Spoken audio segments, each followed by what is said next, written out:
In certain extreme situations, the law is inadequate. In order to shame its inadequacy, it is necessary to act outside the law, to pursue natural justice. This is not vengeance. Revenge is not a valid motive, it's an emotional response. No, not vengeance. Punishment. Tonight we have a chance to say, yeah, you're right. We're too extreme, we're too wild, we're too out of control, we're too full of our own shit. Or we have a chance to say, hey, fuck you, you're wrong. Fuck you, we're right. Because you have all made it to the dance. Because believe me, this is the dance. Start the show.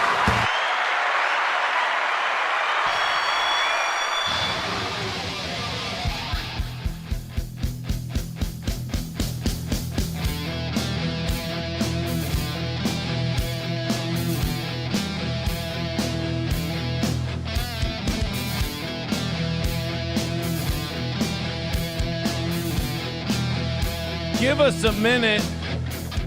Good morning. Yes, good morning. Good morning. Welcome to the program. I have so much shit all over my desk.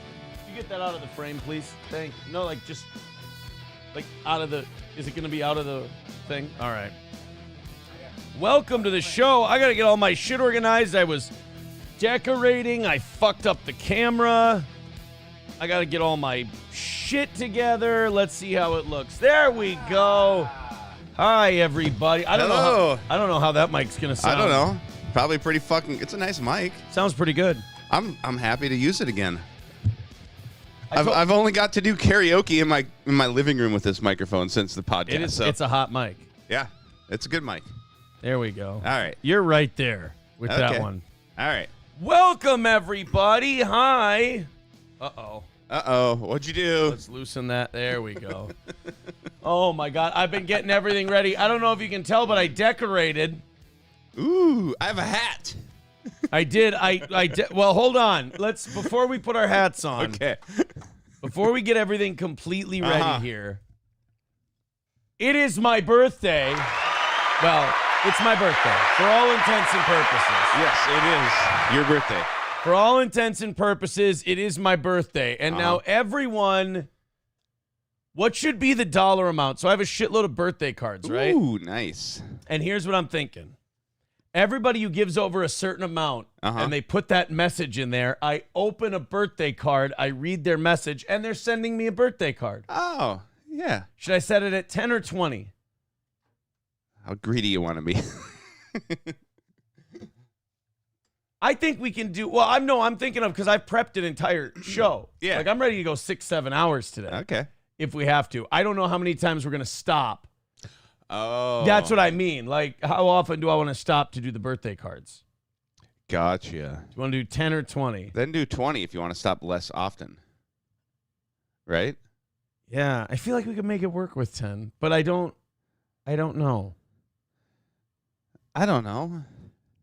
Cut it in half. 15. You like to 15. stop and riff with everyone anyways. All right. If it's good, all right, fine, 10. Yeah. Anything over 10, you get a card. Anything over 20, we're tossing the confetti. Ooh. SP stayed up half the night cutting up confetti because the confetti I was looking for, I didn't find the right confetti that I wanted. I wanted very particular confetti that when I threw it up on, because we're going to throw it up, and hopefully by the end of the night, this looks like a bar top at the bar that Forrest Gump and Lieutenant Dan were at for New Year's. And then I hope my carpet's all covered with confetti and shit, right? Uh-huh. So I want to do that. So for every 20, all right, every 10 we read a birthday card. Okay. Every 20 birthday card and confetti. And every 100, all of that, plus you're on the board. I want to see how tiny I have to write by the end of the day for the $100 birthday card. So we got all kinds of gimmicks, all kinds of silly shit on today's show. We've got guests coming. Oh, really? Yeah. I also came with gifts. Ooh. We got the traditional holiday package that you typically get. Plus, I got a little something extra for your birthday. Let's pace ourselves and we'll get around to it All today. right. We got a lot of stuff to do. Also, I brought you a Celsius, but I see you're already sipping on a Red Bull. Well, here's the thing about Red Bull now. Uh-huh. Red Bull only 114 milligrams caffeine. Celsius 200. I could probably, split the baby. So we got birthday. What did we say? Birthday cards at 10? Yeah. All right. Birthday cards at 10. Confetti at 20. On the board at 100. Plus all of the other ones. Mm-hmm. Fair? Sure. That works. And we have a celebratory song. I think, Ooh. what is confetti? 20? 50 birthday song. While I read the card. There you go. Hold on. Let me, 2 Chainz. Jesus Christ. James has a birthday song. Here, do we want, this is gay. Do you want a mariachi band? Oh, God, yes. For what's going to be our happy birthday song today? Let's figure it out.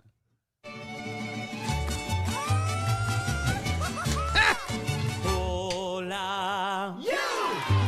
It's your birthday. We're here to party. Okay. We're not reading cards to that. We got to get a better one. Katy Perry birthday. Let's get demonetized, man. Fuck that noise. Beatles.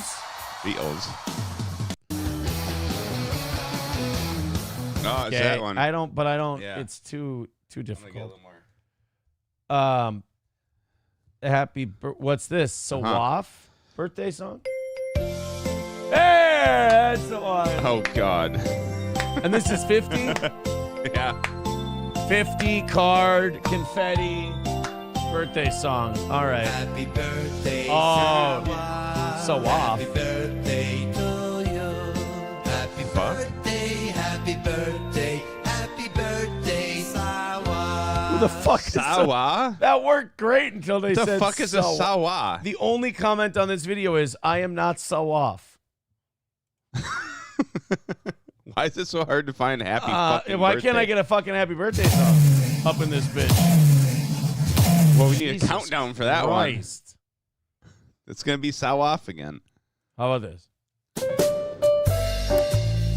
It's a Gay. It's jazz. How hard is it to find a fucking birthday song? Remix? Why do we need to remix the birthday song? What the fuck is going on? Why do we is there need countdowns? This is What the retarded. fuck? How? The Beatles again? Here. Why are we counting down again? Look at what I'm getting. What is Chris Jericho going to pop out of a cake? The Ayatollah of rock and roller. And there's a bunch of Chinese people. Ching chong ding dong. Three Stooges birthday song.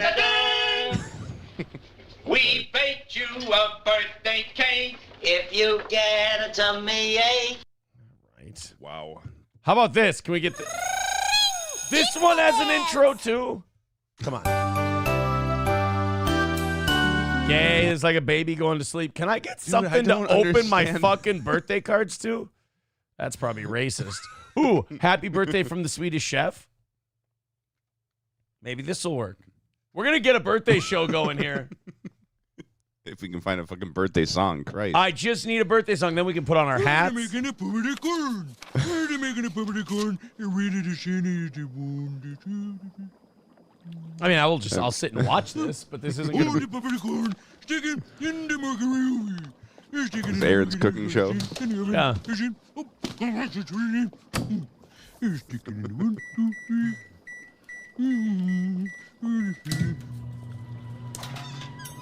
Okay. Okay. Yeah. No. How does it? Not working. Happy birthday song. We did this one. It has a countdown. Nursery rhymes for kids. Can I get a fucking happening?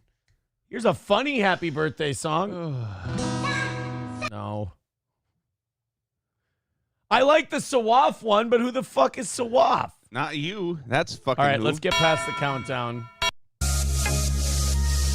No. I just want to read some cards from a my weird- friends. Techno, drop the beat shit birthday song. Happy birthday. There my God! Finally. Finally, we find ourselves. All right, so now we got a card opening Jesus. song. Now we got ourselves a card opening song. All right. And what did I say it was? It was 10. 10 we read a card. Yeah. 20 we 20 throw we do the- confetti and read a card. 50 we play music, throw the confetti and read the card. 100 all that and they go on the board. Gotcha. We're set. We're ready All to right. go. All right, let's go ahead and get started here. Remember, leave a message with your money. Yeah. And then that way we got to read it. So a birthday card, check it out. Here we go. This is from Bigot on Socialist Media. He says, happy birthday, old man. You ain't old yet. 38. Yeah, you ain't old yet. 38 years old. $20 from Pizza Roll. Ready? This is going to be fun. Hey! Pizza Roll. This table's going to be covered by the end of the day. Pizza Roll. Thank you very much. He says, oh, wait a minute. Hold on. Wait. I got different cards. Oh. Okay. Happy birthday, my dude. Mm-hmm. There we go. Thank you very much for the card. And 50. Oh, boy, we got 50 coming in from Katie. $50. Happy with the, birthday. hey! Happy birthday. And the $50 card says, Happy birthday. happy birthday. That's it. It just says happy birthday. Happy birthday. Thank you. I want to pod this song down, but there's confetti in the way. Thank you very much, guys. Well, that got off to a fun start. Yeah. 3 very nice cards. And remember, anyone who throws in a quick hundo goes right on the board. So I appreciate that. I'm going to regret the shit out of this. Do you think I can keep this in piles today? No, it's gonna No? spread You think everywhere. this is You're gonna gonna be gather everywhere? up like the bulk of it, but you're gonna have shit everywhere. You think so? Yeah. Just Yeah. bring the vacuum down later and Mhm. probably lose a keyboard today. Just get so much paper stuck in between the keys. The fucking key don't even work no more. Oh, man. Well, it's going to be a great birthday show. That J key doesn't work. You're gonna be in trouble when you're trying to type. Right? What's a U? Oh, I got to clean this thing off. This thing is all gritty and crusty. Been whacking off too much. Look at this. We can recycle. Oh, boom. Right back into the confetti trap you go. It's everywhere. Yeah, you're going to get it on your phone. It's everywhere. You know what? When it comes to the confetti part of this, Uh-huh. did not think it through. Did not think it through. Well, there you go, guys. There's all the links right there in the chat. Uh-oh. Maybe What? not. No? No? I break it already? There's no fucking way it didn't work. How don't- did you break it? I don't know, but I broke it. Let's, here we go. Let's see if we can copy paste. Copy, Uh-huh. paste. Oh, there we go. All right. There you go, guys. There's the links to throw in a little birthday card.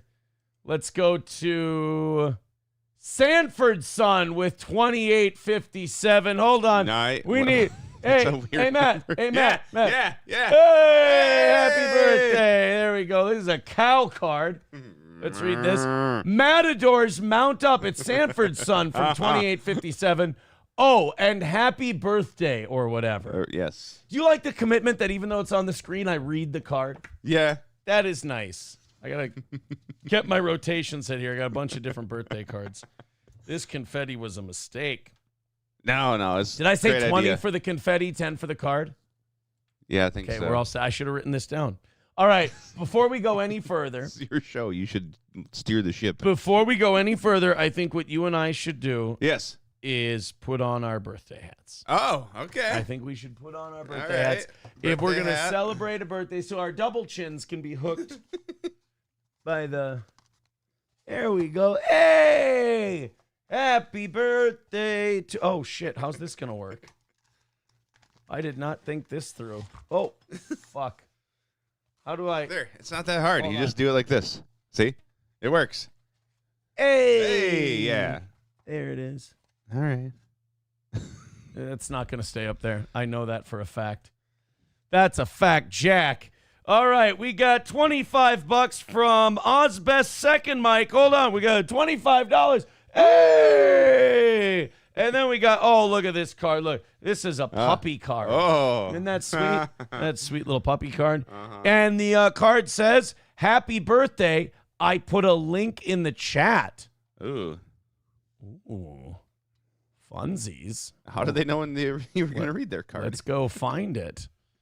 I got the, thank you for, oh, there's confetti. Oh, there it went. It went into the. Is it in the keyboard? It's in the keyboard now. I can't find this link. Put it in the Rumble chat if you could. It's. What? Yeah. I'm in the YouTube chat too. I can't see either one of them. I can't see Rumble. I don't see a link. YouTube, I don't see a link. I don't see any links in the chat. I want to play your link for being so nice. Well, Lab Glass with $5 says the internet is tough. Oh, fuck you. If he found, oh, you got to look for a happy birthday thing. Happy birthday, Aaron. Hey! But it's from cats. That's gay as fuck. You hate cats. Happy birthday. All right, that's doable. We got a couple of options now Okay.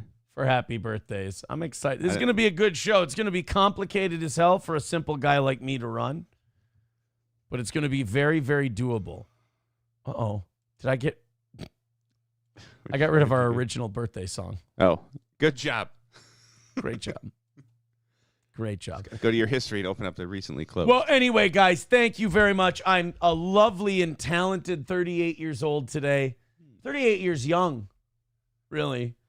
And we have a fun show planned for you today. Lots to talk about. People coming in, stopping in every once in a while, saying hello. Johnny's going to be here a little bit later. I gave him a couple hours off because this could go for a while. Uh-huh. And so I gave him a couple extra hours. Oh, wait, let me see if there's anything else in my birthday bag. Nope, that's my birthday bag. There's nothing else in my birthday bag. Somebody, too, says 38, so basically 40. I'm not reading. 38 ain't 40. Hey, is Rusty Grammar in here? Is anyone... I have a birthday wish. Yeah. This could be fun. Uh-huh. Is Grinch a mod on the YouTube channel? No, you took her wrench away because she's my girlfriend. I have an idea. Uh-huh. Is she watching right now? She went back to sleep. She'll be watching in a bit, but... If someone is a YouTube mod, I have a birthday wish. Okay.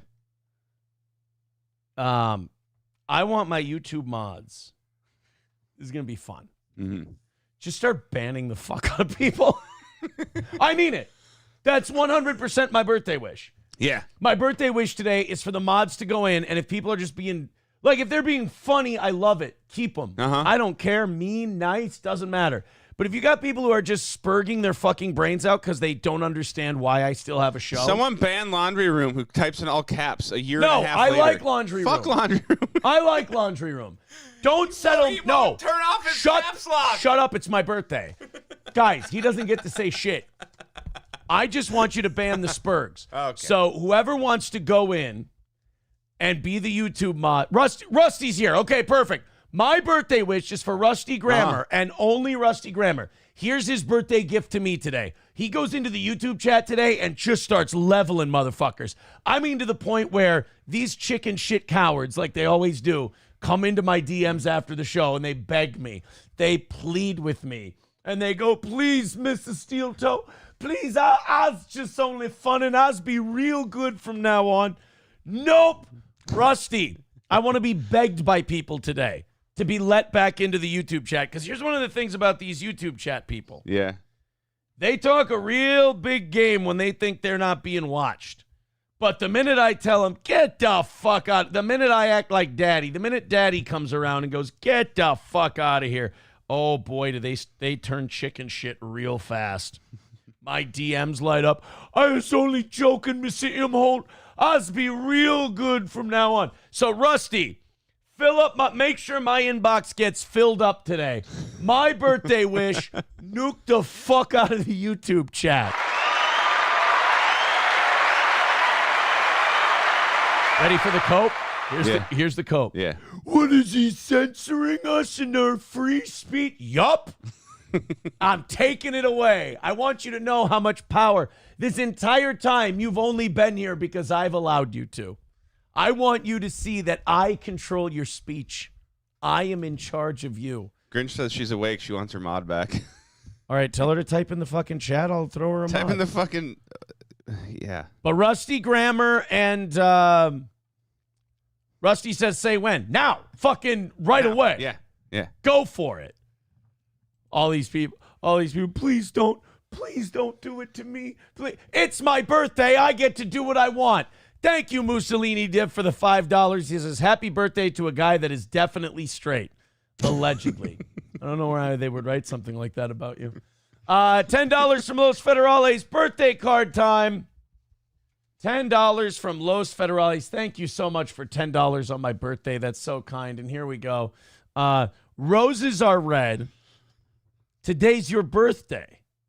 Matt's the man. That's very nice, right? And you're fucking gay. Well, that's not. That's not something you say to someone when it's on their birthday. You don't do that. All right, here's pizza roll with $9.99. He gets a little birthday card here. Jake Hudson fisted Morgs from Rockin' 101 with no lube. Wow. I'm going to say allegedly. That's aggressive. That's no lube? I mean, if you work it in, okay, look, if you work it in a finger at a time and you stack, I mean, that's kind of a cheater's fisting to stack, but you can stack. Okay. It's called a cheater's fist. Uh-huh. A lot of the YouTube chat wouldn't get that. Okay. But it's called a cheater's fist. So, yeah, Rusty, your job today, go fucking ape shit. Just be a gorilla on steroids and just do whatever you want. You have carte blanche to enforce my birthday edict today. I don't care. It doesn't matter to me if you do it. Yes, it does. It matters a lot. Don't be a silly goose. Belusier, becoming a member for 31 months, says, happy birthday, lunch lady arms. You know what? But how did he mean it? You know? There's a nice way to mean that? Yeah, he meant it. Because lunch ladies are ripped from carrying all the food trays, right? Yeah. Yeah. Exactly. Yeah, that's what it is. Balls Deep with $5 says, happy birthday. Say when. When? Get 'em. Go bananas. Enforce my birthday rules. It's going to be a lot of fun. A lot of fun. Eaton Clam says, ban everyone. Why are my views down next week? No. Because they're going to create multiple accounts. Yeah. This is just to inconvenience them a little bit and have a little fun on my birthday. Posterior Attention with $4.99 says, Skol. Thank you very much. Yes, Skol indeed, dude. Pulled that off yesterday. Beat the Seahawks a little closer than I wanted it to be. Yeah. But got the win, man, in a big way. Sam Darnold looking awesome. Sam Darnold making it harder for us to move on from him every single week. I don't know what we're going to do next year. Do you just franchise tag him and tell McCarthy to hang on for another year? Because, like, the cool thing about having Sam Darnold is that, or the cool thing about having J.J. McCarthy rather than Sam Darnold is you don't have to pay a quarterback for, like, 4 or 5 years. Yeah. But if you want to keep Sam Darnold, now you got to pay a quarterback money next year. So, like, that kind of ruins the whole point of having a good rookie quarterback. But I don't know. Look, here's what we do. We enjoy 13-2. We enjoy one game away from being the 1 seed. The Eagles lost, which is great. I love it when the Eagles lose. Even if we suck shit, even if we were the absolute worst and we weren't going anywhere this year, it would still make me very happy when the Eagles lose. That's what I say. Stop Big Troon is here, and he says, whoa, holy fags. It's my birthday, you dick. What? God, some people just don't know how to have fun. I got lots of confetti, by the way. All right, here's how it works. Happy birthday to me. I don't know how long we're going today. I think we made a couple $100 already, so let's call it a day. No. Fuck it, let's go back to bed. Here's how it's going to go. $10, we read your birthday card to me. $20, we throw you a little confetti. $50, happy birthday, confetti, the card, the whole deal. $100, the whole deal, plus we start a $100 club. And what I would like to see today is I would like to see me have to write really small on that $100 club board. That would be the best. So, yes, there's all the links in the chat if you'd like to contribute to our birthday show today. I hate to ruin the celebration in a way. I hate to kind of take away from the celebration. So they're celebrating in that picture. But Party City just randomly went out of business like 3 days ago. Really? Yeah, they just shut down. They went bankrupt and shut down. Like, no, going out of business. No, we'll be back in a little bit. No, like, no, we closed some locations. No, no, like, all of it. No liquidation sale, nothing. They're shutting down. They are closing they closed every single location effective at the end of business on Friday. All right. Apparently there's nothing to celebrate then. And like a week before New Year's. Like, why wouldn't you just declare bankruptcy after, like, declare bankruptcy and say we're shutting down after, like at 11:59 p.m. on December 31st? Right. Why you would sell the last of the shit? Like, yeah, have a crazy fucking last time ever Party City New Year's blowout. Fuck, sell everything for $1 if you have to. Right. It's already in stock at the store. How else are you going to recover the cost of anything? They're shutting her down right away. See, now this is I have a conspiracy theory. Oh. I want to see if anybody in the chat has my conspiracy theory or you have my conspiracy theory. Okay. And maybe this is just a conspiracy theory born out of the last year of my life. Mm-hmm. But you know what I think when a business goes out of business right away and shuts down immediately? What's that? Money laundering. Drug trafficking. That Party City was maybe laundering money for a drug outfit. And that they had to shut down right away and get the fuck out of Dodge. Or were they human trafficking? No, those are Asian massage parlors. Oh, okay. But no, I feel like anytime okay, another conspiracy theory. Uh-huh. Why are there so many fucking car washes popping up all of a sudden? Dude, that's fucking weird, isn't it? After seeing Breaking Bad, it's like, yeah. That's what I'm thinking. They all saw Breaking Bad, and they're like, you know what we want to open up? Fucking car wash. Car wash, you fucking retard. Fucking launder money through our car wash. Yeah, everybody opening car washes now. Built this $1.5 million car wash and let people wash their cars for $12 Just at a time. Shitload of car washes now, and every time I see one popping up, I'm like, they're laundering drug money, 100%. Dude, they're everywhere. Yeah. So is meth. Coincidence? I don't think so. You think in this economy, everyone just started spending shitloads of money washing their car? I was up in, we went up to Duluth and we stopped by, we went to Hermantown.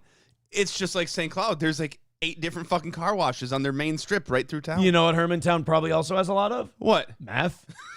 Yes, they do. So you got a meth town.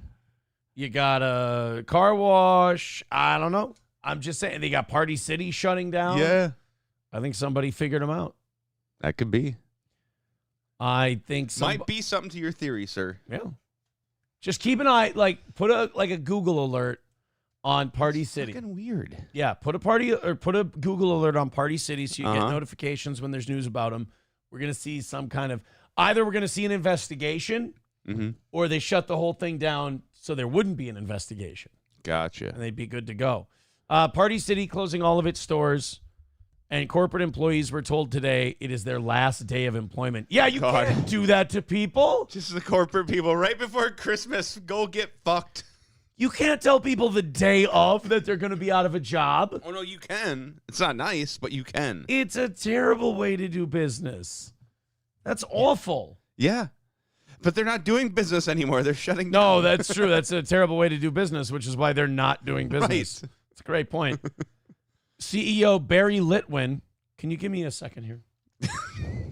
Oh, boy. Maybe not. Oh. Hmm? Oh, wait. Barry Litwin. Just curious. There's. I don't know. Unconfirmed. Oh, holy fucking shit. Never mind. Never mind. I found a picture of Barry Litwin. I don't know if you guys can see that one. Holy Ben Shapiro. Wow. Oh, boy. Barry Litwin. There's Barry Litwin. Uh-huh. The jury's out on what I searched. You guys don't know. I don't know what you're implying. Los Federales with $1. I really shouldn't be opening these links for $1. It says Nick sends his regards, and then it's a guy doing cocaine. Ah. And he's geeking out from the cocaine. Thank you, Los Federales. You cheap fucker on my birthday. So, I'm just kidding. Thank you, buddy. I appreciate it. But it's just weird to like have someone send something in and I don't have to read a card or throw some. I want to throw some fucking confetti. What's confetti? $20? Yeah. I want to see how loaded my table can get with confetti today. All right. So Party City's shutting down. They got told aren't there laws against like just telling people that they're shutting down and that today's their last day? I think it depends on the state you're in. I love how there's this idea that You don't got to if you're an employee, it's right that you should give 2 days notice. 2 weeks. What did I say? 2 days. You're right. 2 weeks notice. Uh-huh. But if you're an employer, you can just shut the fucking doors that day and say, sorry, assholes, got to go find a job. Yeah. Well, that's because, employers have jobs that people want. Therefore, as an employee, you're kind of the beta bitch and you need to submit and do the right thing. So it looks good on your resume when you go to get the next job. Or you need to come back to your old employer to get your job back because you failed at your new one. That happens. Hi, Gary. I'm just saying, like, that's how you make Luigi Mangionis, though, right? Yeah. You make Luigi Mangionis by telling them they're out that day, that they're gone. So I'm just saying, Party City, you might see a guy throw a bunch of confetti in the air and just start whacking people, That'd be kind of a fun mass shooting, though. Machine gunning people with throwing confetti? That'd be good. Like he puts party, like, how some of those rifles have grenade launchers on them? Uh-huh. He has, like, party popper. Yeah. So he starts shooting. I was gonna say, or he's got, he's double dual wielding. He's got a confetti gun in one hand and a fucking AR in the other. Yeah. He's just fucking. He's like Johnny B. Bad in Yeah. WCW. He's just firing off the confetti gun. Uh-huh. I'm trying to keep the table as clean as possible. As long as there's a lull in $20 gives, I'm going to try and stay ahead of the confetti.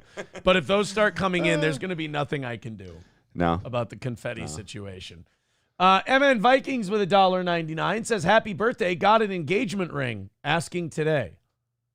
Congratulations. All right. Here's the secret and the key to a happy marriage. Don't let them powder their nose with cocaine, and don't start fucking other people. No matter how Weird concept. No matter how consensual it is between the two of you, don't start fucking other people. Because you know what you're going to realize? What? You fucking hate that person, and you'd rather have the other one. That's what you're going to realize. Gotcha. Oh. Okay. No, it's like a fun couples thing that we want to do, right? Yeah. No, it turns out you just fucking hate them and you're looking for anybody else. Oh. And you just convinced yourself that wasn't the case. Aaron's open door with $10. Let's go ahead. Let's grab a birthday card. All right. Oh, look at that, bro. That's such a sweet birthday Nice. card. Here we go. Aaron's open door with $9.99 says, congrats on 40, you nutless wonder boy. You're not 40. Being a hack. I'm not 40, but he sent me a birthday card. Okay. Being a hack always adds a year. Also, are you to that Barry guy that hairline looks way too similar not to be? Who's that Barry guy? Oh, the CEO of Barry Litwin. No, I'm not Jewish. How dare you? That's an offensive birthday card. I don't mind you calling me 40 and insulting my hairline and calling me a hack, but comparing me to the CEO of Party How City, dare you? that actually hurts my feelings quite a bit. Quite a bit. Well, thank you very much for the $9.99 as my birthday rolls on. $10 for a card, $20 for confetti, $50 for the song and the confetti and all that shit, $100, all that, and you go on the $100 club. You go on the board for the day. Party City is the largest supply store in the United States. The company had approximately 6,400 full-time and 10,100 part-time workers as of 2021. Well, I guess the full-time, like the warehouses and shit. Yeah. You work there. The managers at the stores. Yeah, but the part-time, like the people who work there at the stores, I just always assumed they Mostly worked, part-time. Yeah, they worked from like Halloween to Valentine's Day. Yeah. And then it's time to find something else to do. You know, maybe you could get those guys who like they work road construction in the spring and summer. Mm-hmm. And just get Party City jobs. I mean, it's possible. You know, those guys get like a a really crazy fucking deal. Those road construction guys where they work like 6 months out of the year and then they collect shitloads of unemployment. Yeah, because they make so much during that construction season. Yeah, they max out their income, so they get max draw on unemployment. Yeah. Uh-huh. So they just sit on their ass. Yeah, they go ice fishing all winter long. Yep. Fucking great deal if you can get it. Yeah, it is. I mean, probably not in the spring and summer months. That probably sucks the fattest You dick ever. have to budget for it. Like, yeah, you're getting max draw on unemployment, but still, it's not. You have to budget for that. It's not. Well, and the work you have to do is fucking awful. Yeah. For like 14 hours a day. I've done that. I've lived that life. Oh my god. I did road construction for 5 years. Eat a dick. It's awful. No, Nana's clams. Get your name on the board for the whole week, you fucking smart ass. Think I'm some kind of skinflint who's just going to give you a day? No. $100 clubs for the whole Christmas week. And probably the New Year's week, too. Just because they're both going to be short weeks here on the program. All right. This was a thing that people were goofing on during the week. Oh, yeah? Or weekend, last weekend. And I didn't really see, like, why this was funny. I didn't really get it. To me, this was a little too, like, internet dorky. Yeah. Like, this was internet people. Because, like, when you only live in beef culture, you have to keep supplying it. They're kind of like liberals with racism. Mm-hmm. Like, you don't have enough to justify your existence.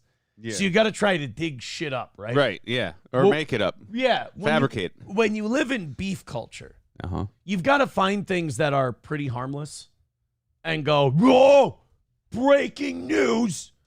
And then you look at what the news is and you go, you guys are gay. Yeah. Like, you know. Yeah.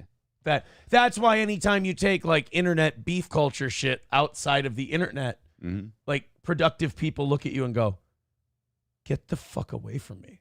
Like, you're a cancer. You're weird. You're like, they think you're going to be a mass shooter. Is what they look at you and they go, you're going to shoot a bunch of people someday because you have nothing to live for. Well, this story, and I love Misery Loves Clips, but I didn't get why this was a big deal at all. Okay. They found out that Gino Bisconti, former friend of the show, Gino Bisconti, now, what should I call it? Now in limbo. Not limbo. No. Now, what's the word where it's fine, but you're not pals? I was going to say consensual, but that's a sex thing, which probably tells you where my head's at. Gino and I are consensual. Not platonic, because that's romantic as well. No, not associate. That's like too involved. Acquaintance. That's the word I was looking for. Acquaintance there of the show. Well, I guess Misery Loves Clips found it was a thing to say, Gino Bisconti has been trying to make money as a motivational speaker. Like, in what world other than gay, spurgy internet world do you not look at someone when they do that and go, wow, congratulations, good luck? Yeah, and? You know? What's your point? This fucking queer is trying to make money motivating people. Oh, God. He's trying to make a living and put food on the table. This guy's an asshole. Look at him. Ew. What are you doing? Writing about the guy who's trying to be a motivational speaker? Doesn't that make you 10 times gayer than that guy? Shut up, Cope. All right. Just trying to ask you a reasonable question. Just feel like you might fold under questioning here on this whole deal. He's trying to be a motivational speaker. Wow, that's cool. That's really good. No, it's not. Why? Because I decided a long time ago I don't like him. Well, doesn't it make you look more attached to that person and like a little more obsessed that you're upset about this or that you think this is bad, this clearly good thing that someone's trying to do for their life? Doesn't it make you look like, you know, have you ever met someone who's like been away from an ex for like 2 years and they'll still bring them up? Yeah. And they'll shit on them. They're like, you see what they did? Blah, blah, blah. And everyone around them's like, no, I didn't see what they did because you guys broke up 2 years ago. Like, that's fucking, that's enough. Like, I won't even take a shot at April anymore. And that's been what, 6 months? No, 5 months since that's been finalized. And that's like very public. Yeah. And I'm still just kind of like, oh, whatever. I hope she's doing okay. Hope she figures her shit out. Whatever. I don't know anything about her. But like, there's like some people will go, oh man, did you see that new guy she's dating? What a queer. And like, you think you're like trashing them, but the people around you are going, bro, why do you care? You fucking, are you okay? That's how I feel about people who still like do the Stuttering John thing. Yeah. Or like shitting on Gino for going to get a motivational speaker thing. Is they're like, Paul, look at this fucking guy. Look what he's doing. It's like, look, if you were okay, you would be far too busy to know this. Like, if you were mentally all right, and I know there's people right now that this is hitting too close to home, and they're going, no, you don't know what you're talking. I know, sweetheart. I know. I'm just saying, if you know this about a guy, you're digging too deep. Like, this is the walking definition of a nothing burger. Gino was giving insider knowledge and guidance. They even call him a legend. Well, what? Okay, the company that employs him, what are they supposed to do? Say, oh, this guy's a piece of shit. Oh, this shitbag from the internet who was on Compound for a while who yells racist stuff. He's going to come talk to you. No, you're going to say this legend of comedy who's been doing it for 40 years or whatever. He's the greatest thing since sliced bread. You know, like, wrestlers do autograph signings and they're like WWE legend, and it's like Duke the Dumpster Droese, really? He's the but it's like, you're not gonna call him a jobber. They're all legends. They're all legends. I wonder if the audience knows they're getting guidance from someone who's been completely unemployable for more than 6 months. Who gives a shit? Like, who cares? I bet you there's a lot of people that you've like bought like if you've ever bought like a used car, you're probably buying, like, I'm talking like not from a dealership, like a used car lot. Yeah. Probably buying it from a felon who's unemployable anywhere else and his uncle owns the joint. I was going to say, how many motivational speakers are actually unemployable? That's why they're doing it. That's why, yeah, exactly. So, yeah, that was like... he has the qualifications for the motivational speaker position. So people are writing that, and they're like, oh, look, Gino's a motivational speaker. And I'm like, this is how I know that I'm just not an internet guy. As I looked at it, I went, oh, well, good for him. I guess that's good that he's trying to work and get it. Like, your thing can't be that you're unemployable, and then you get employment and people go, fuck this unemployable dick for finding employment. What a fag. And you're like, what? It's like, you do understand that you're being a 5-year-old who's setting up the rules of the board game so that only you can win. Yeah. It's retarded. You understand this, right? Like, you're better than this. And they're like, no, we're not. All right, well, at least you're honest. Hobo Chili Recipe says Italians are not even people. They are Negro adjacent. I think I'll take one of them Chesterfields now. It's from a movie. Okay. Don't worry about it. Uh-huh. A Baby says, with $1, says, happy birthday. We'll give you a pass on your weight since it's your birthday. But we all know you'll be breaking into 230 soon. I'm not going to hit 230.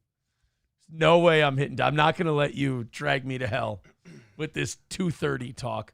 Unless I'm going to the dentist. I was going to say, you better make a dentist appointment. Then you beat me to it. 230. 230. You ever get beef jerky like stuck between two of your teeth and it hurts? Yeah. Like it just gets in there wedged and you're like, fucker. Yesterday, I had a piece of beef jerky back there. I didn't have any floss picks. So I had to use floss. I'm just hacking away and I'm trying to get the fucker and he's just tucked in somewhere where I can't get it. I'm ripping my fucking gums apart. Like I broke a piece of floss in half. I'm sitting there. Were you bleeding though? Yeah. All right, good. Then you're going for it. I'm going up into my gums. I'm just sawing at them. And I can feel myself ripping my gums open. And I'm just like, Jesus Christ, man. Maybe a little less aggression in life. Well, then I water picked instead, which I probably should have done from... There's nothing better I've never done a water pick. Dude, when you eat beef jerky and then you water pick, it's it's simultaneously the best feeling, but most disgusting looking thing you'll ever do. It looks like you're cleaning out a hobo's ass crack. Like the shit you that just comes stick the out. wand in your mouth and you shoot it between your teeth, and just like chunks of shit falling into your sink, and you're like, oh my God, I'm an animal. And then you realize like how important flossing is, because like you don't floss. Yeah. And then you water pick, and you're like, oh shit, that without flossing or water picking, that shit is rotting in between my teeth. Yes, it is. It's rotting. Like imagine like if you had giant teeth. Even right? if you floss daily, the shit you pull out of there is like, what, how? Yeah. So it's like, ugh. it's like imagine taking a steak and shoving it between two life-size teeth, and then you just watch that steak rot. And you're like, oh my God, that's terrible for those teeth. It gets all gooey and fuzz grows around it. Yeah. Yeah. And you just see like the Charlie Brown pig pen stink lines coming out of it. That's what happens when you don't floss or water pick. Yeah. Is food's just rotting. Yep. And a lot of it's right sugar. between your teeth. Yeah, just rotting between your teeth. Thank you very much to Silver Wolf. Hold on, $10 from Silver Wolf. No, I want my cow card for this one.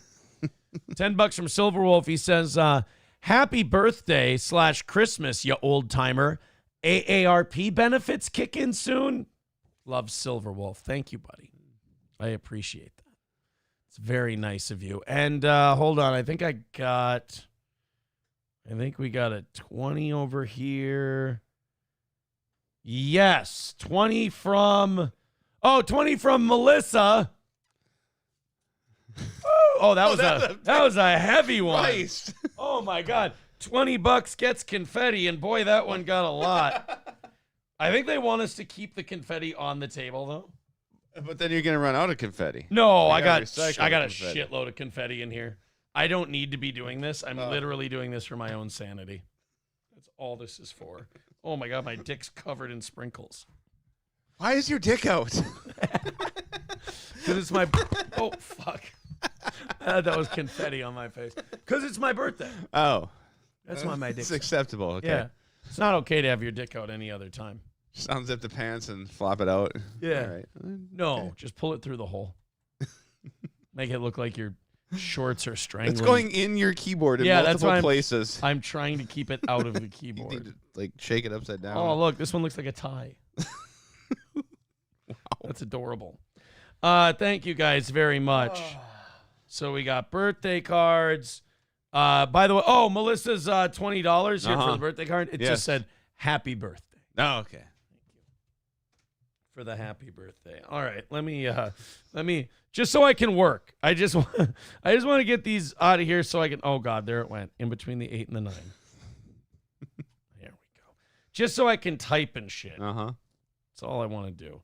Otherwise, the confetti can stay where it is. Oh God, get out of my mouse too. Jesus Christ, it's everywhere. Shit's like crabs.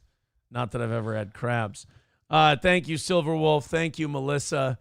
More money coming for my birthday. Thank you very much. Alyssa Clip sent me a birthday thing, but it says Happy Smurf Day. How cute is that? How fucking adorable is Alyssa Clips. Thank you very much. So yeah, as far as the Gino Bisconti motivational speaker thing, if you read that and you go, oh, what a you ain't fucking motivate, you've lost. I don't mean like at the internet. I mean at life. You've lost. Your parents took a wrong turn. They did something bad with you, and it's a problem. This is gonna snap right off my face. I've got it. Can I tell you why I have this very low, like close on my chin? Why? Because I'm worried if I put it back here, it'll fold skin up. I don't think is mine doing that? No, actually yours looks a lot better than I thought it would. Did you get one of those fat burner shots in your chin? No. Those exist, you know. Wait, you can get. They give you shots in your chin. They target certain areas, and it burns it. Yeah. Oh. Not like on fire burns it. Mm-hmm. But there's like a chemical they inject into your. People do it. Old people do it for their turkey neck. Yeah. They inject it in there and it just sucks it away. Yeah. It's what killed Joan Rivers. No, I'm kidding. I don't know. I don't know what killed Joan Rivers. I'm pretty sure it was calling Michelle Obama a tranny. Oh, Jesus. Killed her. But they say it was plastic surgery and shit. Who am I to argue with the Illuminati? All right. I got this. We do have a show today. I've got this Tim Pool clip. Uh-huh. We got Tim Pool not being a fence walker. This is rare. This is like seeing a dog walk on its hind legs. Tim Pool had a guy on his show. And let me do this the right way. Tim Pool had a guy on his show, and they were talking about January 6th, which honestly, two guys hanging out in a basement, can't think of a more fun thing to talk about than January 6th. Yeah. But they were talking about Trump pardoning the January 6th people, and Tim Pool's totally dude guest was against it. He thinks that pardoning the January 6ers is a bad move. He thinks it makes Trump a fascist, talking points USA, basically. Yeah. Now, a lot of people were lauding this clip and saying, oh, my God, fucking Tim Pool rules. This is amazing. Great job, Tim. Let's take a look. Let's check it out. This is a very rare look at Tim Pool actually taking a stand. All right. And if you're wondering, Aaron, what does it take for Tim Pool to take a stand? He has to be sitting across from the most pussy-looking human being you've ever seen in your life. Oh, right, so no, Wow. You don't know anything about these January 6 cases. You don't know why these people are in jail. You don't know that a man is in Brooklyn right now for 3 years without charge or trial. And when Donald Trump says these people have been held for too long, you say, no, Trump is wrong. Keep them locked up. That's No, wait. Here's where I disagree with Tim Pool. He says that this guy, you don't know that there's a guy in Brooklyn that's been locked up for 3 years without charge. No, I'm sure he does. And I'm sure he's fine with it. Yeah. Totally cool with it. You have the, supports it. One of my biggest problems with Republicans is this. They have this idea that everyone else is playing by the rules. They have this idea that everyone has the same beliefs and morality that they do. And by the way, yes, I understand how ridiculous it looks to be breaking down political stories wearing a fucking neon birthday hat. But it's going to add to the show today. Like Tim Pool and other Republicans think that Democrats just don't know this shit. Yeah. They know. They don't care. Right. For Republicans, they're like, the Constitution says we have to charge him if we're going to hold him. Whereas Democrats say, as long as it's a Trump guy, I really don't give a fuck how you keep him in a cage. Yep. Just keep him in a cage. I shouldn't say Democrats. These really far left people don't value freedom. They don't value the Constitution like maybe a Tim Pool does or a Crowder. But yet all these guys go, I bet you these libtards just don't know X, Y, and Z, and when I own them and educate them, they'll turn around. No. They know what you're about to say. They don't give a fuck. They just want those animals, as they see them, who were at the Capitol that day, locked in a cage, and they don't care how. You think that Tim Pool is going to say to this guy, oh, this Brooklyn man has been locked in jail for 3 years without charges, and that guy... Whoa. I didn't realize that. I mean, now my position has totally changed. Right. That's what Tim Pool's thinking. He's like, I'm educating you. I'm owning you with facts and logic. And that guy's going to go, oh, shit. I didn't know that was happening. I'm totally against that. No, because of the internet, these people dig into their fucking positions and their pride is on the line, so they can't turn back now. Right. That's why, Corey and I always used to say, there's nothing more fun than getting into an argument with someone on the internet and then go, oh, yeah, never mind, you're right. Because they don't know what the fuck to do with themselves. Yeah. I almost want to take the wrong position on shit. Just so people go, you fucking retard. It's like this and like that. And they can throw all their shit at you. Don't say you're right after the first one. Let them go 2 or 3 times. Let them really work themselves up into a lather and then go, oh, okay. Yeah, no, I see. You know what? You're right. That's a good point. Yeah, I had it wrong. Because they've worked themselves up so much now that they don't know what to do with all the energy they've built up. So they just go, what? Like, some of them will keep arguing with you. And you'll be like, no, I'm not trying to trick you. You won. Yeah. I give up. You're right and I'm wrong. I got that one wrong. And I don't see why more people don't do that just to fuck with people, because it's like, it's not like if you're wrong about a political thing, you're like, what are you, not going to be a congressman now? Right. Like all these people argue online like if they win, they're going to get a spot in the cabinet, Like if someone doesn't defend Donald Trump right on the internet, they're like, fuck, there goes my chance to be attorney general. No. You were an asshole when you started arguing this. And whether you're right or wrong, you're not only still going to be an asshole, you're going to be the same level of an asshole that you were before, right or wrong. But this guy's going to dig in. Tim Pool's going to be like, moral outrage. This man's been locked in a cage. And this guy's going to be like, yeah, I don't give a shit. These people are all video games to me. Yeah. No, Trump is wrong. Keep them locked up. That's fucking fascist.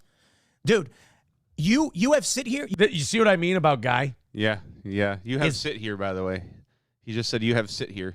You have sit here. Yes. You have sit here.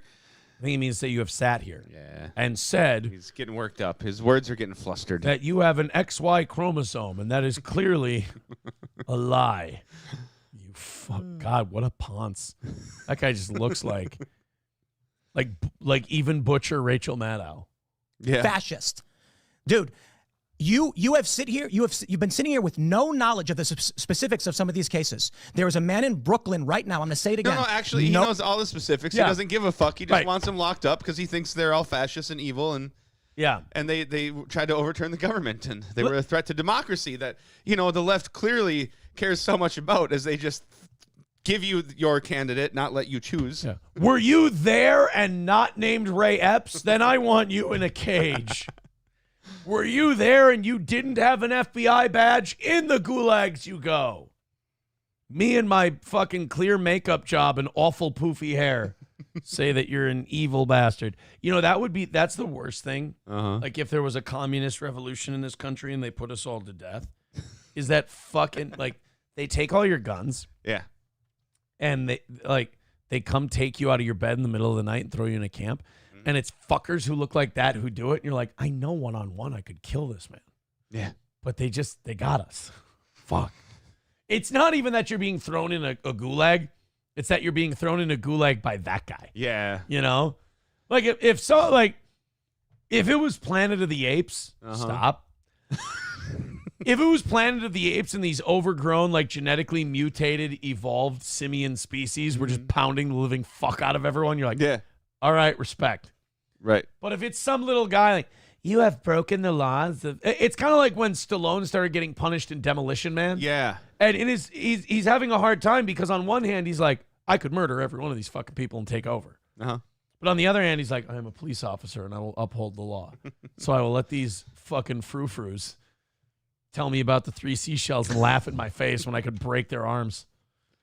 No charges whatsoever brought. And he's been in jail for 3 fucking years. For you to sit there and say it is good that he remains locked up is fascism.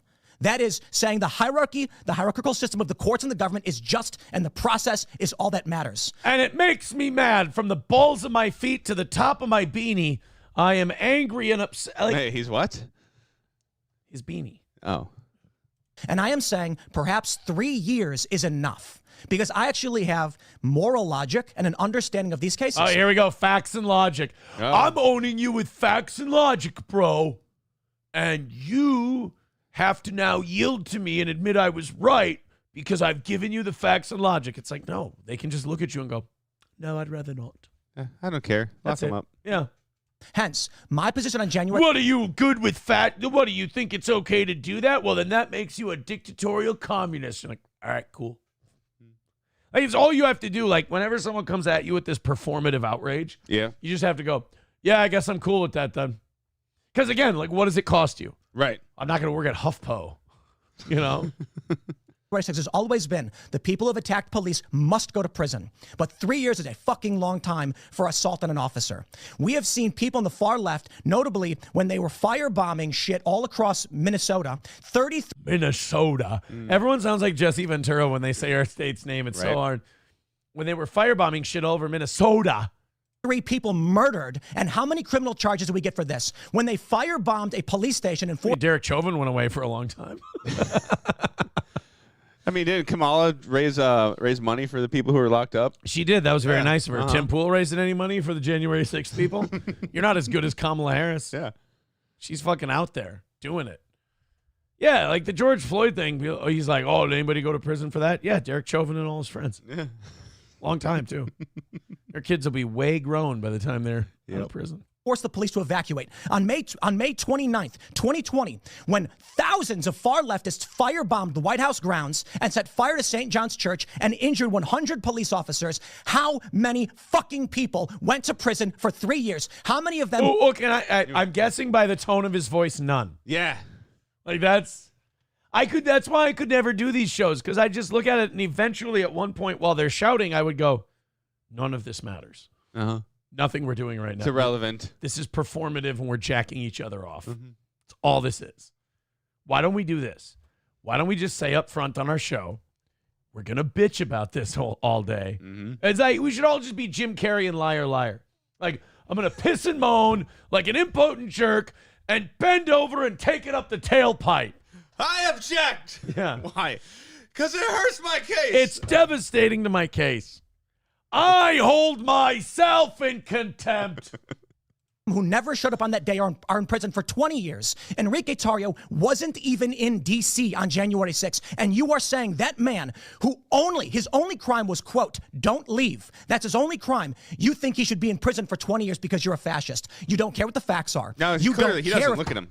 I will say this. That does look like a dead-eyed communist executioner. Like, that does look like a guy who would walk up on you and be like, you have been spreading lies about the party, no? Like that guy, if like a commandant told him, like, go execute those 13 babies, they were talking shit about the state, he'd be like, I can do this for you. Don't care what the facts are. You don't care if this is unjust. You only care that the machine state has decreed you are not to be locked up. And this is the problem I have with the left. They don't know the facts. They don't care about the facts. They view morality as a blanket government stroke of the pen, and every person, regardless of their crime, should be in prison for decades. I reject it outright. The people who fought cops should go to prison. I just want to point out that that's his guest. And his guest has had to sit here for over 2 minutes now and just be called a fascist. But he's calm. I'm waiting to see how he responds. I'm dying to see it. He's just sitting there. Yeah, because it's like, you brought a guy on your show. This is always kind of weird to me. Like, hey, man, I want to interview you. It's like, all right, I'll come on your show. Yeah. Like, what would have happened if Tim Pool would have told this guy, all right, there's going to be a point in this interview. I straight up just want to yell really terrible, evil things at you for 2 minutes. And you don't get to say anything. Well, this guy's used to it. I guess. They did. It's been 3 years. But when you've got people who are on misdemeanor charges for having walked into a building at 4 p.m. after the riot, and I know some of these people, they walked into a building for 2 minutes and walked out, and they got 18 months for that. I don't see. All right. Whoa, time out. Look, I don't like what's happened to a lot of the January 6 people. Okay. But this idea that, like, they walked into the Capitol for 2 minutes and walked out. It's not like they were next to a fucking Kroger's and, like, those people were getting eggs and milk and then they took a wrong turn. They're like, oh, shit, I'm in the Capitol. Oh, this is fucking weird. And then turn around. Like, they were at the Capitol grounds that day. Yeah. Like, looking for some shit. Like, I'm not saying that, like, January 6th was complete bullshit. I think a lot of it was stirred up by the FBI and all of that. But it's like, you can't just say that one person went into the building for 2 minutes and then came out and they got arrested. It's like, okay, we can say that that's bullshit, but we can't act like that person was just, aw shucks, wandering around one day. Like they were Forrest Gump taking pictures of the Capitol. And then all of a sudden the military guy brings him up to talk about the war. You know, it's not like that. Tim Pool's like, this person was just walking around trying to get some mac and cheese and some deep fried Oreos. He was visiting some food trucks, and they just walked into the Capitol accidentally, and then he walked back out, and he picked up his kids from school. It's like, no. You defending the innocent people who walked onto a public grass at a public building after a riot had been completed. You don't know. You don't care. You've taken a tribal position, and people are suffering because of it. Now you say that Donald Trump saying the injustice that we've seen warrants commutation or pardons. You say that means he's advocating for violence. This is the ultimate problem. Then you cite a press release from Maryland saying, why is it that... Let him respond. I know. Like, you've thrown like 10 things at him, and you won't let this fucking guy talk. This is the problem with being either right or left. Yeah. I saw a lot of people on Twitter being like, straight fire from Tim Pool. He owned this guy. And I was watching it, and I'm like, shut the fuck, like, let him respond. Yeah, how do you own the guy if the guy never had a chance to talk?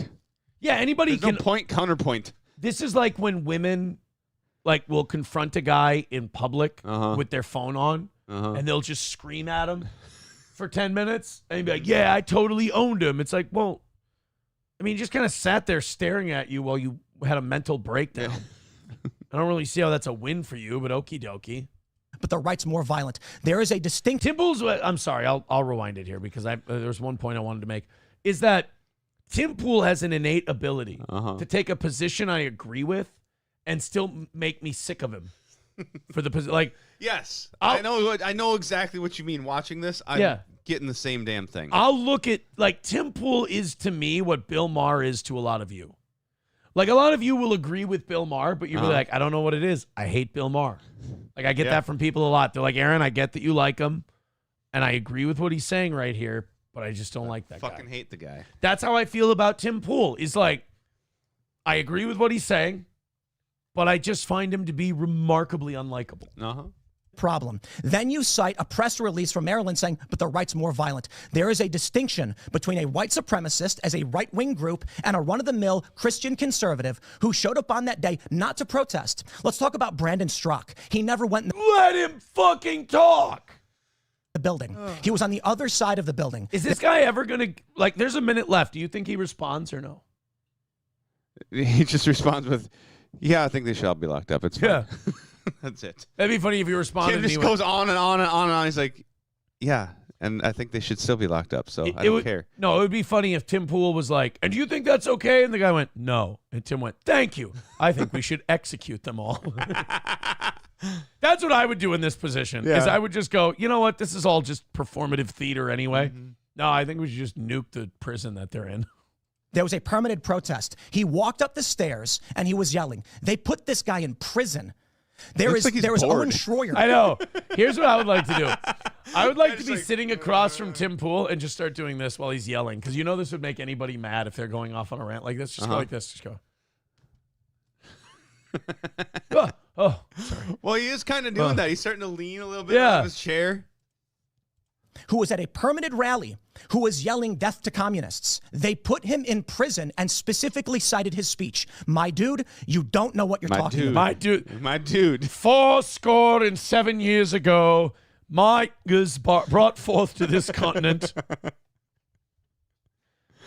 The only thing we have to fear, bitches, is fear itself. He uses the term dude very loosely in this one. No cap, ask not what you can riz for your country. And it's fine. I get it. We try to be polite. We try to be nice. But there are so many young... It sounds like it. I'm trying to be nice, you fucking cunt. You goddamn commie. Listen, you fucking communist fascist piece of shit. I'm trying to be nice to you, you dumb broke dick motherfucker. And all you're doing is sitting there saying we should keep these guys in prison. Well, I'm trying to be a fucking gentleman, you he-she piece of shit. You eyeliner-wearing, foofy-haired bitch. I'm trying to be good. Liberals who sit here and say, the corporate press told me that these people are bad, and the machine state government has decreed it by pen. So I don't care what crime they committed. What did Teller say? We're never going to get a response from this guy, are we? You know what it is? Cut that part out of the video. It's the only reason the Democrats care about what's done by pen is because Teller doesn't talk. I don't care what the jury said. I don't care who was on the jury. Enrique Tarrio, who was not there, should be in prison for 2 decades. Tell me this now. Why is Enrique Tarrio in prison? Yeah, so they uncovered with him his plot to overthrow the government. Enrique Tarrio, is it? Yeah, and his organization. What plot? Who's they? Give me some prosecutors. Give me some fucking the Jews. Data. Stop squinting at me and saying the prosecutors did a thing. You didn't know. You didn't read it. You didn't read the court papers. All you know is the fascist machine state told you he should be in prison, and you're saying yes to them. That's the end. That guy got a whole 6 words in. That's the clip. I was listening to Gavin McInnes talk about this. Apparently what happened with Enrique Tarrio is a girl who wanted to fuck him sent him this big thing on how to overthrow the government, what to do. And, like, there's no evidence that Enrique Tarrio ever read this, ever downloaded it, ever looked at it, ever shared it with any Proud Boys or anything like that. Like, all they know is that he received something from somebody. That's all they have on Enrique. That's literally a crime, receiving something from somebody? Apparently, yeah. All right. Leah with $5 says, happy birthday. You don't look a day over 45. Aw. Bigot on socialist media with $1 says, I'd take Tim Pool more seriously if he was wearing a neon party hat. It is a good look. Honky with $5 says, happy birthday, faggot. If you cut up that ounce of confetti any finer, you'll get the following birthday message. Your birthday was dropped. You're not a confetti addict. Someone did this to you.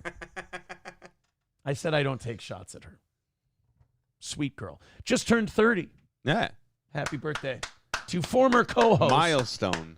A milestone birthday. Former co-host. And, she probably feels about 29 the way I feel about 37. Yeah. Mulligan year. Let's try that one over.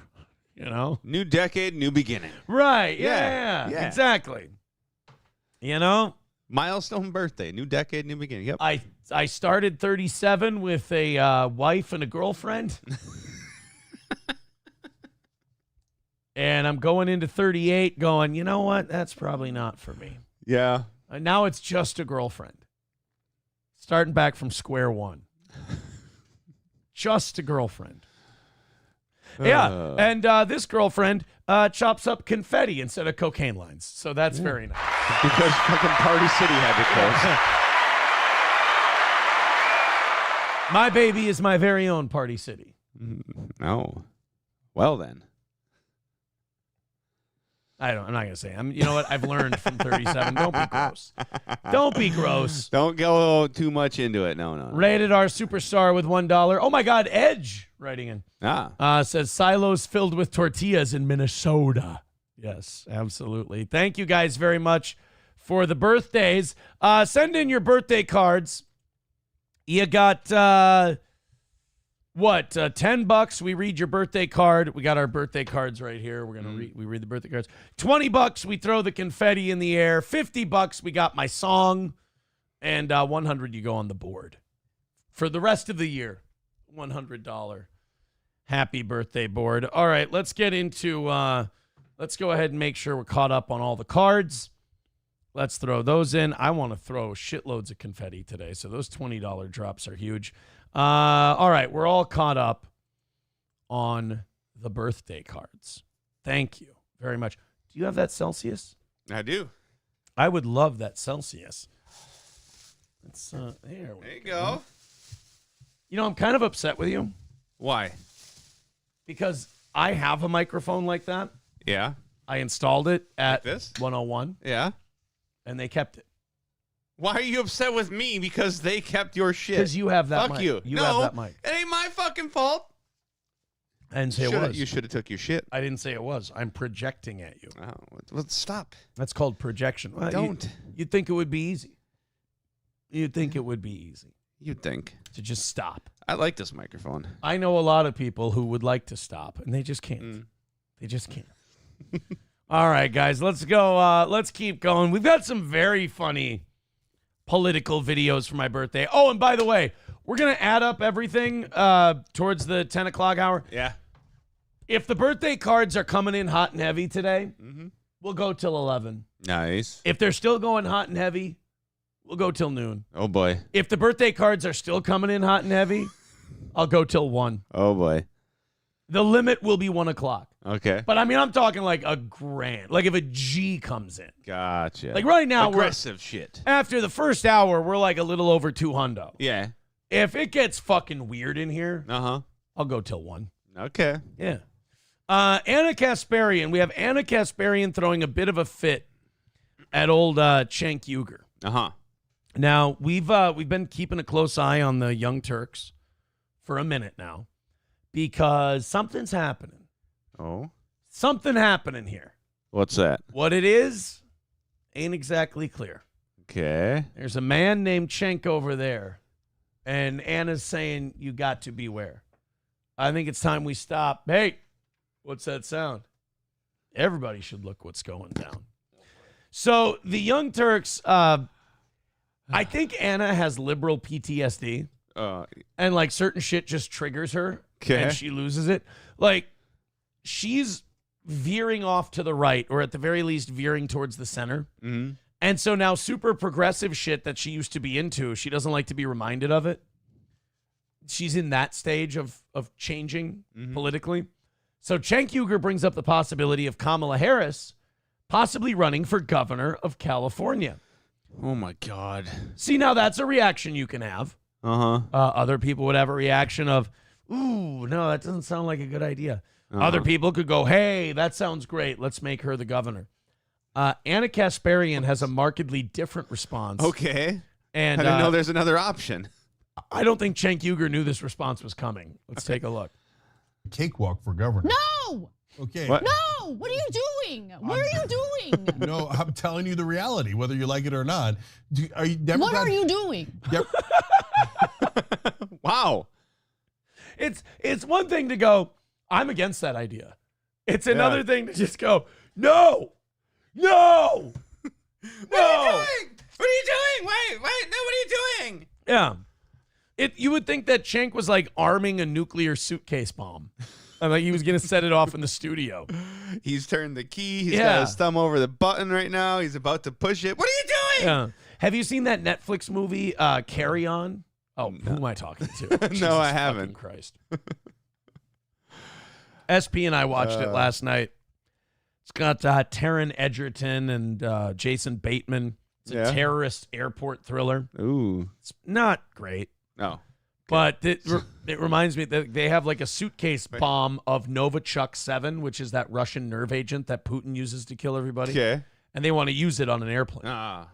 And this TSA guy has to stop it. Wait, so you're criticizing me for not watching movies, but you just go, yeah, this movie isn't that great, so don't bother fucking watching I it. had I'm to like, give it well, a- I haven't watched it, and then, Well, no. but I'm the asshole. I had to give it a shot, you know. And if you want to watch it, you still can, certainly. Okay. No! What are you doing? What are you doing? No, I'm telling you the reality, whether you like it or not. Are you Democrat? What are you doing? What are you doing? We got to think of different scenarios you could have that reaction. This is a mom yelling at her 5-year-old. What are you doing? This is me whenever I hear the letter N start a word with Matt on stream. No! What are you doing? What are you doing? No, I'm telling you the reality, whether you like it or not. Are you Democrat? What are you doing? What are you doing? Oh man, it's hey, I got a great idea. Hear me out. I think the thing that'll save this New York Jets franchise is if we sign Aaron Rodgers to a big deal. Okay. No! What are you doing? What are you doing? No, I'm telling you the reality, whether you like it or not. Are you Democrat? What are you doing? All right, mein Führer, what are we going to do next? Next, we are going to invade the Soviet Union. No! Okay. No! What are you doing? What are you doing? No, I'm telling you the reality, whether you like it or not. Are you Democrat? What are you doing? Wow. I got a great idea. If the House of Representatives and the Senate votes to repeal the Glass-Steagall Act, I'm going to sign it. No! Okay. No! What are you doing? What are you doing? No, I'm telling you the reality, whether you like it or not. Are you Democrat? What are you doing? I love how she says it again. She's just Like she doesn't think he heard her. yeah. You know, like no, I don't. You haven't answered my question. What are you doing? As if Cenk Uygur can speak a Kamala Harris governorship into existence. You know, Beetlejuice. For governor. No! Okay. No! What are you doing? What are you doing? No, I'm telling you the reality, whether you like it or not. Are you Democrat? What are you doing? I have an idea. I think this will work. Yeah. I'm glad we're all here for this protest today. Yeah. But I think what we need to do is we need to go into the Capitol. We need to go up into the we need to go up to the building and we need to go into the Capitol. No! And Okay. No! No, what are you doing? What are you doing? No, I'm telling you the reality, whether you like it or not. Are you Democrat? What are you doing? If only Anna Kasparian was at January 6th, we would have been able to stop all of that. She would have just chastised us, and we would have known better. All right, great idea. It's 1998. Yeah. It's the NFC Championship game. Okay. Got about 30 seconds left in the first half. Yeah. We got the most high-powered offense of all time. I think I'm going to have my quarterback take a knee and just take her into halftime. No! Okay. No! What are you doing? What are you doing? No, I'm telling you the reality, whether you like it or not. Are you Democrat? What are you doing? I'm loving. This is one of my most favorite recurring storylines. Yeah. In politics today, is the Anna Kasparian needle move. Like watching her, and by the way, later today, we have Cenk Uygur. Starting to move to the right. Really? Like I'm not saying Cenk's going to become a full blown Republican, but we have a clip of saying Cenk likes Republicans at live events more than he likes Democrats at live events. That's going to be very interesting. Yeah. Democratic voters in which she'll California respond. love to obey. And so, Oh my God! Oh my God! Oh my God! I'm gonna move, Cenk. I'm gonna quit my job. I'm gonna quit my job, and I'm gonna move. I'm not saying I'm in favor of it. I'm telling you what's like if the Democratic Party said we anoint Kamala Harris, a giant percentage of Democrats in California would go, yes, we obey. We will take the loyalty oath. It doesn't. He's 100% right. No, it doesn't matter who. It doesn't matter who they put there. Yeah. They're going to vote because it's Democrat. Yeah. That's it. There's a good chunk. Like the kind of Democrat that does that, almost all of them live in California and New York. You know? Yeah. Like a Democrat in Iowa doesn't typically behave that way. Right. You know? But a Democrat in California, if they just go, this is the candidate, they go, well, I'm not even going to consider listening to the Republican. Doesn't matter how bad she is. This state cannot survive another incompetent Democrat leading it. Leading it. Democrat like Kamala. No, we just can't. Okay, like, anyway, so like people are egging her on. Okay, apparently she's like in a wait and see. Is it just me or does she get hotter the more Republican she gets? Well, I mean, yeah. I mean, she looks like if Laura Loomer actually looked like an attractive woman. Mode. How about you wait and see like your way out of public life and go do what you're supposed to do. Go work in the private sector, go do the lobbying thing. Whatever it is, but do not run as governor of California. You know that you're like tired of certain politicians when you tell them to become lobbyists. That's a very dorky thing to recommend. Is you're like, hey, why don't you go become a lobbyist or something? Like, who says that? Someone who's fucking tired of Kamala Harris. That's who. But I love it. You know what I say about Anna Kasparian? Better late than never. Yeah. We'll take her. Better late than never for Kamala. For Anna Kasparian. Let's go to Honky with $2. He says, in Commie America, the guard as you gulag it. I'll fucking kill you, you fucking faggot. Go. Thank you very much. It's my birthday. It is? Every $10 we're reading a birthday card. Every $20 we're throwing a bunch of confetti in the air like crazy assholes. Every $50 we're playing my birthday song and doing all that other stuff. And every $100 we do all that stuff. And nobody's in the $100 club. What the fuck? This doesn't feel good. Let's fix that. Come on. We got, you know how many legions of fans we have that watch this show just to go, I fucking hate Aaron. He's a piece of shit. They're going to be so happy if that board's empty by the end of today. So let's make sure it's not. It's my birthday. Send me a birthday card. Streamlabs, PayPal, Venmo, Super Chats, Rumble Rants. Send me a birthday card. We got off to a hot start. Yeah. And I want to see that hot start continue. Thank you very much. All right, continuing on. This is going to be the best thing ever. I can't wait for this movie to come out. You know, sometimes a trailer comes out and you go, I don't know how my life's going to continue. Okay. Having to wait for this film to come out. Do you know about the 688? The 688. Yeah. It's a Netflix movie that's coming out. You like war movies? Yeah? I'm kind of indifferent on war You like movies. no, you like war movies? Well, I mean, yeah. Yeah, you like war Yeah. movies. Yeah. You like World War II? Yeah, of all the war movies, yes. World War II? Yeah. Just the ending sucks. Right. World War II is I'm a fan of the era. So World War II movies are like can't miss. You make a World War II movie, you're going to make money. Right. Well, get ready for a World War II movie starring and featuring powerful, fierce, black women. Yeah! But it's World War II, baby. What's it known for? Chitlins, pigs' feet, and black women. Right? No. What? You didn't go to school and learn that black women were all over the place in World War II? No. Wow. Somebody didn't fucking pay attention in history class. How is World War II all about black women? The black women were fucking killing it in World War II. It's in the movie called the 6888. What is the 6888? I don't know. I think it's Morse code for lies. So let's go ahead. You want to watch the trailer for the 6888? Yes. Oh man, I can't wait.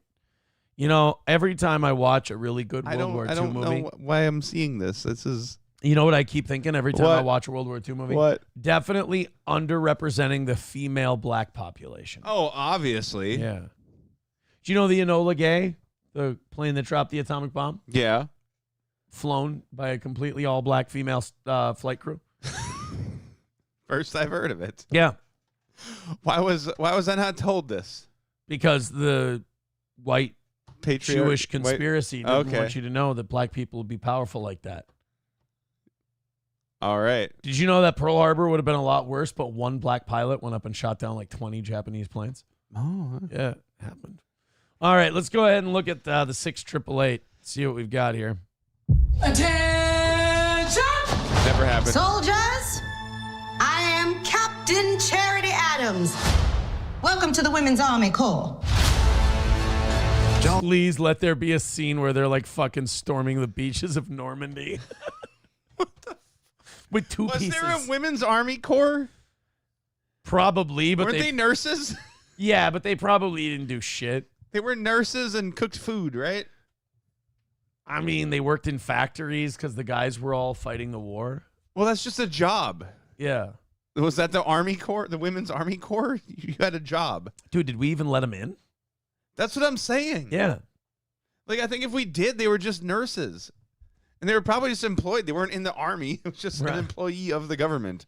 $2 from BJ, says Hidden Figures 2. The F in figures is hidden. Oh, you motherfucker. Do you remember that movie, Hidden Figures? I've heard it. I've never watched it. Anthony Cumia had a fucking aneurysm over that movie. That movie probably gave Anthony Cumia his heart attack. Yeah, that and all the booze Gino fed him. Yeah, just the Hidden Figures was the one where they tried to tell us that black women sent us to the moon. Black women have been sent to the moon before. Oh, yeah? When their husbands uppercut them. Domestic abuse is wrong. Hiya. Oh. Happy birthday to me. I can pick this up with my monkey toes. Can I tell you a disgusting story? Can I tell you a disgusting story that I probably shouldn't tell anyone else? I don't know, but you picked a great time to reference your monkey toes. Oh, sorry. My monkey toes fought in World War II. Can I tell you a story that I probably shouldn't tell anyone? Yes. I was down here one night. I think it was Saturday morning, just before I made the kids breakfast. I was down here fucking around. And I thought I had dropped a Sharpie. And it was down on the ground, so I was rolling it with my foot. You know how you just kind of roll it? I looked down. The fucking dog had taken a shit. The dog had taken a shit. He never shits inside. He had taken a shit, and I was rolling the turd like Play-Doh with my foot.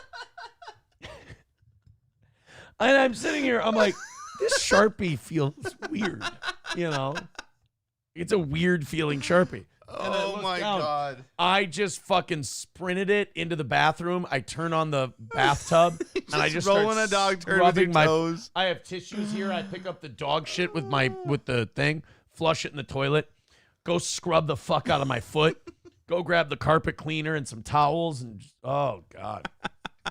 You know the scrub where you spray the foam and you scrub. Oh yeah, yeah. Yeah. Did you use that on your foot too? Should have. Just soap and hot water. I thought it was this. And like a Chihuahua's turd is not much thicker than this. Okay, I wouldn't know. So it's down on the ground Never and analyzed. I'm rolling it softly with my foot. Mm-hmm. I'm thinking I'm rolling this. No. Turns out to be shit. I was like, Sharpies don't have ridges. So I was literally just sitting there with my foot like a retard. Turd roller. Rolling a turd. All right, let's go. We got a birthday card here. We got to read a birthday card. Then we can watch the Black Lady movie. Easy Money's wife with $9.99. Oh, here's my birthday card. Look at a little dog on there taking a shit. Happy birthday, Fishing on Red. Glad to see Matt today. Have a great day. Oh, thank you very much for the birthday card. $10 birthday cards. $20, we throw a shitload of confetti in the air. $50 the song and the confetti. $100 you get on the board. Let's go fucking ape shit and throw in your birthday cards. All right, you want to watch Black Ladies Win Us World War II? Oh, yeah. This is what history needs. I got to get be. educated here. This is some DEI right here. My wife and I have been talking about the problems we are having with the mail and our soldiers' morale. Mr. President, this is Oh my God, it's fucking I just saw him on that movie last night too. That's Hank from Breaking Bad, I think. Oh, yeah. Isn't that Hank? Looks like him. Dean Norris, by the way. Okay. Dean Norris. President, this assignment has proven to be a logistical nightmare. Even tried the Women's Army Corps. You mean the White Women's Army Corps? Oh, sassy black lady putting the 3-star general in his place. That happened all the time in World War II. There was some fat old black woman talking to 3-star white generals like that. Yep. Can't just be happy that, hey, we've let women in. No, you got to make it racial, too. You understand, this is like, just give you an idea of how racist. This is 1941, 42. Mm-hmm. Like, this is before they hanged Emmett Till. Like, this is pit race. This is less than 100 years after they freed slaves. I mean, this was bad time. First of all, the fat black lady ain't sitting in on a military generals meeting. She couldn't even vote. Right? What is she it? was supposed to be able to. Yeah. But there were a lot of barriers. Another? Unspeakable, speakable. Adams, you and the 6th AAA Battalion are headed to Europe. Oh, Tyler Perry. Wow. Y'all remember when black women went and fought all the Nazis? No, I do not. Well, it never happened. People show this movie from now on, and you'll be like, well, that never happened. And they'll be like, look at the movie. I'm like, no, I know that the movie was made. Mm-hmm. And I'm sure there was like a fictional story. I'm sure there was a battalion in the American military with black women in it that did things. But Did you open it? The Postal Battalion? They think the only thing we good for is deliver some damn mail. no, you can cook meals, take care of children. Do the dishes, clean the bathrooms. We actually don't think you're very good at delivering the mail. I mean, that's a very on-time kind of thing. Yeah, the theme song, the theme of the post office, if you guys were doing it, would be, come snow, rain, sleet, oh, hell no.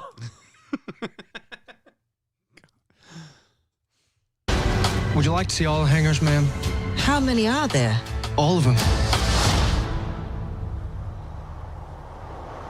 Oh my God. Kerry Washington. We have been ordered to provide hope. The soldiers have not heard from their loved ones, and their loved ones have not heard from them. When there is no mail, there is low morale. Wait a minute. Wait, so this is all about male women? This is lit. Whoa. Hold on a minute. So Netflix threw a shitload of money at Tyler Perry when he said, I'm going to make a song or I'm going to make a movie about empowering black women during World War II. Really? What do? They deliver letters? Yeah, but like what's the theme of the movie? A bunch of black ladies giving white ladies mail. Yeah. Really? That's like what's the struggle of the movie? They got to like read it. Okay, can I? They got to sort the mail. Yeah. Yeah. This is disproportionate. So I'm sorry. Yeah, it's black people. Every one of them. Yeah. That's not they didn't round up black people to do a thing in World War II. That never happened. I was glad all the black people and say this is your job. What if that they did? Never happened. What if they did? They didn't. They could have. I'm guessing if they did anything like this and they had women do things, was there some black women? Yeah, there probably was. You're saying that there were some white women delivering the mail. It was representative of the population of the country, which this is not. Can I point something out to you? And you might be looking at this through a 2024 lens. Okay. This wasn't the heyday of segregation. Yeah. Bro, you're looking at this as 2024. I guarantee this happened. I'm just saying it's not an interesting movie. I'm not being as racist as you and saying that, what? So in 1942, they didn't let black women and white women do shit together? Yes, no, legally, that's the way it was. Okay. Like written into our legal code. Black women and white women couldn't do shit together. But in other scenes, they showed them doing shit together. You know about like the buses. Yeah, delivering the white ladies their mail. They were allowed to do that. But like, you know about the lunch counters in the buses, right? Yeah. You ever heard of this lady, Rosa Parks? Yeah, rings a bell. Hush that fuss. Yes. Everybody moved to the back of the bus. Yes. Yeah. That's Rosa Parks. That was real. That wasn't just an Outcast song. Okay. Black people and white people had to be separate on shit. They had to be. Yeah. So this actually makes out of all your objections to this movie, and don't get me wrong, this is a retarded movie, this is pretty on the nose. Okay, fine. I'm wrong. You could be right about everything else. This just proves how racist I'm not. Yeah, I just want to help you that there's a lot of people, and we're not looking at the chat right now. I'm going, why are we separating them? Like, what does this? No, there's no need for this. I'm not. Honestly, that would be their response too. Why are you separating us? So you're technically being a black civil rights pioneer. Yeah. Yeah. Because if we transported you into this year and you went, this is bullshit, why are they separated? Technically, all these black people would celebrate you. You'd be like their Martin Luther King Jr. So if you brought your brand of racism to 1942, you'd technically be a civil rights hero. Oh, boy. What is this bullshit? Black people and white people should be intermingled in this. And they'd be like, yeah, Matt's the greatest black ally of all time. You'd be like, no, I just don't like it when large groups of black people get together with no whites. Yeah, that's right, Matt. No, I hate you fucking people. Whoa. They're the pilots of the planes. 6 888 Battalion! Forward march! What? You didn't put on your mail sack. They did not send us because they thought we could do it. We are here because they are sure we cannot. They were not in the room with the generals. They were delivering mail. Here's a letter. You know what fucking Patton would have done if one of the sassy black mail ladies came in and started giving him shit? You understand Patton beat the fuck out of his own soldiers when they said they had PTSD, right? Oh, boy. Like Patton visited troops in a hospital. Okay. And he saw one soldier who wasn't like visibly wounded. Yeah.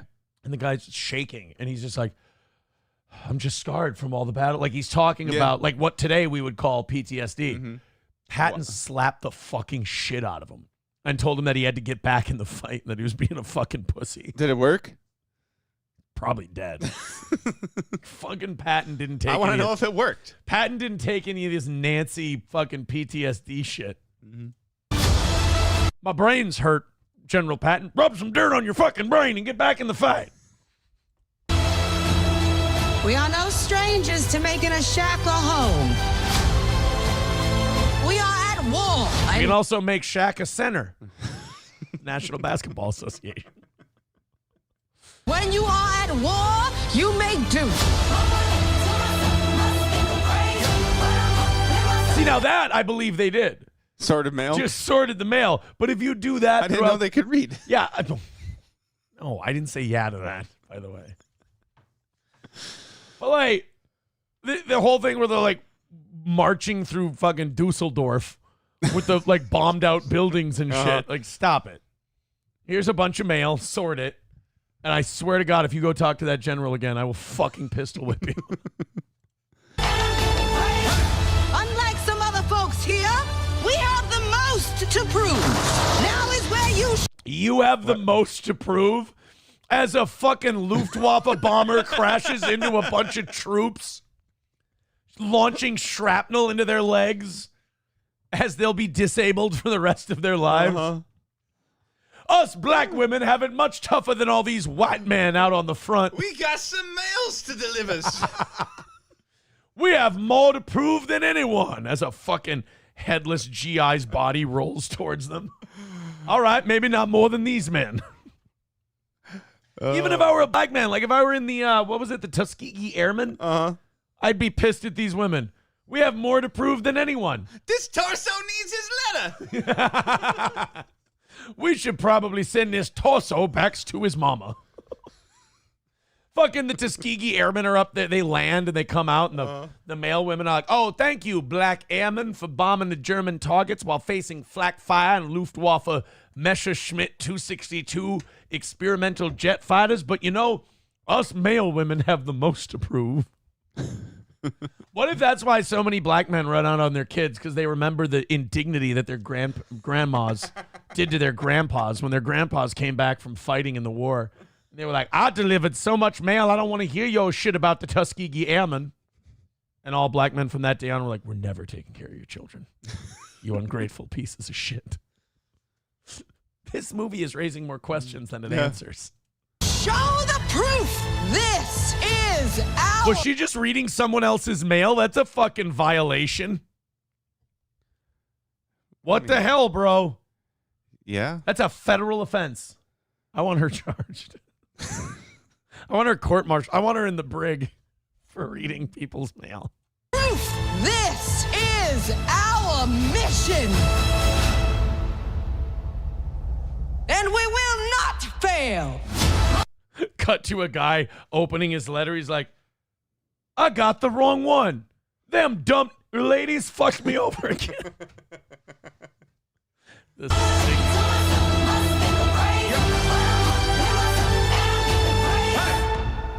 The 6888. Wow. It's out right now on Netflix. I got to watch that. I'm telling you. You want to watch a Black Lady Netflix movie? Yeah. I'm going to go home and watch it after That'll the show. probably be pretty fucking good, let me tell you. Uh-huh. Not many movies better than that one out there. God damn, man. It's a Tyler Perry movie. It'll be really good. Mm-hmm. You'll enjoy it thoroughly. Zen Man Builds with $1 says Aaron, Hank, and Gomez were both in Carry On. They both gained a ton of weight. Gomi was in it too? I didn't see him. Well, shit.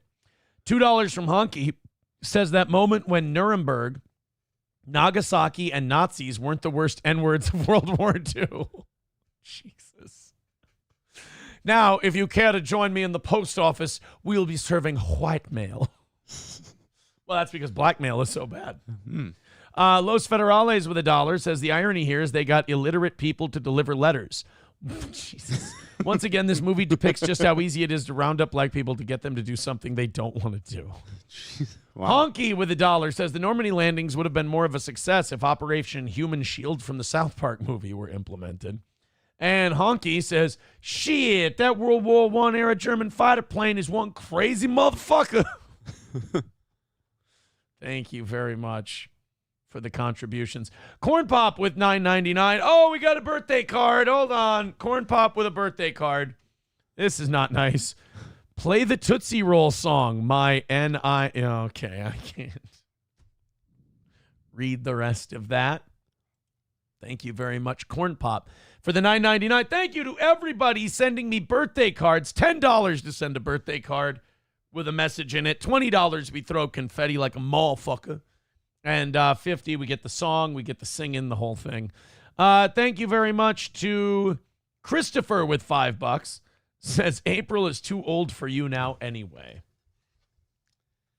It's very nice. Thank you. Yeah. Zen Man Builds with $1 says Gomi was the lead guy in the tower. Oh, okay. Now I get it now. You're right. They both have gotten really fat. Holy shit. Holy Jesus. Guys, if you want to wish me a happy birthday, there's all the links in the chat. The Shameless Money Grab birthday show. Although not technically the Shameless Money Grab birthday show, because we are doing a show. I prepped a big one.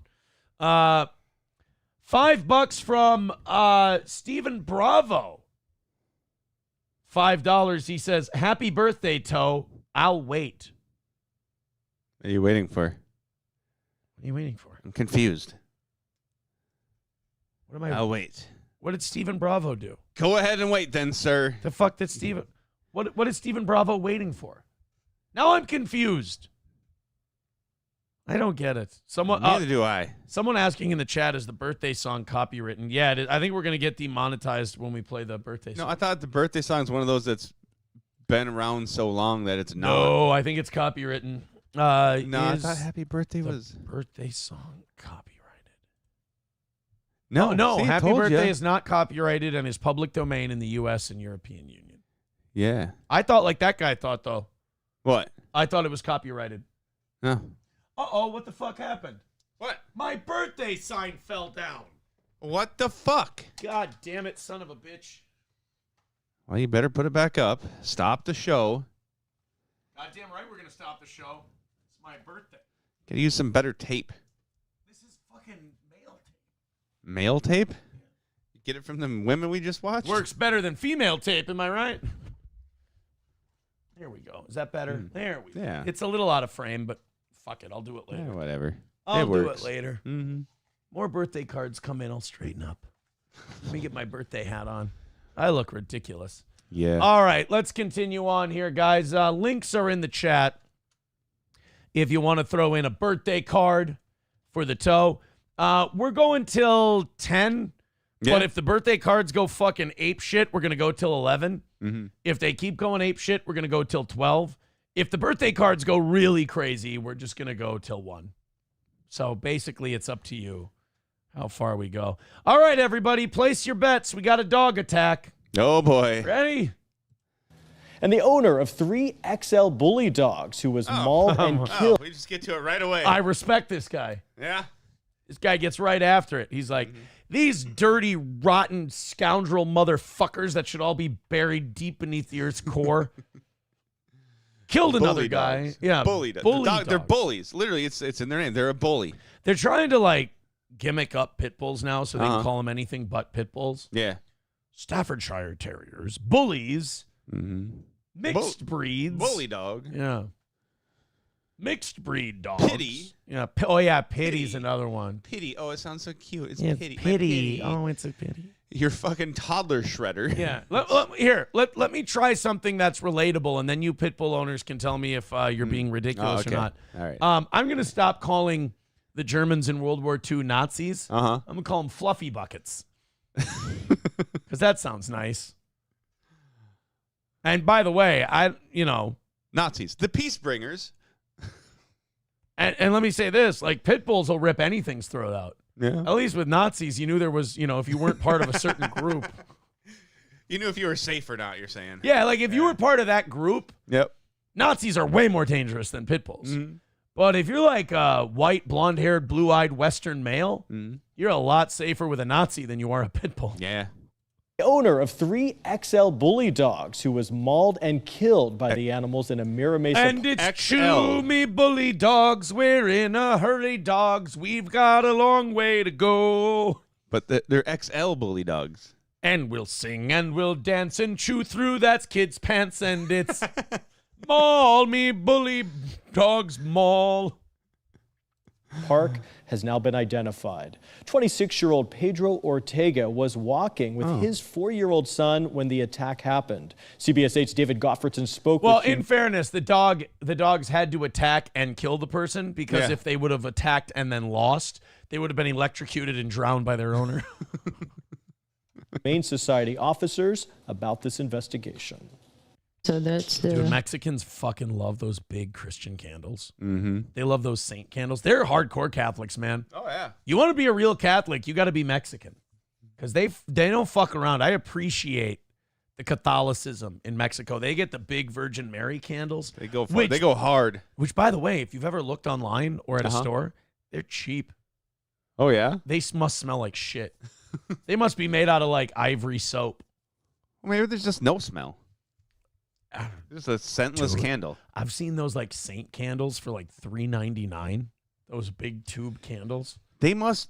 That means they sell a lot of them. If they can sell them that cheap, they're selling a lot. Also, it means like to make them, it must cost like nothing. Right. But they've got it down because they sell so much. Smudge. Oh my God. Rich and Kevin Pratt showed me doorbell video of one of 3 dogs that fatally attacked their Look own. at that thing. It's built like Anthony Joshua. Like that thing's fucking huge.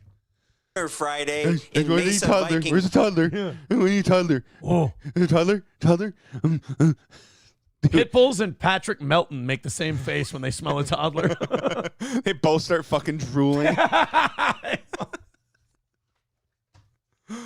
You just show a picture of Patrick Melton drooling. You go, is he at an old country buffet or a preschool?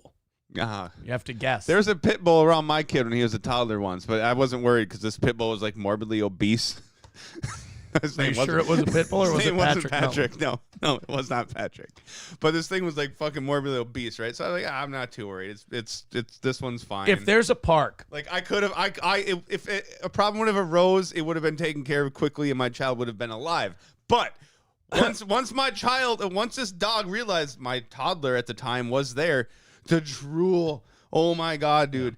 Just fucking drooling. If I'm at this playground with my children and there's like 3, 4, 5-year-olds there. Yeah. And I see a drooling pit bull and Patrick Melton. I know that if I hit Patrick Melton in the head with a baseball bat, the kids are safer than if I hit the pit bull first. I can handle the pit bull later, but I got to take care of the immediate creepy threat, which is the 400-pound slovenly looking, disgusting, fat-titted, creepy, bearded, pedo-looking guy. Yeah. The phenotype, if you will. Park in Mira Mesa. Look at this big red pit bull. The dog Famous last words. No, don't look at it. Get the fuck out of Dodge. Run from that big red pit bull. Throw a fucking copperhead snake at it and get the fuck inside. wandered into their garage right after the attack, covered in blood with... Oh, that's not his skin color? That's... Oh, my God. Look at this big red pit bull. Oh, no. Look at this blood-covered fucking murdering animal. So that's not like a two-tone dog. All this lighter color here is the blood stain right here. Oh, yeah, you can see now, right? Right here and here. Oh, my God. So they're just covered in that guy's blood. And they're just looking out like they might as well be on a fishing trip. Yeah. That dog's in a great fucking mood. Yeah. Look at that collar. Look, you can see by that black band on the collar, there's a lighter color there. That collar is all soaked in blood. Soaked in blood from the guy he ate. Yeah. If you took a garden hose with a sprayer and you sprayed that dog, just red water would flow into your sewer. Oh, my God. I mean, he'd be pissed that you sprayed him and he'd eat you too, but... See that lawnmower? Do me a favor.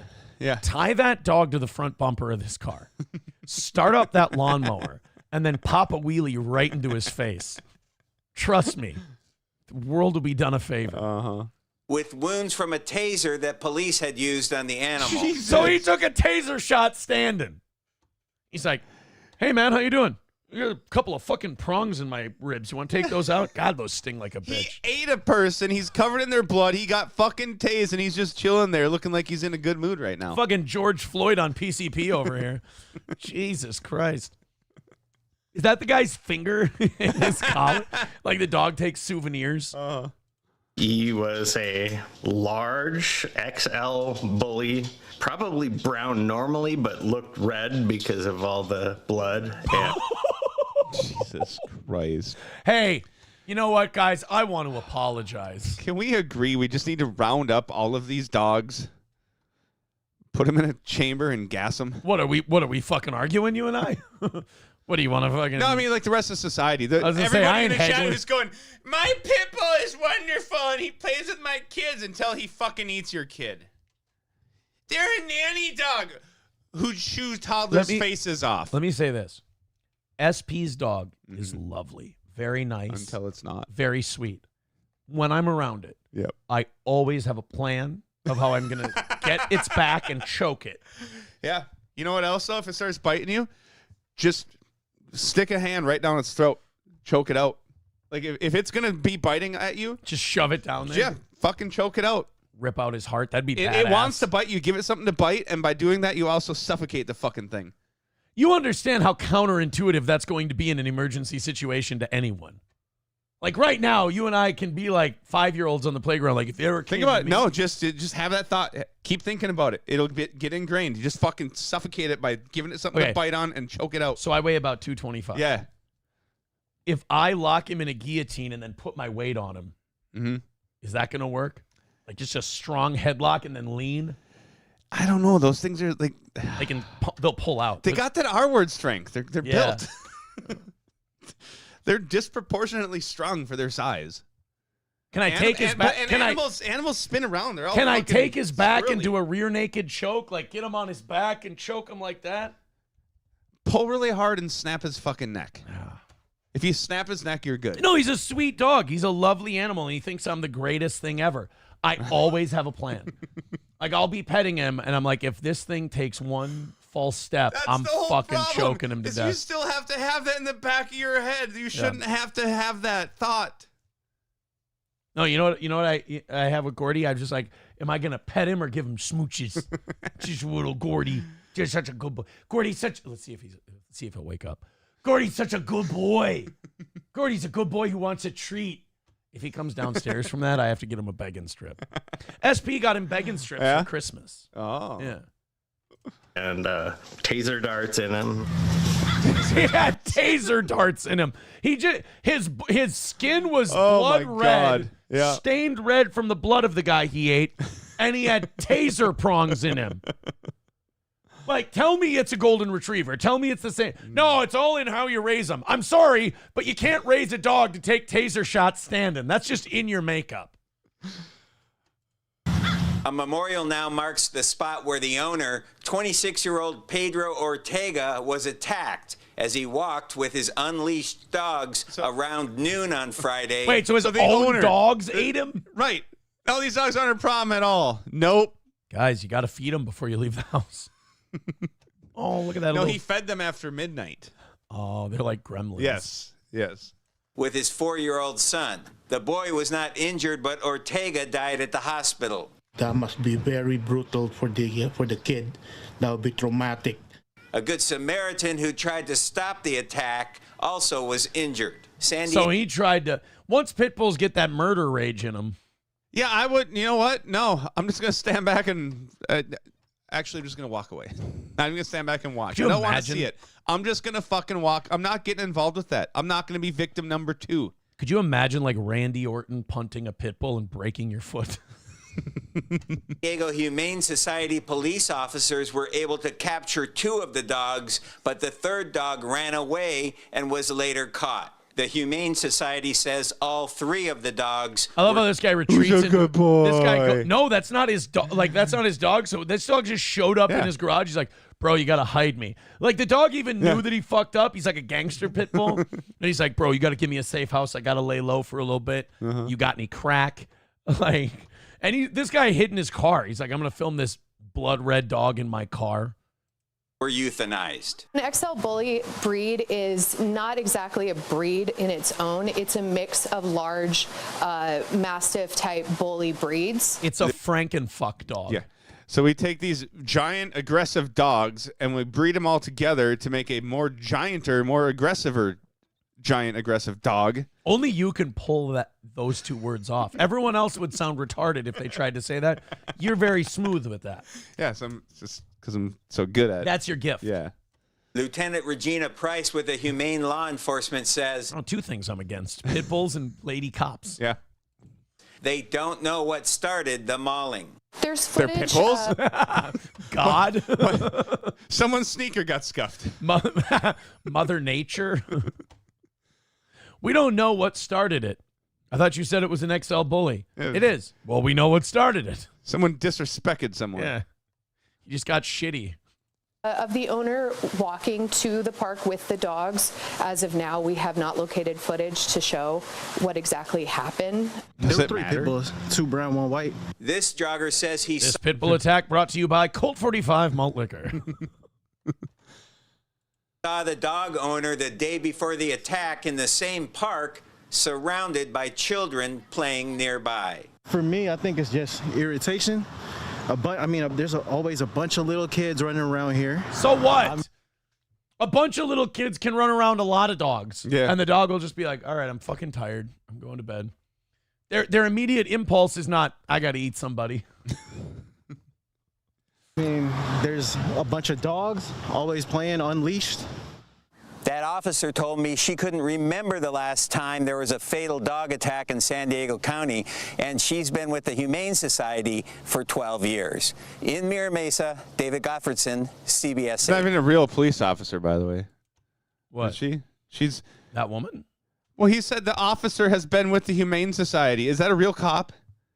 No, you don't get to be a cop that just... And with the Humane Society, though, or does she also work at the Humane Society? I don't know. And That's she's a cop? that's shady to me. You're right. Yeah, I don't think she's a real cop. Which one is it?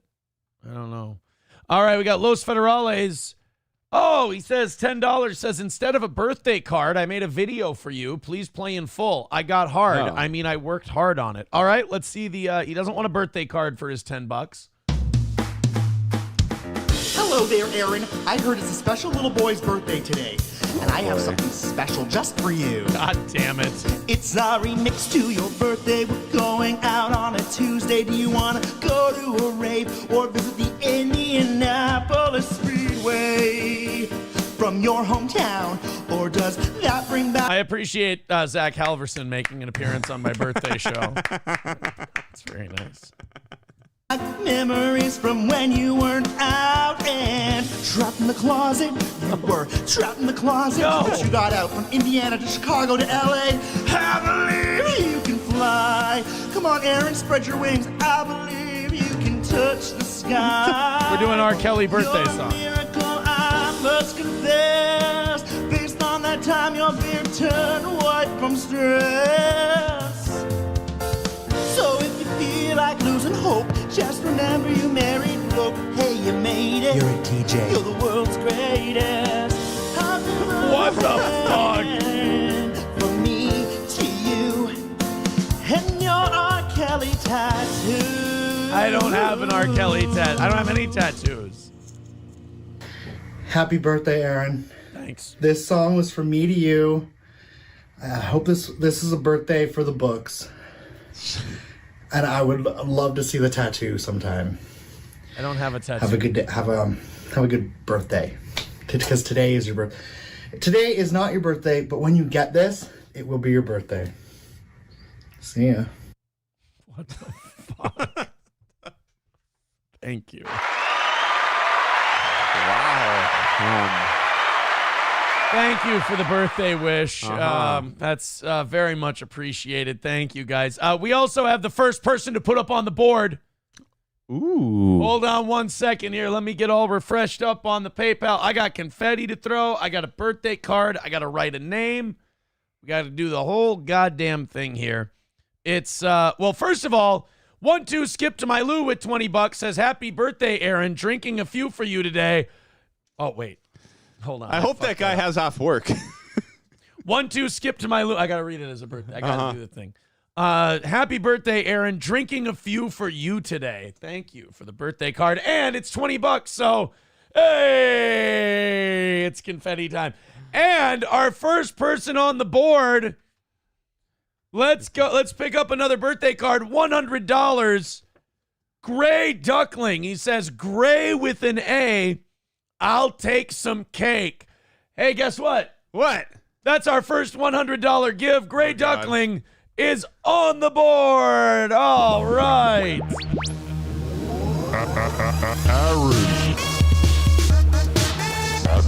birthday, Aaron.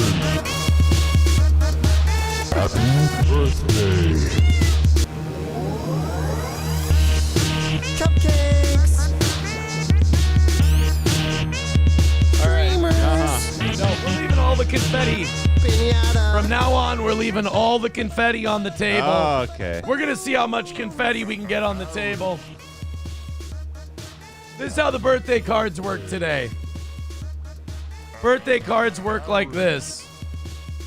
$10 to get a birthday card read, $20 for confetti, $50 for the song, $100 for the board, and everything rolls on. You get each one. Gotcha. At each level. Thank you very, very much. Sam Show says, I actually like how terrible this is. Thank you.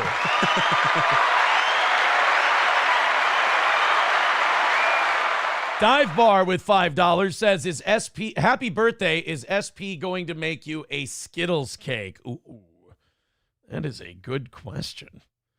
I wonder if she will. Maybe she'll make me a nice When Skittles do you want to do the what I brought you? Oh, you know what? We should probably do that in a little bit.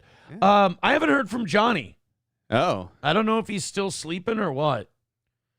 So I don't know. When I hear from him, I'll send him the link and everything, and we'll do the whole thing. All right. Perfect. So I think we're pushing about $400. Oh, dang. At the minute. So I'm gonna say we're gonna go till 10. Yeah. Maybe 11 at this point. We're at about $400. If we make $1,000, I'm gonna go till 1. Okay. But 400, I think, is worth between 10 and 11. I think. Let's go. Oh, here, we did this. Oh, that was loud. My bad. McBuster says, call up Kiki and tell her to fuck off really loud. Why would I do that? I mean, we don't need to be hostile. Why do we can need- be civil with each other. Why do we need to tell people to fuck off?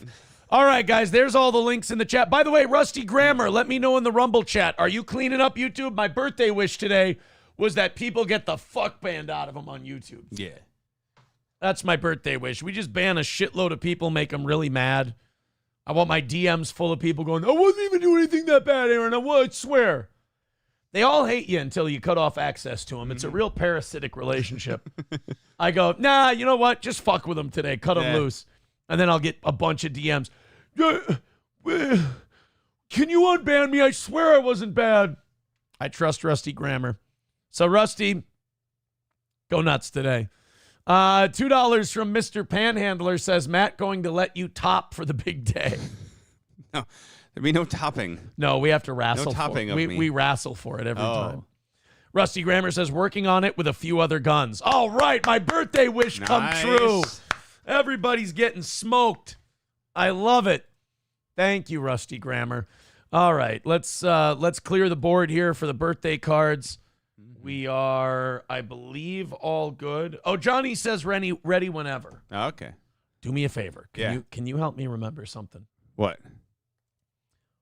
When we're done, let me know to hit Control-Z a shitload of times because I'm going to resize Johnny's thing here so that we don't cut you out like you're cut out right now. Oh. Yeah. Uh-oh. No, I don't want to exit. Jesus Christ. All right, let's there we go. I'm going to throw Johnny the link. And then once we get the link to Johnny and he comes in. Lucky Johnny. Yeah, I'm going to resize that. We'll put him like down here. Yeah. And then we'll keep going for today. Gray Duckling with $5 says, let the game begin. Indeed. Let's go bean nanners for my birthday, boys and girls. Thank you so much. All right. Off we go. Again, $10 for a birthday card, $20 for confetti, $50 for the song, $100 for the board. We have one person in the $100 club today. It's Gray Duckling. Go ahead. Gray Duckling is lonely. Someone joined the club. Go ahead and join him. Streamlabs, PayPal, Venmo, Super Chats, Rumble Rants, etc. All right. I want to see what you can see of the table right now. Okay. Covered in confetti by the time we leave. No more picking up confetti. Okay. All right. We're done picking up confetti. Let's see if... Oh, there he is. Well, he looks puzzled. I'm going to... It's Johnny! I'm going to fuck around with his screen here a little. Uh-huh. Can't you just grab the... No. Ah, I see. There we go.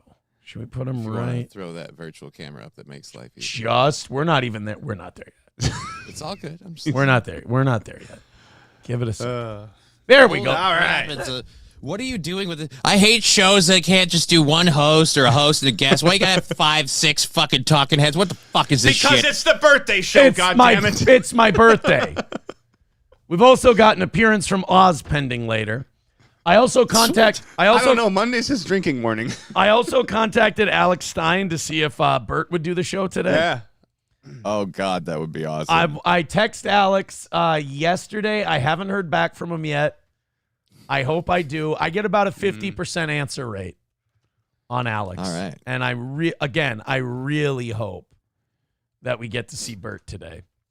That would make my day. God, that would be funny. Adam gifting a membership over on YouTube. Thank you very much. you. Suave Banana with $5 says, "Happy birthday, Aaron. Sent from my Galaxy S smart butthole." See, he's gay. Okay. So it's all right. It's okay for him to say shit like that. All right, so we got birthday cards coming in. We got confetti we got to throw. It's going to be a great day. Let's go to the next thing we've got set up here, and that is Bill Maher talking to Jay Leno.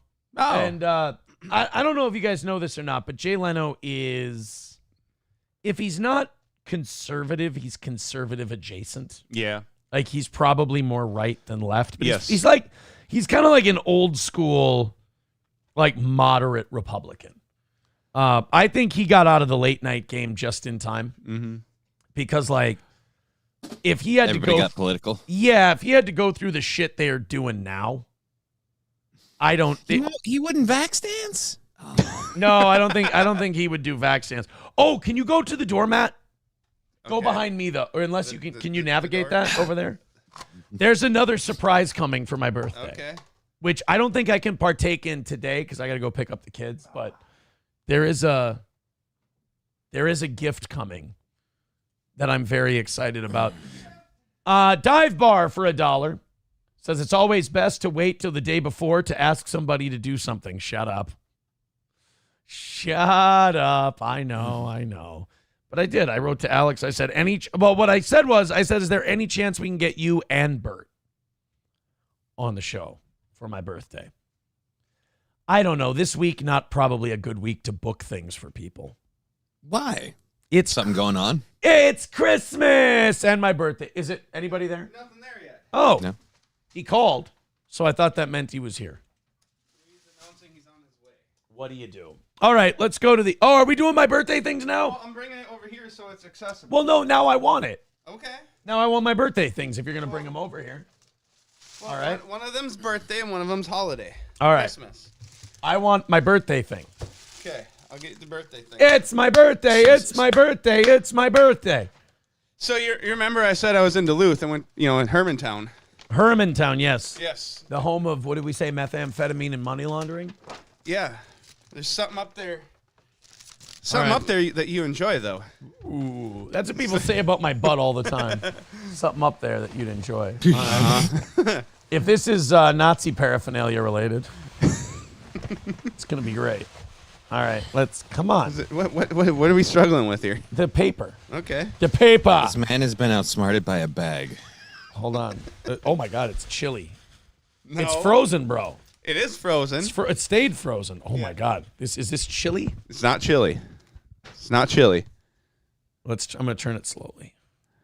There's no fucking front label on it. It's on the top. Valentini's. Don't you like the sauce from Valentini's? What? I was told you like the sauce from Valentini's. Are you thinking of another girl? No, I was told you like the certain sauce from Valentini's. I don't know what Valentini's is. It's an Italian restaurant. I have no idea. Really? Yeah. Never trust the chat. That's all I'm going to say. It wasn't Never the trust chat. Who told you that I liked Valentini's? Grinch. She's like, never fucking heard of the place. Approachable would bring you once in a while. Would bring you a sauce from the Valentini's. I was told. Well, I think it was approachable. Well, that's really nice of him to do that. No, this is great. I'm gonna love it. Yeah, I'm sure this is gonna be fucking delicious, and I'm glad you guys put a lot of thought into it. And we're up here. We have to get air in this thing. And I'm gonna tell. Approachable. By the way, that's Corey. No, Aaron. No, it's Corey. Corey likes Valentinis. He's Yes. talked about it before. Right. This is a Corey gift. Okay, well, this will make up for it. Is this now my birthday? This is beautiful. Yeah, this is. Do you want me to send this to Corey? Or you want me to try it? Oh my god. No, you should have that. I'm gonna try. You the like sauce. pasta? I love pasta, dude. It's fucking delicious. I can't Trust wait me. to try this. It's fucking amazing For the first time in my life. When am I ever in Chisholm and Hermantown? I wasn't told you would go there. You were given sauce from Let there. me just say this. I love this. This will be delicious, and I will really appreciate it. And this is a very sweet, thoughtful gift. It's just that it's someone else's. I feel retarded. Right. It's a sweet, thoughtful gift for Corey. It's amazing. This is Johnny's right. This is one of the sweetest gifts for Corey anyone's ever given me. In fact, can I say this? What? This is the nicest gift to Corey I've ever gotten. You rank number 1 in a category of gift giving to me. And that is giving me a gift. Wrong category. Yeah, no, but it's a category. You are number 1 in giving me a gift meant for someone else. It's getting really warm in here. Yeah. Sam Show with a good point says, just the fact that you were gifted sauce, you fat bitch. It seemed fitting. It really seemed fitting. For Corey. No, I'm gonna love this. This is great. I'm excited to try it. I'm not bullshitting you at all. I'm not being nice just to be nice. I'm excited to try a new thing. You should grow out a beard before you try it. Just saying. At 37 years old, I tried some new things that I wasn't so proud of. And now this year, so try some fucking sauce. Last year, I started my 37th year on this earth with a wife and a girlfriend. And that's not a good idea. This year, I'm going to start it with a girlfriend and some pasta sauce. That sounds like a much safer, healthier way to start my 38th year on this earth. Till Corey comes over saying, "You ate my fucking gift, you dick."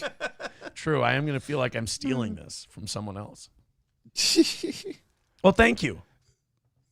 You're welcome. I really appreciate this sauce. No, you don't. I do. Did you get him some noodles to go with the sauce, or does he have to do that himself? You know what I'm going to do? I'm going to go get some meatballs and shit, and I'm going to make spaghetti for the kids There's tonight. nothing special So about it's not noodles, even a whole Johnny. gift. No, there's nothing special about noodles. You can do noodles wherever. That's fine. The sauce is special. But that, it's like getting a kid a gift and going, well, you can play with it after you go buy some batteries. Guys, we are forgetting one very important thing about this amazing gift. Yeah. It's for Corey. It's for someone else. This gift was intended You see, I'm not gay, so I don't pay that much attention to what other guy friends are Yes, but your into. girlfriend is gay, and she should know this, and she got the wrong person. Somebody just wanted you to eat a dick on air, Matt, is what I think it is. Yeah, I think she did this to humiliate you. And it worked. And it worked. I'm excited to try it. God damn it. If you think that there's oyster crackers in there, does that make up for it? If you think that I'm gonna be upset that I got pasta sauce to try, you're wrong. I love pasta sauce. The look of like, what the fuck is this? I mean, but I was like nice What the about fuck it. is Valentini's? But I was nice about it. And Matt, he was like, "This is lovely, but what is it?" Right, but like it was one of those things where Matt was like, "You love that," and it's one of those moments where you stop for a second, you go, "Holy shit!" But somebody told me. Yeah.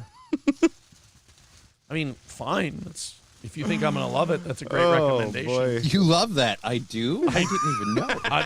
Yeah, like I'm fucking pumped about because apparently I love it. All right, let's go ahead and check out my other gift. Yes. This was wrapped by a bitch, I can tell. This was wrapped by a woman. Oh my God. It's a giant plate of cookies and sweets. The audience isn't going to shit on me for getting this. Oh my God. I'm going to make the kids clean all this up today.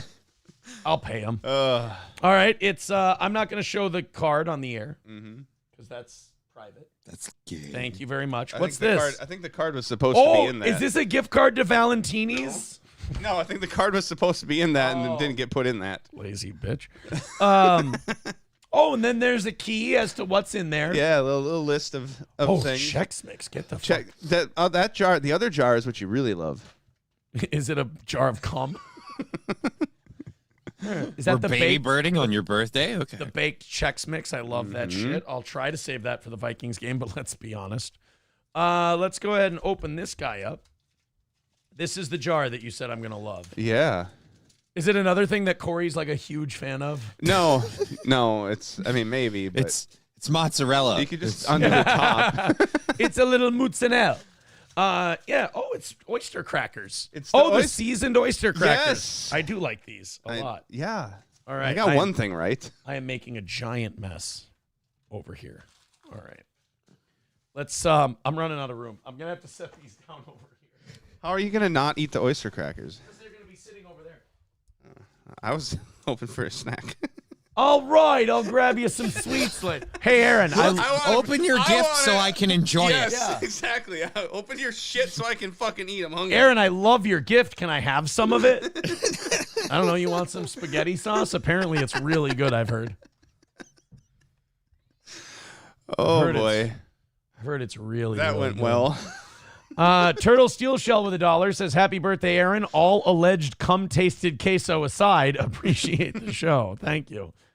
Silver Wolf with $5 says, "This was Aaron's legit reaction." All right, let's see what my legit reaction was to my gift, my lovely gift. Avocado.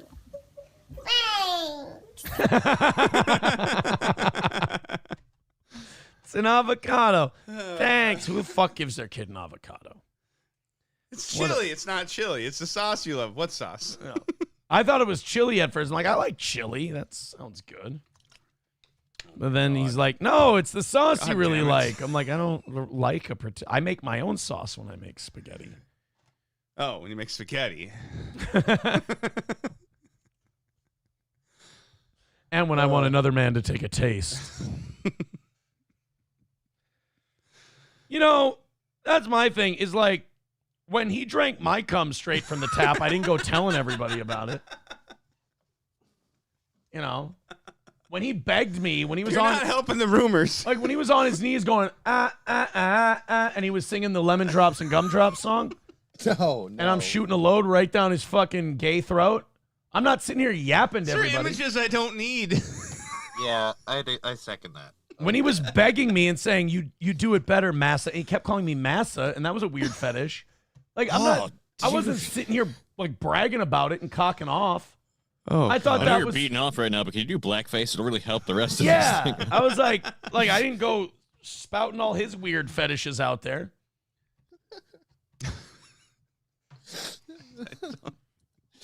This is This disturbing. birthday show is weird. When he's sucking it right from the tap and going, my, what a lovely tea party, I'm not sitting here like blabbing it to everybody. I guess we moved on from me giving the gift to the wrong person.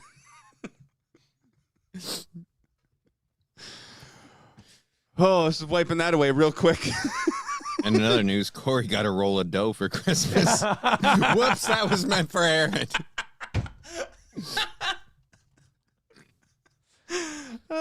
Oh, somebody's saying Jesse PS should send me a bucket of coleslaw for my birthday. He really should send me a bucket of coleslaw.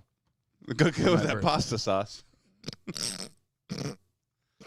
You know what? Now that I'm thinking about it, all these lies he told about me and the cum drinking and everything, I never told anybody that he would spread his ass cheeks open and go, shoot it here, Big Daddy. I never told anybody. And because I'm a good friend and I'm a nice guy, I did. Why are we? I could deal with you not telling me now. But I can't believe that. I couldn't believe a man could gape like that. And I'm like, this is not the first thing that's been in this asshole. Well, clearly. It was now I don't feel special. Someone was here first. Yeah, it was jarring to see, as a man who's never had anything in his butthole before, to see a man with clearly what was a blown out anus. It was so well traveled, there was a tourist center. You know what's great is that I haven't said who this is about. So anyone who tries to sue me for this is just admitting that they might have a blown out anus and drank my cum straight from the tap. Your move, queer. By the way, definitely at the very least bisexual. I'm not that part. I'm not kidding. Based on what I've witnessed alone, yes. Probably gay, but probably like not, because probably like there's no lines for this like it all just kind of runs together. It's a mental illness. I saw things at And Benton mental illness. Station one night. Mental I'm gonna illness. go with you. Mental illness doesn't get Valentinis. Honky with $1 says Grinch straight up mistook Aaron for Corey. Should have gone to Specsavers. Thank you. Yeah, people are theorizing that it could have been a prolapsed anus. That's true. It could have been a prolapsed anus. I've never seen one quite like that before. When they spread their cheeks and go, please, they're like begging you with tears in their eyes. Please shoot your load into my anus. I'm like, this is not something I'm into, but for the good of the team, you know, I don't want to make waves. Just to prove I have excellent aim. I'm gonna bullseye this bitch. Precisely. All right. Ramp Tramp writes, that's enough. Fair. Fair. That's fair. All right, guys. Thank you very much. Let's throw in some birthday cards. Let's do some damage here on my birthday. We're pushing like 400. So like I said, we'll go till at least 10 today. And judging what comes in for the birthday cards, maybe a little more.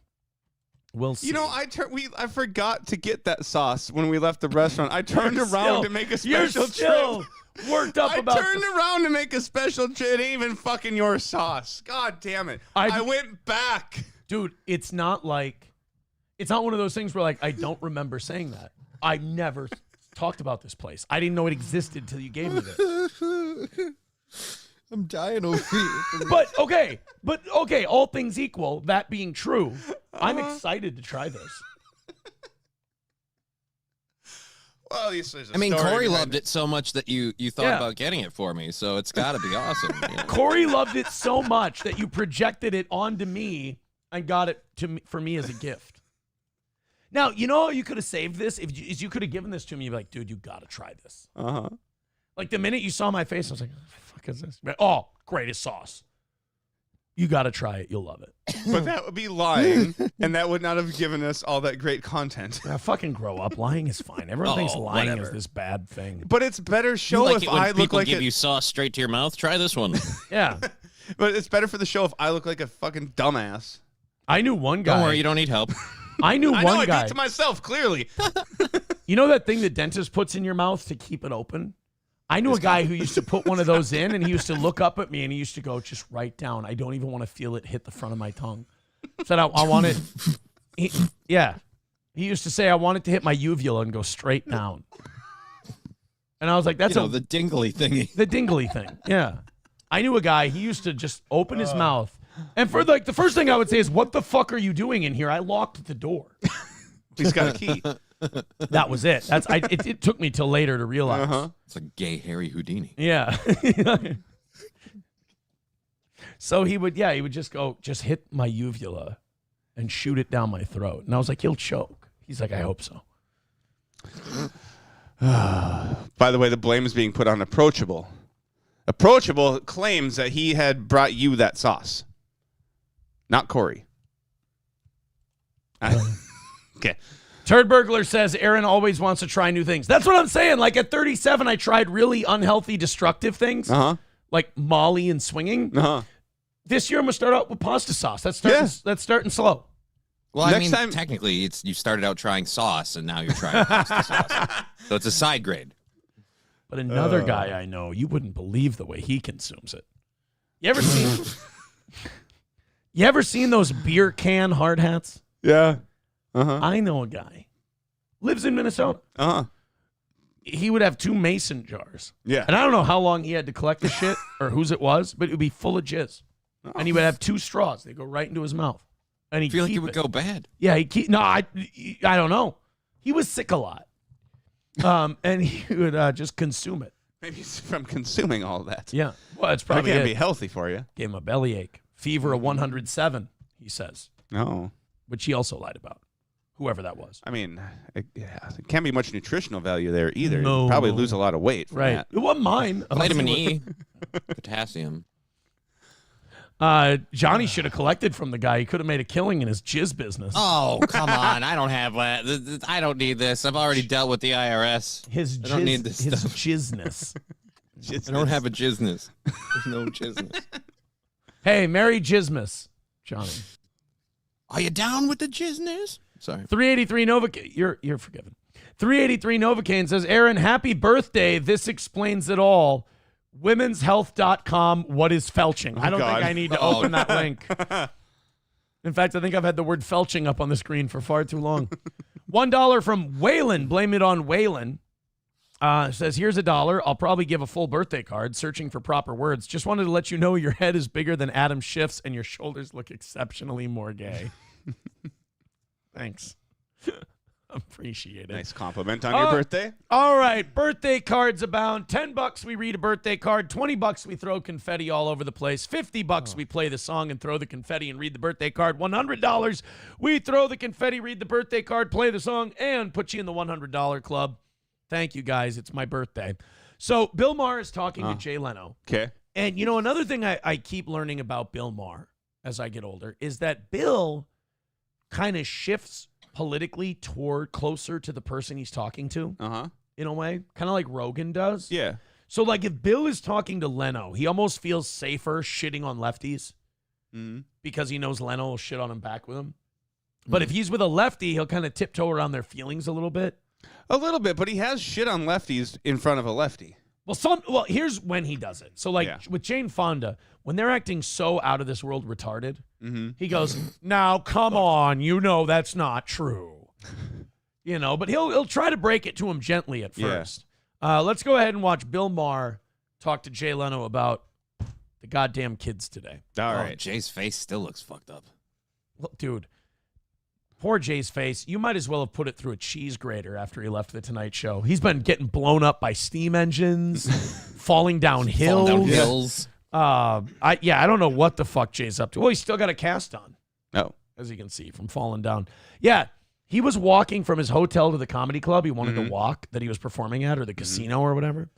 And I thought he just strolled down the hill. Look, yes, he figured if he went down this hill off-road, off-sidewalk, it would be a shortcut. Yeah. And he just took a comedic roll down the hill and shattered his arm and smashed up busted his face up real bad. Yeah. This is like a year after he was working on a steam engine in his garage, and it just shot heat at him. Steam into his face. He got third-degree burns. Yeah. Yeah, those are dangerous machines. Oh, yeah, you and Jay Leno are just, you guys know. He just remember him hugging Nixon, and then so what? Oh, they're talking about Sammy Davis Jr. hugging Nixon. I know, but at the time he was he's seen as a traitor. It's so funny you mention that because like today we live in this time when you're not allowed to have friends from the other side or cross lines politically.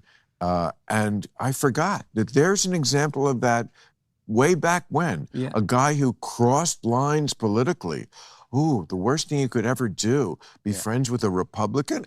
Call 911. Yeah. This is what I fucking hate about the left. Like, and they're not going to get me over to the Trump side, which they think they will sometimes. But just the idea that Bill's too big of a prick to be on anybody's side anymore. Bill, it's it's a two-sided thing. One, Bill would get so upset with whatever side it is, eventually you just turn on him. Or the side he's on would get so fucking tired of how pompous he is that they'd kick him out. So, no matter what, over time, that relationship is going to go bad. You don't want Bill Maher. You don't want Bill Maher around Trump, and you don't want Trump around Bill Maher. Because that's just there's too much douche in the room if those two are in it. And, something's got to give. Cut your family off for Thanksgiving if they voted for the wrong guy. Well, yeah. Fuck off, you fucks. Well, That's if Bill ever ran for president, that would be the slogan. Fuck off, you fucks. Fuck off, you fucks. He really is at that age, though, where that's the big argument that he's got. Fuck off, you fucks. I don't know. And Sammy, but when he hugged Nixon, he was ostracized. Yeah. Oh, yeah. By the left a lot. That was an early harbinger of. It's funny. This is kind of like the Tim Pool clip where Bill just talked the whole time. And Jay's just like, Sammy Davis, I heard about this. I saw this. That's pretty crazy. And a Negro hugged Nixon. That was wild, huh? Let's go to Waylon, $1. He says, you didn't laugh at my last only $1 insult. So here's another for my joke failure and shame. I'll probably still give a birthday card here soon. Still searching for proper words. Well, now I'm just waiting. Right? $1 from Turtle Steel Shell says, Aaron, here's $1. Do an impression of a coked out drunk or Oz doing Bobcat dad jokes. I mean, here's a coked out drunk that I know, and here's something he used to do. Mm-hmm. Aaron, please just shoot it all over my face. I want to feel the warmth of your jizz. Why? Could be anybody. We miss you, Corey.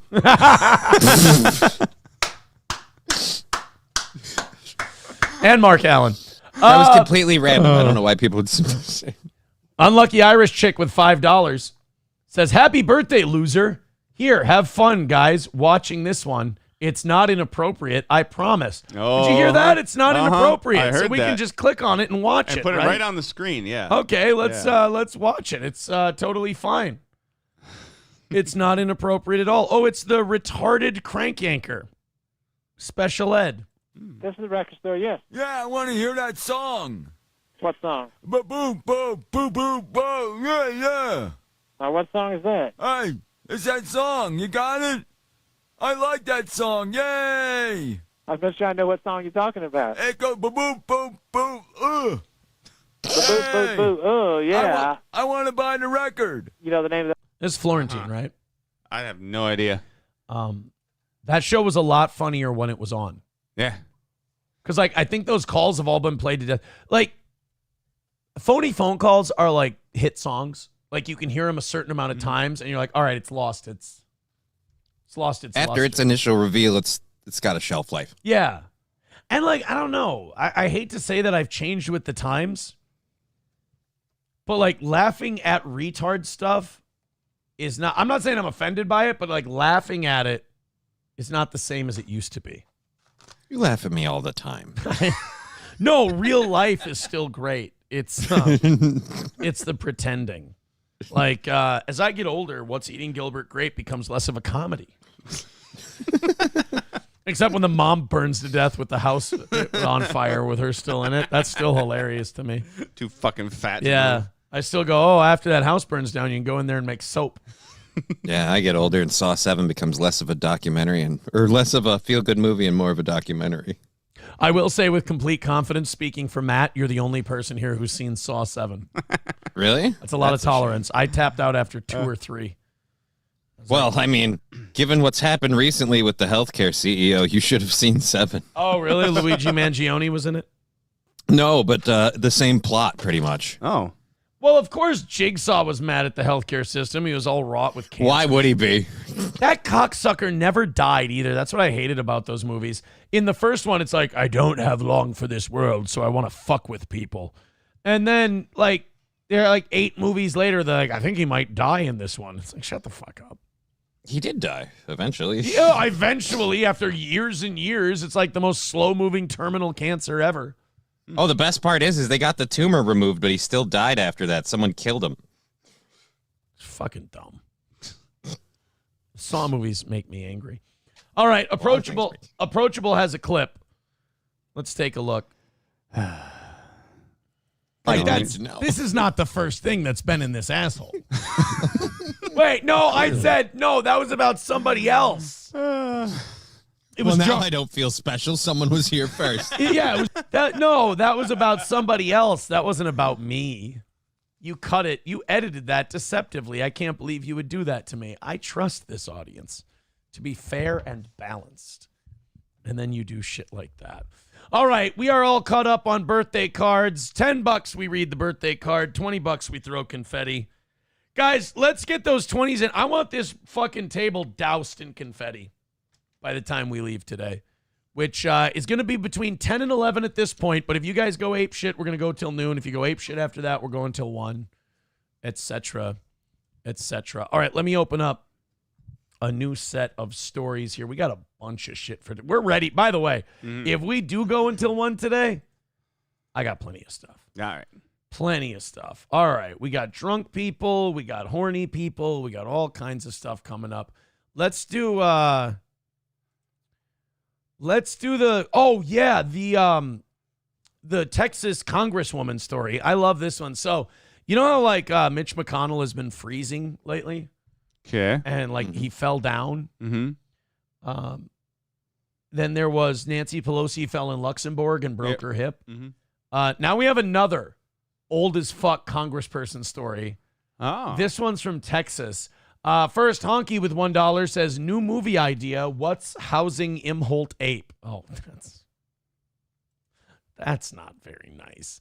All right.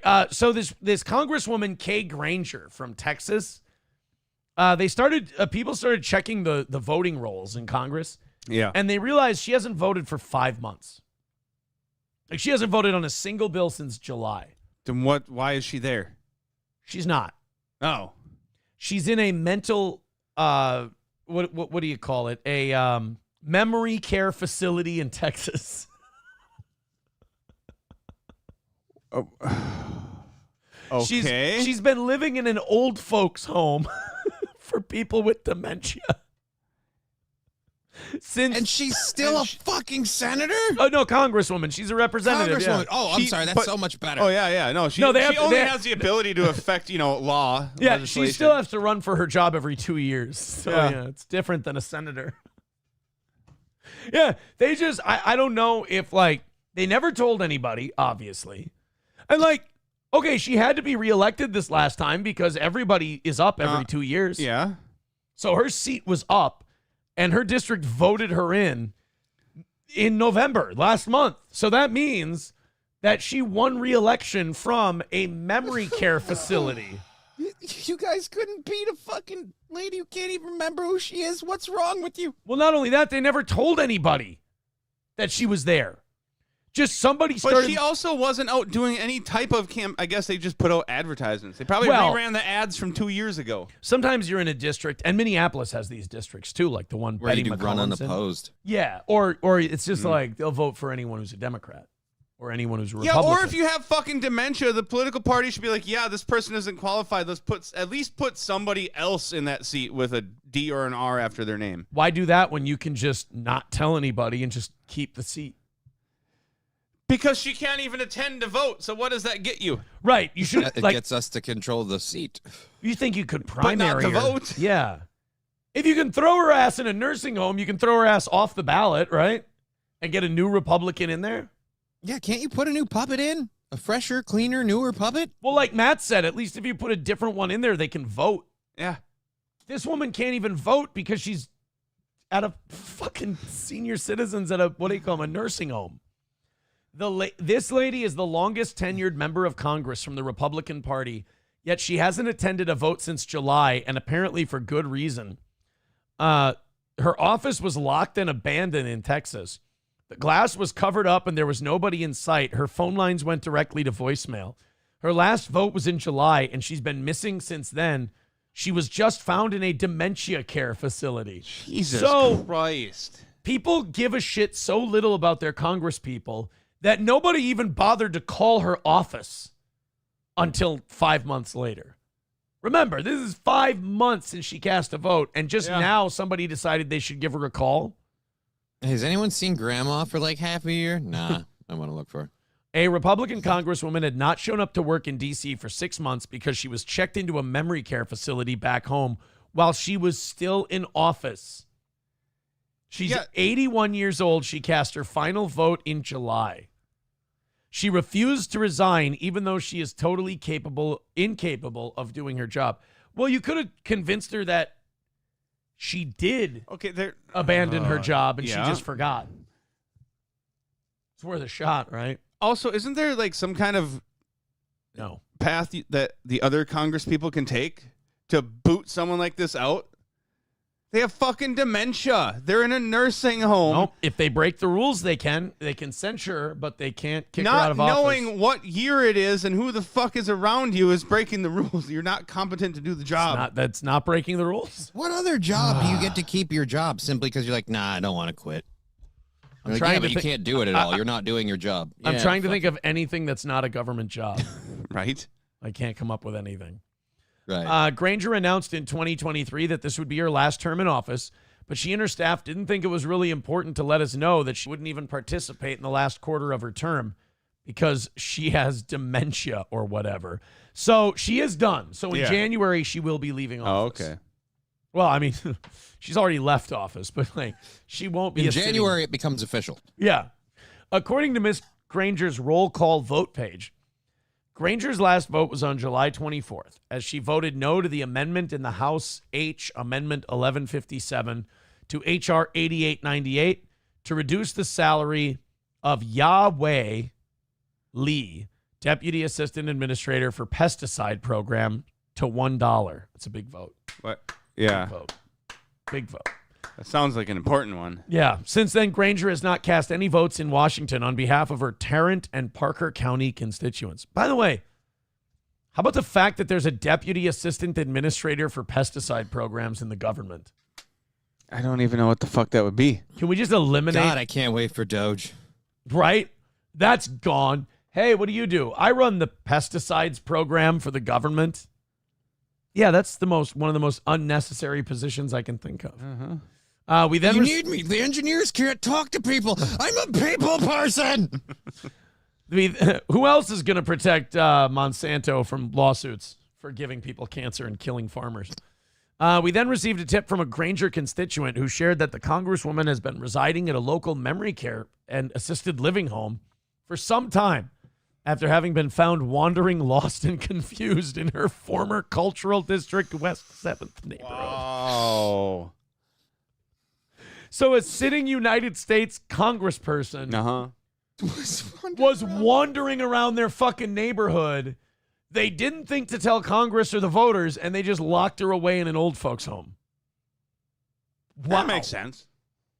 Unfortunately, that checks out. Yeah. Standard procedure. Oh, boy, so 81 years old. That's too bad. I thought she had another term in her. Not to be. Not to be. I mean, I'm done saying, like, they've got to do term limits. They're never going to. It's never going to happen. It'd be like them reducing their pay. You're not going to get that. It's never going to. Unless it's out of spite, like what Biden's doing with the insider trading thing. What's he do? Yeah, what's going on with that? I didn't read that this weekend, but I saw a headline on it. I thought he was putting a stop to the insider trading deal because, well, he's old as fuck and he's made all his money off of it, so it don't matter to him. Right. But Kamala could still make money off of it because she's got some years left in her life. Yeah. But he's making it so she can't. Because she's made her millions of dollars off of that. Wait, he's going to make it illegal for Congress people to do insider trading? That's what I was hearing. That would be actually awesome. That would be. It would be, but he's doing it for the wrong fucking reason. There is no wrong I don't give a reason. shit. Yeah, I know. But just it's. Let him spite fuck them all day if it gets me the but stuff I want. that's the only way shit gets done is out of spite for some other person. Good. Let him spite cut our taxes. That ain't happening. Let him spite eliminate Medicare, Medicaid, and Social Security. Let him. I can't say that. Yeah, you won't see that. The Democrats and Republicans love old people. Johnny, you go ahead and run things. I'm going to mute the mics for 1 second. Let him spite. Oh, I'm sure they're not talking about anything bad. Yeah, Why you do don't you want want to say him that to one on the spite air. black? Oh, it was way worse than that. Yeah, it wasn't good. All of them. Yeah, let him spite do whatever he wants. $1 from Waylon. He says, you had on Cenk Uygur earlier. This is all you need to know. It's YouTube, so it's safe and time-stamped. Just watch 10 or 15 seconds or so. Okay. Oh. Guys, keep throwing in those It's my birthday. That's why we're here today. It's a shameless money grab, but we're bringing you a show as well. Streamlabs, PayPal, Venmo, Super Chats, Rumble Rants. Oh, somebody sent us a text that just said, happy birthday, you fucking cocksucker. That's so sweet. Let's play this clip. $20, we throw the confetti. I want to throw a shitload of confetti. I want this table covered in shit by the time we're done. No, that's the floor as you roll your dog turd. Yes, exactly. All right. It's going to be shit all over the table. Johnny didn't hear that earlier. I believe that if I were the benevolent dictator of the world, I would legalize bestiality where you are giving. You are pleasuring the animal. Hey Johnny, you're gonna collect a lot of horse cum under President Cenk. Dude, why do people think I do this? This isn't a thing I do. I don't collect cum. Well, it's going to be God, you'd think you'd be the first to know. You'd be my biggest customer. It's got all the stem cells in it, though, Johnny. It helps with their... Horse cum is way too creamy. I mean, I wouldn't know anything about it. Tim Walz would. Tim Walz loves horse cum. Oh, my God. Almost as much as another guy I used to know. He used to make us take these trips to a farm. And he would just back up to the horse and rub on it until the horse would mount him. And it would look really painful. And we'd be like, would you just stop? And he's like, the feeling I get when the horse ejaculates deep inside my anus, he goes, I can feel it in my kidneys and it tickles and feels so good that I shoot a load myself. And I was like, that's disgusting, dude. You got to get help. All right. You see what I'm saying? Okay. Okay. Why now? Why? Why does that happen? Oh, wow. Anna is just like, what the fuck? What the fuck did I just see? So wait, it's got. She's sitting there going, wait, it's got to be your bull. So you're saying like you can't F it, but you can suck it off. That's weird. Or it can F you. Yeah, it can fuck you. Yeah, because it's getting pleasure that way. You can't F it, right? I think you can blow it. But wait, It's a weird. No, This no, is but a does it weird matter? line in the sand. But does it matter, like, because like if you're talking a dog, yeah, that's painful for it. But if you're talking like a larger animal, like a horse, are you? Is it getting pleasure? You're not hurting it. Why did you say if you're talking about? Barely knows you're there. Where is the line here? Yes. What if there's I would say wherever your cock meets the horse would probably. Yeah, that's probably the line. I mean, it's pretty clearly defined, I think, at this point. But it is funny that Matt went like he was just picking one out of random, like he hadn't thought about it. Well, He's you were like talking about horses. He's already. like, if you're talking about a larger animal like a horse, like just you knew you were gonna go horse. Well, better than a cow. If you're talking like a larger animal, like a horse, like say the one that my neighbor has that he calls butterscotch. I am not gonna fall into the trap of ranking animal sex. This is not going to be something that's going to be on my Not again. my ledger. Let's go to April's parents' hobby farm. Let's see what he's got. Hello, sir. Hey, Aaron, this is Dixon Dallas. I wrote you a birthday song. Oh, Dixon Dallas. Oh, hello, Dixon Dallas. Yes. You're going to sing a birthday song. I'm just going to sing you the chorus. Okay. Nice, short, and sweet. All right. Aaron's bouncing off my booty cheeks. I like the way he rides. I can hardly breathe when he's pumping deep inside. I kiss him on his neck and then he kisses on my busty. Call him daddy while I holler. Man, that boy's so damn good looking. Thank you. That's just for you, sweetheart. Have a Lyrics great day, honey. lyrics written by an NR. NR wrote those lyrics. That's very sweet. Do we want to finish the rest of Chenk's bestiality rant? I just really love this freeze where she's looking off like I gotta see where this goes. By the way, Anna Kasparian, hotter now. I could go either way. Okay. It really is the dumbest thing you said. No, I'll tell you why. I'll tell you why. Because there's was the case that we covered where there was like a guy or a girl or something that was pleasuring a horse, and the horse came to a conclusion, right? So who got harmed? You know that The horse came to a conclusion. The horse came. That's what he means. He means the horse came. The horse came to a conclusion, and it's that girl's a whore. So his now some people would argue, they'd say, well, is Cenk wrong here? To which I would answer, yes. And the reason he's wrong is if you're even thinking enough to create yourself a position on this issue, you've already lost. There's an old saying, sometimes the only way to win is to not play the game. Uh-huh. Hypotheticals on bestiality are one of those It's just a game I'm not going to play. Yeah, exactly. Yeah. Aw. people So you have who to are be real about bestiality? that's the sound you make for the horse. Aw. No, I thought it'd be. It's your asshole after the horse. No, your asshole afterwards just. Your butthole lips make a nice whinny. okay, look, not to be. Wait, did he just go back? Who got harmed? You know that people who are okay, look, not to be a downer about what you're saying because what you're saying. Oh, Johnny, did you make the horse sound? Yes. Oh, I made the horse sound. I thought Cenk made a horsey sound. Sorry. Look, not to be a downer about what you're saying because what you're saying sounds kind of funny, but a lot of people. No, it doesn't. It sounds horrific. Yeah, the horse fucking jokes that you're telling are great. Fucking disturbing. Yeah.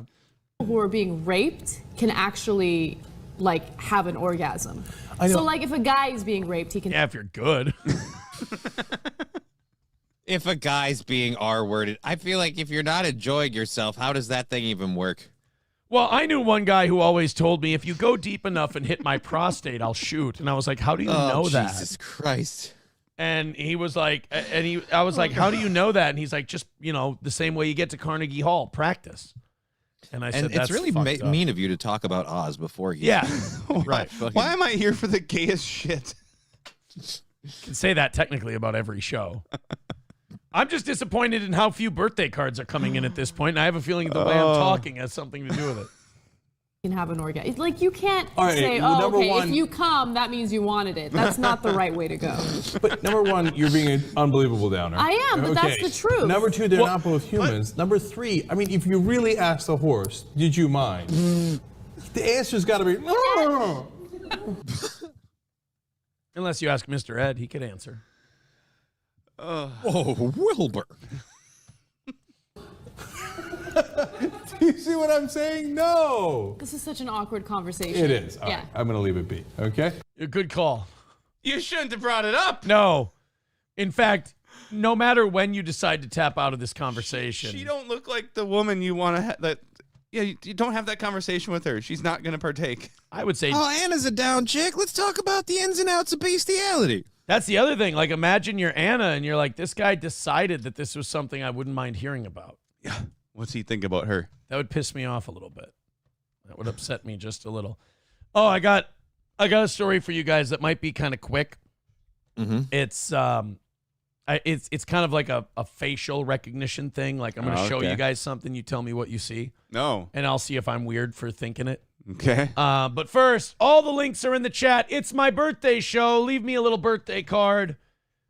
$100 gets you on the board. All kinds of confetti. We got confetti. Look. $20 gets you this. And a birthday card read.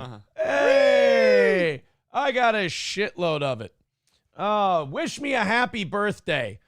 I want you to tell me, so there's a cross-dressing teacher's aide in New York. Oh, geez. Oh, weird. That's been reassigned after posing with a gun. So being a cross-dressing weirdo around children, that part was totally fine. Their gender was reassigned? Everything. They're reassigning everything. But it's not necessarily the story that I want to tell you about. Okay. I want to show you a picture of the teacher. And I want to ask you who you think this might look like in drag. I want you to note the beard and everything else. Holy Jesus. Right? Hold on. What the? Who is that? No wonder he's not doing stand-up. Oh, boy. This is why Patrick Melton only films himself from like the shoulders up. He doesn't want you to know he's tucking. That beard's way too full for Patrick. Well, it's not quite as straight. Well, maybe he puts it's on all the hormones. It's all the hormones. Yeah, it made that beard fill in. Yeah. Dude, is that not fucking... Yeah. I will say this. It's a skinnier Patrick Melton. It is. I don't know. We haven't seen him from the back. If there's a hunchback there, I mean, it's... Well, they took everything from the hunch part and they made it into tits. No, he's already got the tits. Oh. He squeezed them on air and played with them. Because like I said, Patrick has that thing where he's the insecure bullied kid. And so he makes fun of his fatness. He makes fun of his giant fucking tits before. The audacity of anybody with legit Bob from Fight Club bitch tits to call anybody mooby. That's why it doesn't bother me. Yeah. Consider the source. So this guy is like Melton if Melton lost 200 pounds. And a cancerous hunch. I will say this. I'm going to say if it's 200 pounds lighter, has Melton ever considered perhaps maybe a little gender swapping? Maybe the gender swap would help him a little bit. I don't know. It looks, according to this guy, it looks like it would finally give Melton some shoulders. That might help a little bit. But and just like Patrick Melton, we should not allow this person around children. I mean, it's not okay. Actually, yeah, the part that worried me is you said this was a teacher or teacher's aide. I'm like, oh, crap. He's found a hunting ground. Oh boy.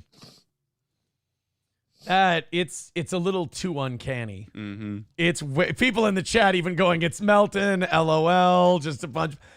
I mean, I'm glad that I showed it to Johnny, and Johnny just right away went, nope. That's it. It's a dead ringer. It's perfect. Thank you very much to Adam Simon with $2. He says, yo, Aaron, you got raided by Meme Copium. Did Meme give me a raid for my birthday? Thank you, Meme. Hey, for Meme Copium. Big pinch. Big pinch. Big pinch for Meme. Hey. It's getting fucking everywhere. It's starting to go everywhere here. It's all over my keyboard. My mouse pad is becoming unnavigable. Someone's not. Oh, there we go. That's either. Okay, here's what's going to happen. What? Either someone's bringing a gift to the door right now, or you're going to get shot, and I'm really sorry. He's going to get shot with a load because it's a strippergram. You know, there was a guy I used to hang out with, and he used to knock on people's doors. Mm-hmm. And he would just beg for loads of cum and for them to shoot them at them. And I felt really betrayed because I thought I was the only one that would come in his mouth. And he would beg me for it. And it just hurt my feelings. He's known as the St. Cloud Snowman. No, it wasn't. No. It wasn't. He didn't live in St. Cloud. Oh. It was a much spicier place than that. All right. I would have thought that would have been a cloud guy. Thank you to Monica for $2. Says, notice us, damn it. You're noticed, Monica. Thank you for the birthday wishes. You know what? I haven't thrown enough confetti. Anything over $5, we're throwing confetti. I'm in the mood to throw some confetti. What did we get? It wasn't my guy, was it? Was it Jesse PS? I have no idea. Oh, I thought it was Jesse. Either way, look at this. This is so sweet. Someone sent us a giant bag of butter from Lunds and Byerly's. Here's a receipt. $45 worth of butter. $45 worth of butter. Oh, that's so nice. Can you put butter in the freezer? Yes, butter. Yes, butter freezes rather Dude, well. I am loaded up for butter. Long term. Look at this. I got butter till the rapture, baby. Hey, wait a minute. Is that $45 you said? Yeah. All right. Happy birthday to me. I got chocolate and butter and Chex It would be even Mix. better if it was the coleslaw and then Jesse PS messaged you and asked if you could I open was that real quick 'cause it's really, peckish. I'll be honest, I appreciate the butter gift. I really do, but apparently it's on sale. Well, that's very nice. So yeah, you got a lot of butter for $45. Like, it's $2.10 off every one of them. Honestly, I appreciate the butter gift, but I was really hoping that would be Jesse PS with some coleslaw. I was.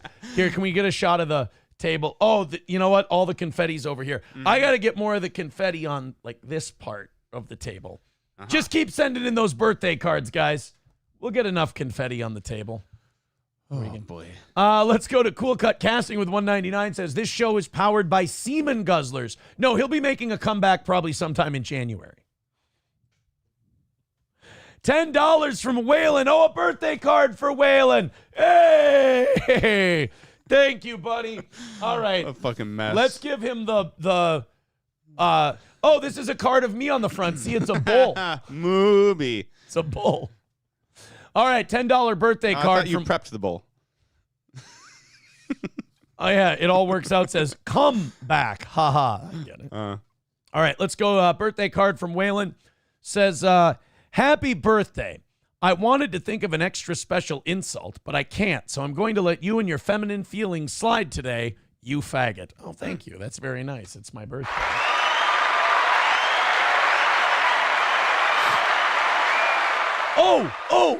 What? Can What? you go upstairs Oh my God. one more time? Somebody asked me about the butter dish. Jesus, yeah. SP got me a lovely birthday. Okay. One of my birthday presents was very lovely. All right. Can you go into my refrigerator? Okay. And hold on.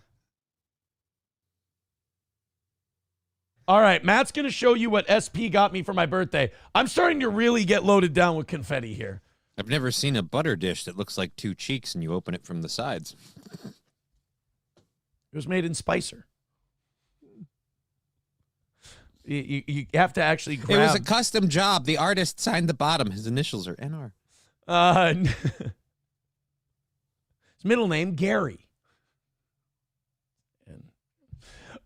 Nicholas, my golfing buddy, with $10. Hey, thank you for the $10. Oh, no message for my birthday card, though. All right, you got it? Thank you. Guys, check this shit out. Want to see what SP got me for my birthday? It just says butter. I got a butter dish. See, like. Oh, very nice. Very Dude, nice. that's a big-ass butter dish. How much butter do you need? This isn't going to help the rumors. And then, look, a little butter knife in there for, like, if it's frozen or warm. There's different ways to get the butter out of there. Just, what a lovely gift. It's a very fancy butter knife. It's been a very nice, it's been a great birthday so far. I have to say. Thank you guys very much for the contributions and the cards and whatnot. I appreciate it very, very much. I think we're all caught up. Thank you. We're going till 10. I think if we do another hundo in the next hour, I'll go till 11. Okay. No, wait, we're over 400. If we do another 50 in the next hour, we'll go till 11. That's only fair. All right, let's go ahead and hit refresh. What do we have? $40 from Patrick. He says, happy birthday. And oh, wait, no. I got to go with birthday card. Wait, first of all, $40. Yay! Thank you so much for the... Why are we recycling? I still have plenty... Oh, you wanted to throw some. Patrick says, happy birthday and a Merry Christmas, you gigantic bundle of sticks. Oh, that's sweet. He's calling me useful for starting a fire. Thank you very much. All right, now $10 more. And we'll go till 11 today. I think we're going to 11. You think we're going till 11? Well, then after that, I'll just say... sure we're going to 11. $100 worth of birthday cards each hour. I'll just keep her going. That's what I'll do. I am at your service. As long as birthday cards are coming in, I'm a whore. I'll keep going. Don't you worry about They're talking me. about butter in the chat now.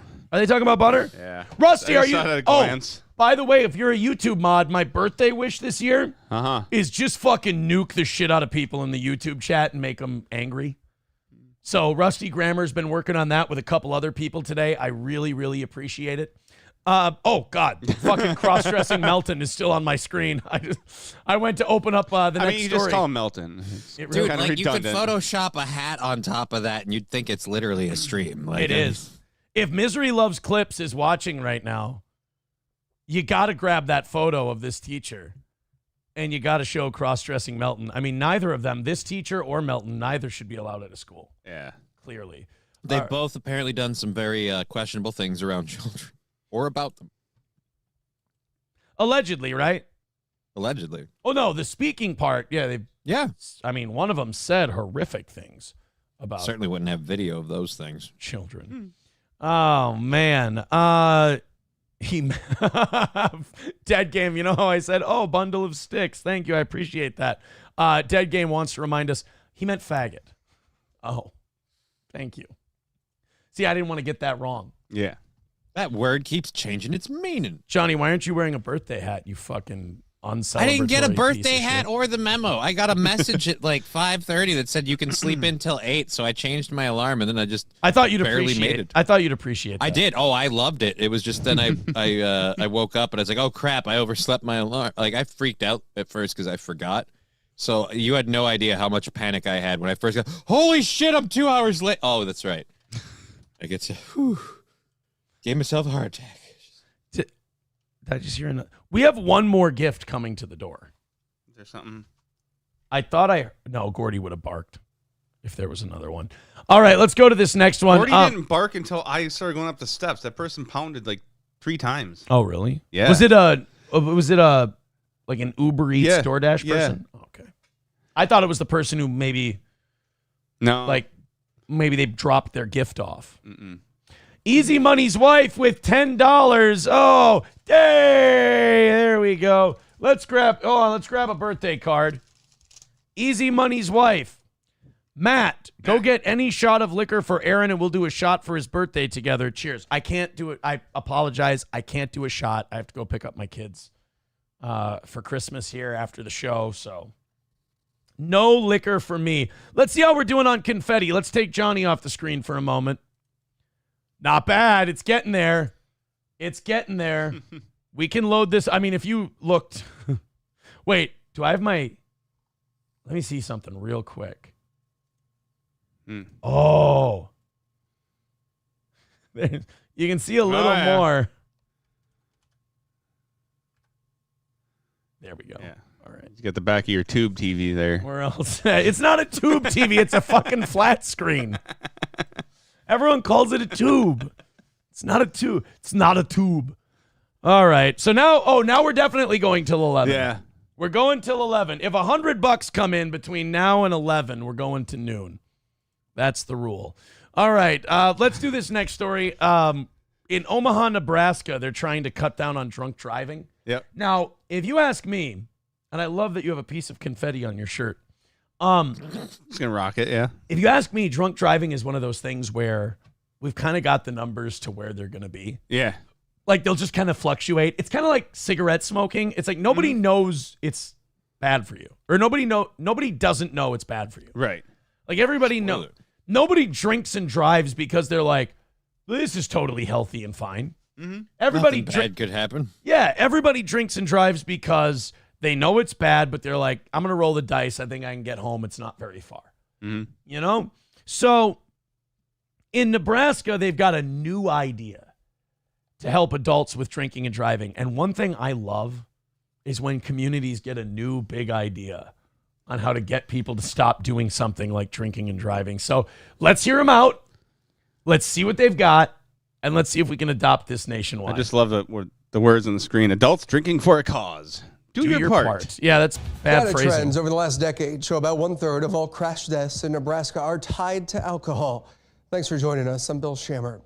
Law enforcement agencies across the state are kicking off another round of drive sober or get pulled over campaigns. But today, 16 agencies hosted something called a wet lab. Dude, that sounds like a party. Yeah. Sounds like something they do in you've partaken in a wet lab. Where are you going with all that lube and all those condoms? Wet lab. I'm going to the wet lab. That sounds like something they do at the AVN Awards every year in Vegas. It's a squirting competition. Diddy took me to a wet lab. KETV News Watch 7's Jessica Perez was there. Jessica Perez went to the wet lab. Now, they said 1/3 of deaths are alcohol related, right? Yeah. They're focusing on the wrong thing here. They're worried about the 1/3 of deaths. What about the 2/3? The problem is there's 2/3 of people dying, and you're focused on the 1/3. Find the problem for the 2/3 of traffic deaths. Yeah. The other 2/3. There's two other things: texting and driving. Immigrants. Oh, I thought it was women. Yeah, women drivers. Well, was the goal? They're in there too. Yeah. We lumped them in with texting and driving. Oh, okay. We just consider them consistently distracted drivers. Oh, I thought we considered them immigrants because it's like, yeah, you shouldn't be here. Bill, by getting people drunk and putting them behind a fake vehicle. This rules. Okay, how is this going to do anything but make these adults think drunk driving rules? Right. So wait, you just go to this thing that the police are having, they get you fucked up, and then you drive a simulator. Yeah. This is awesome. What if you kick ass at the simulator? Do they have to let you drive drunk? I think like you should get proof that you can do it. This is a whole nother. Oh, I could have a party. I have a VR headset, right? Yeah. Got this. I have the steering wheel, the racing games, all that shit. Yeah. Dude, that's a party night. Drinking All right, with so wait a minute, everybody. the cops trying are to doing this? Yeah, the cops are hosting this event. Why does it look like there's a coin return on the left side of this machine, like that you have to actually put in tokens to play? That's not fair. I think there's an e-stop button for, in case you get nauseous. They're Hasidic cops. Oh. Law enforcement hope to brush up on their training and show people what could happen if they drive intoxicated. How much you want to bet? Show the drunk guys. Fucking burn victim McGillicuddy over here. What the fuck? How great would it be if the cops host this event? People get too shit-faced to really kind of realize their surroundings. And like, all right, guys, see you later. And they just fumble for their keys and walk out the door.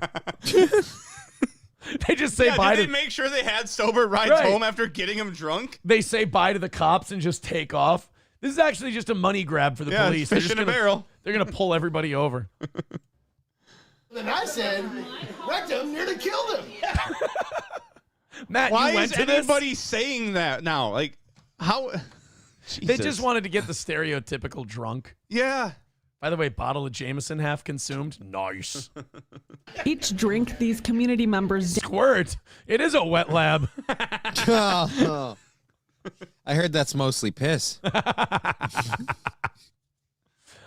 Oh. I put a question mark at the end of my bottles of Squirt. down is for the good of the public. True story. As part of a wet lab experiment held by 16 law enforcement agencies, 8 participants drank for 3 hours, then underwent sobriety tests. Where do I sign up for this? Oh, shit. It's like a great time. He avoided Dude, this is a party. You should sell these. Dude, he didn't hurt one person there in his defense. This is advocating for drinking and driving. Yeah. Did you see his evasive maneuvers he just Yeah. pulled off? Bro, he didn't hurt anybody. That was great reaction time, actually. I feel like if he was transporting Jason Bourne, we would get those files. Like, come on, Yeah. let's let this dude do it. This guy should definitely be like a courier for the court. He could, like, if he's running behind, he'd get there in no time. This guy's actually killing it. This guy should be one of the success stories. Yeah. I don't know if we should use the phrase killing it with drunk driving right now. Boy, this guy's really running over children. Like testing their driving on a simulator. Jake Ryan was on his 4th beer when he took a test drive. Pussy. Wow, he can't drive that badly. I'm gonna give you After 4 beers. My theory is this simulator's rigged to be like more fucked up. Yeah. It should be. Like it's a harder, like you drove. Vehicles drift more than they should. Brakes Yeah. don't quite work. Steering slides. Well, you got to realize too, you're not getting a feel for speed in a simulator like this. And those, So if you're not watching the actual speedometer, just kind of cruising along, like you're doing 90, you don't even fucking realize it. Those .08 goggles and those like .1 goggles they Yeah. gave you in school, those are such bullshit. Like they give me the like, and everybody here knows that like I have a few beer. I'm a lightweight. Oh God, I yeah. catch a buzz nice and quick. Fucking But white like bitch is I've what you are. never at .08 had the .08 goggles. Yeah. That was such bullshit. I think it was a very good, probably descriptor of. This fat fuck was driving like a maniac after 4 beers. This guy shouldn't even be buzzing after 4 beers. How you would be if you were inebriated driving a car. The point that we were bringing out here is that we have a per se limit of .08 in the state of Nebraska, that a person doesn't need to be at a .08 in order to be impaired or to endanger themselves, endanger somebody else. There's nobody who lives in Nebraska. Like, you should be able to drive and not run into another car. Right? Why are you guys so up on people drinking in Nebraska? You realize they need something to tolerate living there. Right. You take booze out of Nebraska, you're going to see them leave like it's California.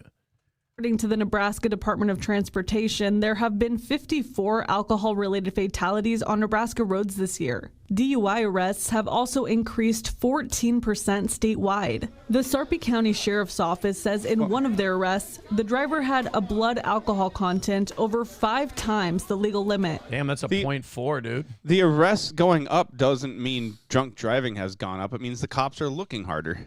Like I said, Or catching them more. Yeah. Like I said, like I think drunk driving is where it's been for like probably 20, 30 years. Yeah. Like it's just not going to go anywhere. It's going to fluctuate a little, but like everybody knows it. It's like I said, it's like smoking. Everybody knows it's bad. It's just what are you willing to roll the dice on? Like when I used to party at my friend Nick's house, he lived across 35W from me. He lived across 35W in New Brighton. You cross over 35, you get to Shoreview where my parents lived. And so when I would go down there to party with him, I would always, I'd leave at like 12:30, 1 o'clock. I'd drive back to my parents' house. I'm like, I'm going to make it. It's fine. Because you just go, you take the little clover leaf there and you go back down 35, take the exit, you're home. That's almost to the point of. Did I know that was wrong to do? Of course. Yeah. But I really wanted to sleep not at his house. Death, but yet they were still driving a car. Chief Deputy Greg London says seeing high BAC has become a trend. The drunks that we do arrest, it seems like their blood alcohol content is considerably higher than it used to be in decades past. Alcohol is one of those things that kind of tricks people, makes us. That's why we drink it. I'm happy. I'm not coping at all. It wasn't gay. He drank my cum. No, the book was great. I loved it. Do not clip that. Think that we're doing things better than we actually are. We saw that with each participant that took the wheel. What the hell? Ryan says it's a good reminder to plan a... All the women drivers there were like... pulling to the left. He must have hit something. That's bullshit. Maybe he's got some vehicle damage from something they didn't show us. All the women drivers are like, that seems fine.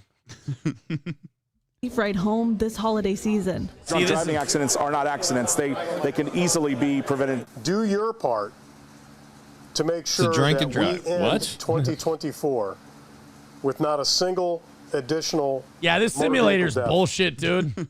Lieutenant Milo gave keychains to all the participants, and he asked... Oh, they got a keychain. They got Wow. fucked up, and they got a keychain. Is it a keychain that says what you're legally allowed to drive up to? your legal limit? Question. Does this come out of the police budget? So, like, did the taxpayers pay for all these people to get fucked up? Nice. And for that fancy simulator. Yeah, that shitty simulator that's rigged. Asked them to return them if they felt they couldn't drive. By the end, only 2 people returned them. So again, as you saw by the simulator, alcohol can trick people. Now, if you've been drinking and need a ride... Yeah, again, that's why we drink it. No, she's not fat. No, they were giving keychains and asked to return them if they felt they couldn't drive. So they didn't even get to keep the fucking keychain. Wow. The responsible ones didn't get to keep them. All the Right. drunks who thought they were The fine. Two of them. Two, they said. 2 people. By the way, ma'am, if alcohol goes away, no dig for you. So fucking pipe down over there is what I'm saying. AAA will have its tow-to-go program to get you and your car home safe. Uber is also offering discounted rides during the holiday. You can call AAA. The tow truck will come pick up you and your car. Really? That's what she just said.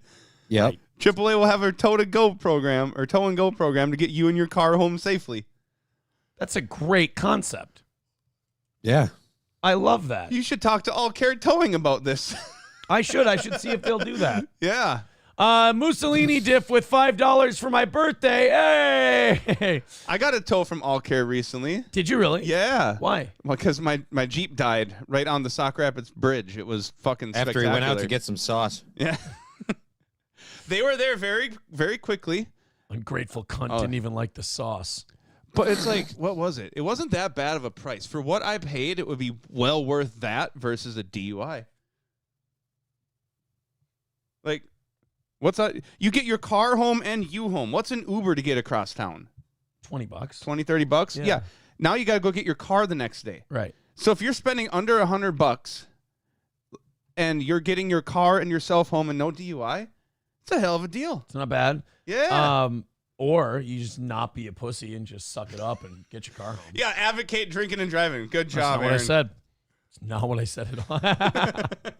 Mussolini dip with $5 says it's Nebraska. Livestock hit counts as a fatality. Oh, that's true. They do value them as humans and sexual partners. Yes, Cenk was talking about that earlier. Yes, Cenk was educating us on that whole thing. The pleasuring of animals. All right, guys, we are officially going until 11 this morning. If more birthday cards come in, if I do another $100 today on my birthday, we'll go till noon. One person is up on the $100 birthday club. It's Gray Duckling. I want an embarrassing amount of people. Gray Duckling's getting lonely. Yeah, join Gray Duckling on the $100 birthday card club. 10 will do cards. We're just throwing confetti for everybody at this point. So if it's Cenk Uyghur's Nebraska and you hit a bull that's being pleasured by a person, does that count as 2 vehicular homicide? Like 2 counts of vehicular homicide? One for the bull, one for the dude? Yes. Clearly. Yeah. I mean, what are you, fucking All right. stupid? All right, let's go to this ESPN commentator who apparently had, well, he doesn't think it's an unfortunate slip, but a lot of people who were watching it thought it might have been a little inappropriate. This was somebody commenting during the Tennessee-Ohio State playoff game. This is the first round of the college football playoffs. Yep. That started this weekend. You tell me if this is just a legit sports call or if this was something more. Down there in front of the Tennessee fans, there has to be a lot of regret coming from down there. Oh, yeah. It's terrible. I honestly am starting to feel bad for some of them, and the worst part is Thick Nut, a.k.a. Slim Nut, is busting his nut all over their face because he is partying in front of them right now. Wow. All right, then. Speaking of pleasuring things. Holy shit. Can you just say busting a nut all over their faces on ESPN college football coverage? Big nut, I'm aka thinking nut? slim nut. Those two things contradict each other. So how can you be known as big nut and slim nut? I don't think you're allowed to just say the other team's busting their nut in the other. All over the faces. I mean, that's not even like, sometimes there's people who be like, wow, that tackle was a real nut buster. Like, it cannot be about, like, you can make an argument. You'd be like, oh, he meant this by it, you know? Yeah. There's no doing that with this part. No, it's literally talking about them jizzing all over the other team. Their face. Their face, yeah. Which makes it worse. Yeah. Like, I knew And a I guy. mean, it's college kids, so that's getting close to. I mean, depending on ages. Yeah, I mean, I knew a guy who wanted me to do that to him all the time. Of course you did. Speaking of Khal Drogo, why isn't he in the game? And the worst part is, Thick Nut, a.k.a. Slim Nut, is busting his nut all over their face because he is partying. Even the other commentators like, whoa, motherfucker, what are you doing? Why? What made you think that? Because, like, I've called football games before. I've called baseball games, basketball games. Hell, I've even called a volleyball game. There's just a certain switch that shuts off in your head, and there's just shit you don't say. Well, for you. I would think when you get to the levels of ESPN, you might develop that skill. Like, that switch might exist at that point. And you're not busting nuts up. By the way, if we look up an update on this guy, is he gone yet? Or is he suspended? Or do you keep your job? Definitely suspended. Okay. Thick Nut, a.k.a. Slim Nut, is busting his nut all over their face because he is partying in front of them right now. Yeah, anytime a nut goes wild, things get crazy. Anytime a nut goes wild, things. What the guys? That guy had to tag it. He's suspended too. He's just trying to save it. Like, hey, we're all talking about nuts. So- It's okay. ESPN offered an alternate broadcast of the game hosted on ESPN2 starring the cast of the Pat McAfee show. Oh. McAfee and his crew are one of the most popular draws to ESPN. Well, the latter was on full display in the second quarter when McAfee turned to one of his main honchos, Boston Connor, to see how Tennessee fans were reacting after being down 21. So this is the guy who said the busting the nut all over their faces line. Lord. That checks out. Eastbound and down. Fucking, God, what the hell is his name? Kenny Powers. Kenny Powers looking motherfucker. Kind of football Morgan Wallen a little bit, too. Yeah. Jesus. Connor was patrolling the Tennessee sidelines and went on to say Ohio State superfan known as Big Nut was busting his nut on the faces of Volunteers fans. Someone on the broadcast was clearly surprised from the quip, as you can hear them say, hey, yo. Jesus. Some people were on Twitter firing off their rage. I wonder if because this is from the Pat McAfee crowd, if nobody's going to get punished for this. This was an alternate. This wasn't the official broadcast. Oh. So then it'll probably slide under the radar? What was his name? For the most Boston, part? Boston Connor. Was that his name? I can't. I have no see update on it. I'm guessing not enough people saw it to care. Yeah. See, no, he's good. Calls for ESPN commentator to be fired. All right, take it easy. Calm down with the needs to be fired shit. I mean, it is fucking disgusting, but It was also kind of funny, and I don't think he'll do it again. It's funny. I'm just not used to hearing it in a fucking college football game. Like, you turn on. Usually when you hear it, it's from someone else while the college football game's playing in the background. Like, yeah, when I used to watch college football at somebody's house, they used to say, well, you busted nut all over my face. And I'm like, I'm trying to watch the fucking game, you pussy. Calls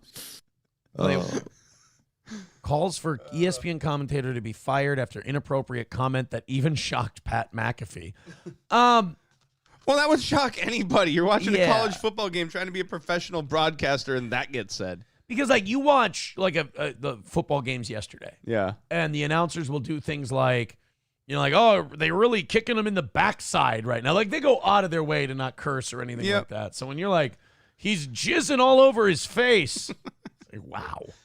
Really stepped it. Like, there's not They skipped a few levels, is what I'm saying. Well, this team's really taking it in the rear here. Yeah, I've never had my shit pushed in like that. Whoa, Thomas. Whoa. That's many levels that you just skipped over. IDOT with $5 says, hey, Toe, how was 2024? Well, the first half was dog shit. The second half got better. My enemy was crushed. He driven before me, and I heard the lamentation of the women. Greeting from Meme Copium and happy birthday. Oh, well, a Meme Copium fan sends us $5. That's worth birthday confetti. Thank you very much. It's in my hair.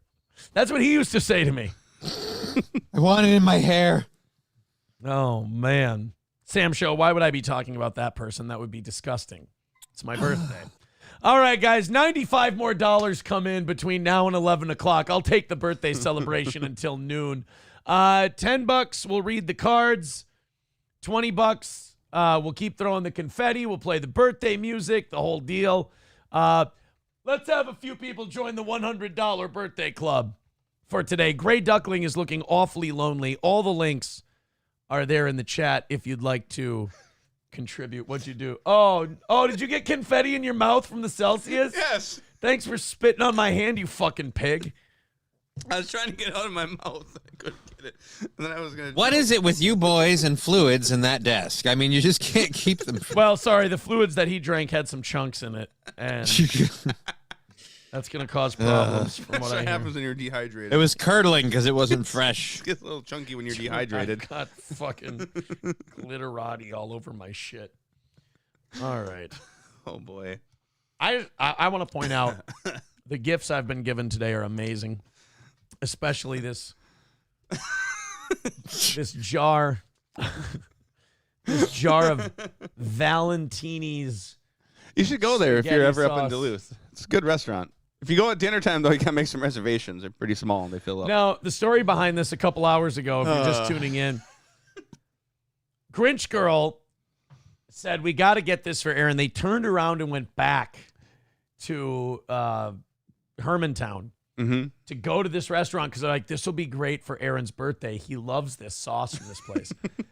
And as I myself and others pointed out, Corey Adam loves this place. I've never been here. I've never been to Valentini's. I've never had this sauce in my life. I'm excited to try it, but I don't know. Mr. Approachable gave us bad intel, all right? He certainly did. He said he has picked it up several times and delivered it to you because you loved it so much, is what I was told. Mr. Approachable claims I run a gorilla milking futon F-hole emporium. Yeah, so all right, I don't know if I believe source. these.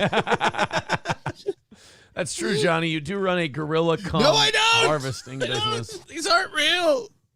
Damn it! I just got done with the IRS for this crap. You got to give unfortunate the benefit, approachable, Mr. Unfortunate. the benefit of the. No, Mr. Unfortunate is Aaron because he has to The benefit work of that sauce into his routine. Got to give him the benefit of the doubt because he nailed it on the gorilla cum thing. No, he nailed it on the sauce. So the gorilla comes true. No. It's got to be your He's bowl. wrong on the sauce. No. He's right on the You just gorilla don't cum, remember and it. that's why you believe him on the sauce. That's what I choose to believe. All right, let's continue on. We've got a guy fucking pissed. Dude, if I were this guy, I'd be mad too. There's a guy who had to give up his first class seat on a Delta flight. Now, during the pandemic, airplane seats, they were like giving them away. Yeah. So April and I took a red eye to Vegas in 2020 during COVID. And first class seats were like the price of regular plane seats. They offered us an upgrade for like $60 a ticket. Oh. We're like, fuck yeah. Yeah. So we do it. Even during COVID, first class Delta on a red eye even was nice. Yeah. Like it was, the seats are great. They serve you a meal, the whole deal. Like a meal at like, I don't know, 11:30 at night. I was like, oh, that's very sweet of you. Well, you get free drinks. I mean, it was a great experience. It was nice. So I'd be fucking pissed if I were this guy, if I had to give up my first class seat. And the reason he had to give up the first class seat was because a fucking service dog came aboard. Oh, boy. So a service dog got his seat on the plane, and he had to be kicked off. Ladies and gentlemen, this is amazing. On the phone right now for my birthday. Yeah. A guy who never answers my calls. Ooh. And never answers my texts. Uh-huh. The one and only. Yeah. Corey Adam. Hello, Corey. You don't deserve Valentine's, and I'm bitter. So this is what it takes. Also, if I want to talk to you about the Tyson Fury-Alexander Usyk fight, or if I want to see if you want to come on the show, I can't hear hide nor hair from you. But if I have a spaghetti sauce that you like and you're bitter about it, then you'll call. Yes. I'm glad you know the rules. Okay, all right. That's good. No, this is Matt's girlfriend got me this for my birthday. Hey, happy birthday, you piece of shit. Thank also, you. You don't deserve Valentine's. Well, Matt's girlfriend got it for me thinking it was my favorite, not realizing Well, fuck her too. Yeah, she didn't realize it was your favorite, and she. Hey, shout out to Matt. His girlfriend's not giving him any blowjobs, and he knows it. Wow. What? When did this happen? Yeah, you know. Your girlfriend's not giving you any blowjobs? I get blowjobs. No, you don't. Corey, Don't lie. that sounded like a denial from a man who doesn't get any Don't lie. blowjobs. Don't lie. Yeah, no, for sure, dude. Yeah, that's unfortunate that we. Fuck you, Valentine. You don't deserve Valentine. Is this? Throw it in the garbage? You don't deserve it. Is this gonna be good sauce? Yeah, it's amazing. It's the best. I can't wait. I'm making the kids spaghetti tonight. You get some meatballs too? Did you get me any meatballs in there? Yeah, No, that's it's a the no. sauce. That's a no. I You didn't got get me any sauce. meatballs. They hate you. They didn't even get you meatballs. Fuck Yeah. them. All right. Well, thanks. We got him sauce because I was told he likes the sauce. I even turned around because I forgot to get it when we were initially leaving the place. We've been over this. The person who said he likes the sauce is a bitter Why don't lover. you go have some glue in a garage, you piece of shit? Get some meatballs next time. No, I'm just an idiot that crushes cars. I cut catalytic converters off of cars and crush them. Get it right. I mean, I guess. I don't have glue. I'm You just look like a the show scrapyard at your worker. Make-A-Wish. Shut up. Corey, since we have you on the phone, I'm turning 38 tomorrow, and do you have any thoughts? I don't know. Maybe you've been a long time. They didn't go up there. They didn't tell you. Any thoughts on the last year in steel toe history? Don't put your dick in crazy, and don't whore out your wife for clicks. That's my wisdom. I didn't do it for clicks. Yes, you did. I Yes, did you it because I did it because I think we Shut hated up. each other, and I just wanted to fuck somebody. And also, don't lie to your audience about doing gay shit. I'm not lying about. I don't do gay shit. Dude, all you do is say, I don't do gay shit, and then talk about how good cum tastes. Shut up. Well, I mean, so that's gay now? Well, if you're going to draw the line, you fucking Puritan, then I guess, whatever. Also, Usyk Fury 2 was amazing. It was a great It's fight. a great fight. The first one was good, too. And I thought I scored it the same way the judges did, and I agree with them wholeheartedly. I thought it was a draw, but I'm not mad about it, you know? Yeah, it was a close fight. It's a close fight, and it's really funny because, like, Fury's going to, like, maybe eat a bullet because, like, now he's been beaten, you know? Twice, And Usyk yeah. quietly is maybe the greatest of all time. Cruiserweight, unanimous heavyweight, that's a pretty big thing. Ooh, man, he's running that Evander Holyfield gimmick with the cruiserweight. It was so and funny, heavyweight. too, because that dude that was in the ring, like, I want a rematch. I'm like, who the fuck is this guy? Like, let's fight Fury again. Fuck you. I love that, where he, like Daniel Dubois, who Usyk's already knocked out once, and then he goes off on this rant, and Usyk just goes, Mr. Excellency, we can make me fight with Daniel Dubois. Yeah. It's like- when they're sitting there, they're like, what's next for you? He's, I have more. I love it. Like, he's the best, man. Yeah. He's great. And I, like, it sucks because Fury was, like, the legend and shit, but, like, if he's got to drop it, I'm glad it was to Usyk because, like, that guy deserves it. He's clearly one of the greatest of all time. I know he's shot, and I know that he hasn't had a lot of success. But just to complete the trilogy, the triumvirate of the three big heavyweights of this era. Anthony, right? I want to see Usyk just fight Wilder, beat him, and then he can say he beat all three of them. Oh, he will. He will. I'm telling you, the thing about Usyk that I love is he wants to fight everybody. Yeah, I mean, I know. If you're saying this, he'll fight Wilder next, or like he doesn't give a shit. He'll go. Yeah. All right, Matt. Well, thank you very much for calling. I appreciate it. You don't deserve that sauce, and I'm sorry you don't get blowjobs, Matt. Get fucked. Goodbye. All right, he just left. All right, thank you, Corey. Matt just left the scene because he didn't want to hear Corey's take on blowjobs. Let's go to a text here. Matt is going to fuck Aaron in the ass and mouth when the show is over. I guess happy birthday to you. I guess I got to wait an hour and a half to get my present. It's a little. It's coming. They keep saying it's coming. They say that all the time. You know, I knew a guy. No. So anyway, $95 more will go till noon today. Otherwise, we're going to wrap up at 11. Throw us some birthday cards. It's a money grab for my birthday, but we did prep a show. I learned my lesson from the anniversary of getting fired from radio show. That you got to prep a show and you got to do some stuff. You got to dance around a little for everybody. Give them a little something. Corey wanted you to know that you don't get blowjobs. He can think what he wants, but I don't think Corey gets blowjobs. Oh, shit. Are you going to... Corey's calling back. Oh, shit. Did you hear what he just said? No. Are you going to take that? I said Corey don't get I'm gonna blowjobs. say, hey, I'm fucked up. Did I say happy birthday? Yeah, you did. All right, cool. Bye. Hey, wait, no, don't go. Don't go. I wanted him to respond to the I'm fucked up. It's 9:37 in the morning. Well, he doesn't have responsibilities like the Steel Toe Show anymore. He doesn't have me weighing him down.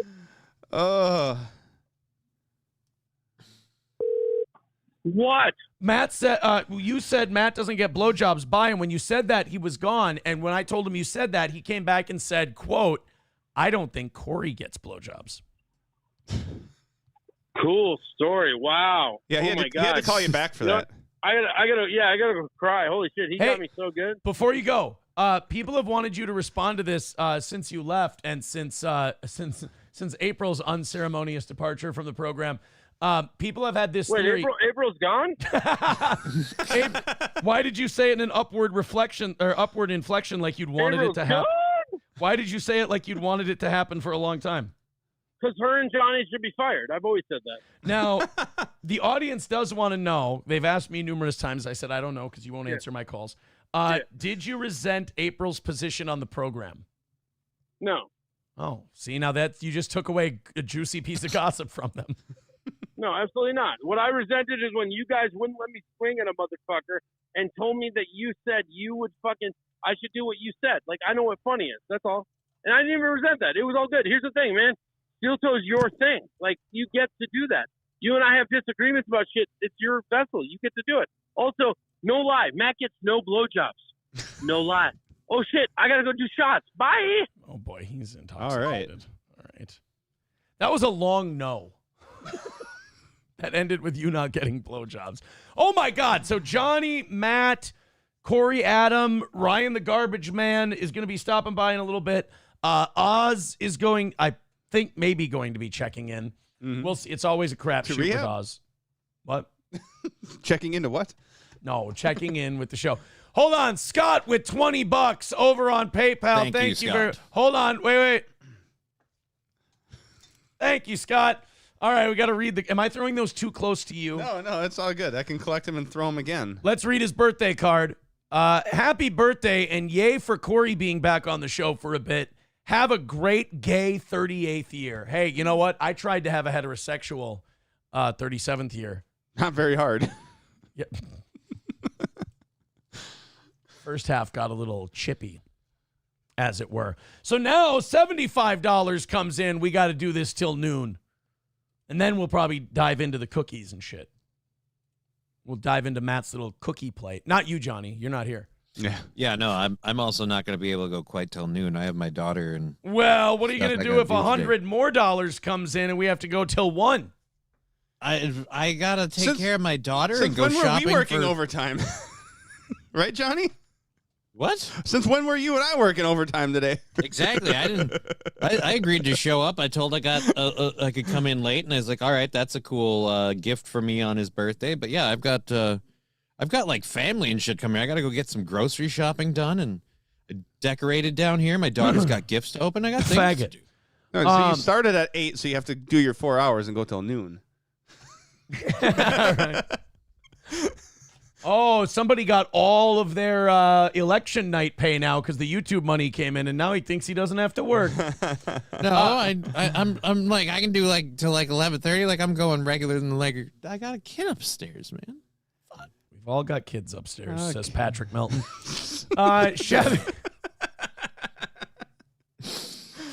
Chevy fan says, all past Steel Toe hosts are addicts and drunks. Look what Aaron does to people.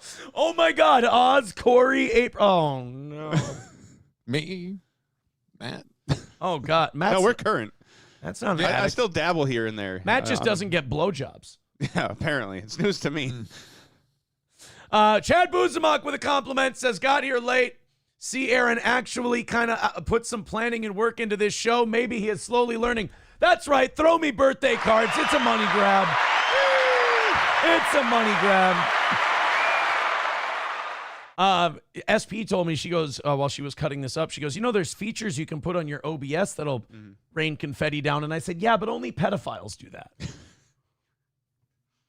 I said, I want the real thing. That's like using CGI when you can shoot it on location, I like so you gotta shoot the jizz on location. I gotta shoot on location. My old location used to be Nick's uvula. I was only kidding. All right. Oh, guys, we have a call. Oh, and I just knocked over my energy drink cans. Hello, caller. Wait, I said happy birthday, right? Yes. Dope. All right. Okay, that's a thing now. Ladies and gentlemen, Corey, what made this cocksucker all of a sudden start answering my fucking phone and shit? Can't get a hold of him. He's drunk and he saw sauce. Somebody wants to make a streaming comeback and wants the Steel Toe bump. Watch him start A-logging me. That would be fucking hilarious. Like Corey just starts watching Steel Toe and go, this fucking piece of shit. Let me tell you something about him, retarded asshole. And his co-host doesn't get blowjobs. That's going to bother you, isn't it? No, it's actually kind of amusing. I know. I was told the reason why. Why he's saying that. Why? Apparently he was trying to get blowjobs from Grinch back in the day, so she told him, no, I don't do that. It's gross to get him to quit fucking accent. Oh, shit. Corey tried to get blown by Grinch? Is that what you said? That's what I heard. Corey, I think that needs a phone call. What the fuck, bro? So now he thinks I don't get it. I don't think you're supposed to be like, one. Yeah, Corey's your friend. Like, Corey's a friend. You're going to fucking do a guy like that? That's not cool. That's shooting inside the tent. Yeah, literally and figuratively. He's just jealous because he didn't get to shoot inside the tent. Oh. Jesus, that kind of, I got to be honest, that's like when someone like lightly teases you and you're like, I'm glad your fucking parents are dead. And you're like, whoa. Bro. Wish mine were. What fucking the lucky. fuck? No, that's not Corey. Oh, darn it. That's a United Kingdom number. Oh, answer it. Could be good. St. Caesar. Oh, they hung up. Aw. Why would you hang up? We were about to answer. Right? All right. I wish Corey would call and wish you a happy birthday, says Fauci's Pangolin. Waylon with $1 says, see Johnny over there ducking out already with the "but my family" story as he lights up his spliff. Thanks a lot, Johnny. Wow. He's got you dead to rights. Do you know 11:30 is like 2 hours from now? Queer. So. Dick. Homo. Gay shit going on. That's all I'm hearing. Gay shit. All right, $20. I'm sorry. $20 coming in from Patricia.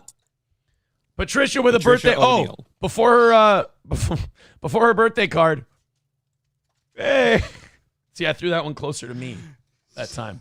The floor is a mess. Is it really? Oh, we're vacuuming for sure. Patricia with $20 says, happy birthday, you fucking faggot. Okay, well, that's very nice. That's kind. I've got confetti all over the place. Thank you very much. So now what, $55 and we go till noon? Yeah. All right, thank you, guys. As long as the birthday cards keep coming. This is like Rumble Friday. As long as the birthday cards keep coming, I'll stay. I'll stick around. Triple N says, don't have much time, but Aaron, you are both fat and skinny at the same time. Thank you. Johnny, you are in real life towely. Matt, you look like BTK with diabetes. All of those are pretty fucking spot on for rapid fire like that. All right. Oh, washcloth. Hey, Triple N, I didn't hear happy birthday in there. Dick. Fucking piece of shit. Retarded asshole with his 3 N's in his name. Suck my ass. All right, let's do the Delta Delta dog. So this would piss me off. I would be really upset about this. Because, like, it's a service dog. He needs it. Fuck Or that. she. Like most of these people who fly with service dogs, like unless you've been to war, fuck you and your service animal. What if he's like, blind or whatever? So, well, that's a seeing eye dog. That's not a.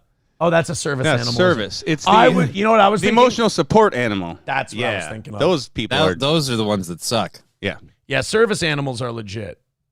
Emotional support animals are gay as fuck. But like, yeah, you service animal. That's like a blind guy. If you're a blind person or a soldier, it's Maybe totally fly fine. with a friend. Well, you wouldn't need the emotional support animal if you had any friends. Service dog. Which one are we going Oh, seeing eye human. Yeah. with here? Yeah. Hire one of those black I'm ladies deaf, that brought so I the have soldiers a hearing, their mail. I have a hearing dog. Dogs are known as man's best friend, but not for one Delta Airlines passenger who says he got booted from his first class seat by a service animal. All right. I said that when we flew during the pandemic, they would upgrade you to first class for like $60. Like that, whatever. Okay, fine. The amount you pay extra for first class now, which is hundreds, if not thousands more for first class, you're kicking me out for a service animal? That guy's fucking blind. He doesn't know the difference. Put him in coach. Like that guy, or economy, whatever they call it now, because coach became a bad. But like, throw his ass in the back and just tell him it's first class and bring him like a buttered roll or something. Who gives a shit? You guys are looking at this wrong. Can I get free fucking upgrades if I just bring a pet on and say it's like, oh no, this is my walking leg dog. I better go to first class. Like, fuck. Just get a dog big enough you can ride it like a mini horse. Until until like because your legs give out and the dog gets loose in the airport and they just throw both of you out. No. I'm in a wheelchair and he's pulling. He's my walking leg dog. It's like a sled. You're like doing the right. the bear Yeah, the fucking. that's the way we're doing this. You're doing the Bear Grease marathon. I see. Oh, Triple N says, oh yeah, and Merry Christmas, sucker. Try not to suck any eggplant on the way to the parking lot. 37 in a row? All right. After his annoying experience, the passenger posted a pic of the dog on Reddit and ranted about what happened. Look at this. I'd be so mad. I'd kick that dog so fucking hard. What is that? So that guy's reading? So the guy's sitting there. It's got to be his dog. Yeah. He's not blind. What does he need the service dog for? He's reading his fucking phone. Yeah. Why does he need a fucking service dog? To steal first class seats from hardworking The dog Americans? isn't even using the fucking seat. No. Let him sit on the seat and let the dog sit in between. Yeah. On the ground. Although that would piss me off. Let him sit too. between your fucking legs, you mo. Why the heck do you have the dog? That would make me so mad though. Like if I paid for a first class seat and I got to sit with the Stinky, dog. nervous dog farts in first class too. Oh, you know they're farting in the plane too. Yeah. Dog's terrified to fly. It's all nervous. Yeah, you got to ride Greyhound if you have a dog. I mean, it's fitting. Only makes sense. Yeah. Yeah, put the dog underneath. Under the username Ben Bob, he told others in a forum he was upgraded to first class before his flight, only to be downgraded 15 minutes. Okay, so wait a minute. Wait. So he gets upgraded. We got Delta Indian giving out a first class seat. Okay. See, if you just would have never told him about the first class thing, then you would have been fine. Yep. None of it would have happened. So they had an empty first class seat, and they're like, we're going to do something nice. We're going to bump somebody up. Mm-hmm. And because I'm guessing the theory there is that you can fill an economy seat easier than you can fill a coach or a first class seat. So let's bump this guy up to first class and sell an extra economy seat for this flight, move this guy up. But then this guy's like, oh, by the way, I get sad a lot. I have a dog. And so now they tell this poor working stiff that they just, like, this guy getting bumped up to first class is, like, going to make his year. Uh-huh. He's like, holy shit, I get to sit first class. I'm going to tell people about this. This is going to be great. And then all of a sudden they're like, sir, could you come here? Yeah. That guy has a dog. Get your poor ass back to coach. I'd be mad, too. He took up the issue with a desk agent who only said something changed. Although, in the airline's defense, imagine feeling that entitled to a seat you just got 15 minutes ago that you did not pay for. Right. Yeah. He took up the issue with a desk agent. Moments later, the man saw the dog sitting on the floor in front of the empty seat with extra leg room he was momentarily assigned to. The canine's master was seated next to the mutt, holding it by the leash. And this is his post. I got upgraded to first this morning, only to 15 minutes later get downgraded to a worse seat than I previously had. He asked the deck agent what was going on, and she said something changed. Now, let me just say this. You are never going to get less sympathy in this world than by telling everyone, I got bumped up to first class, and then they took it away from me. Like, everybody's going to be like, I don't care, you cunt. Like, go on with your day. Get Exactly. on the magical tube that flies through the sky and go to your next destination. Oh, by the way, the person telling me not to suck any dicks on the way to the parking lot, Yeah. Hitler diff. Ah. Thank you, Hitler diff. Says, okay, fine, I am disgruntled, but whatever. I then board only to see this dog in my first class seat, and now I'm livid. I immediately chat Delta support, and they say you may be relocated for service animals, and there's nothing they can do. There's no way that dog spent as much time with this airline as I have. What an absolute joke. That dog ain't going to spend as much time on this planet as you do, sir. I love that. This guy's like, this dog ain't spent. You know how much fucking money I spend with Delta? How much money is that fucking gay dog spending?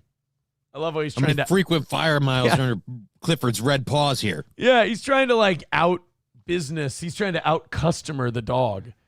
What's the point of being loyal to this airline anymore? Because your alternative is Spirit.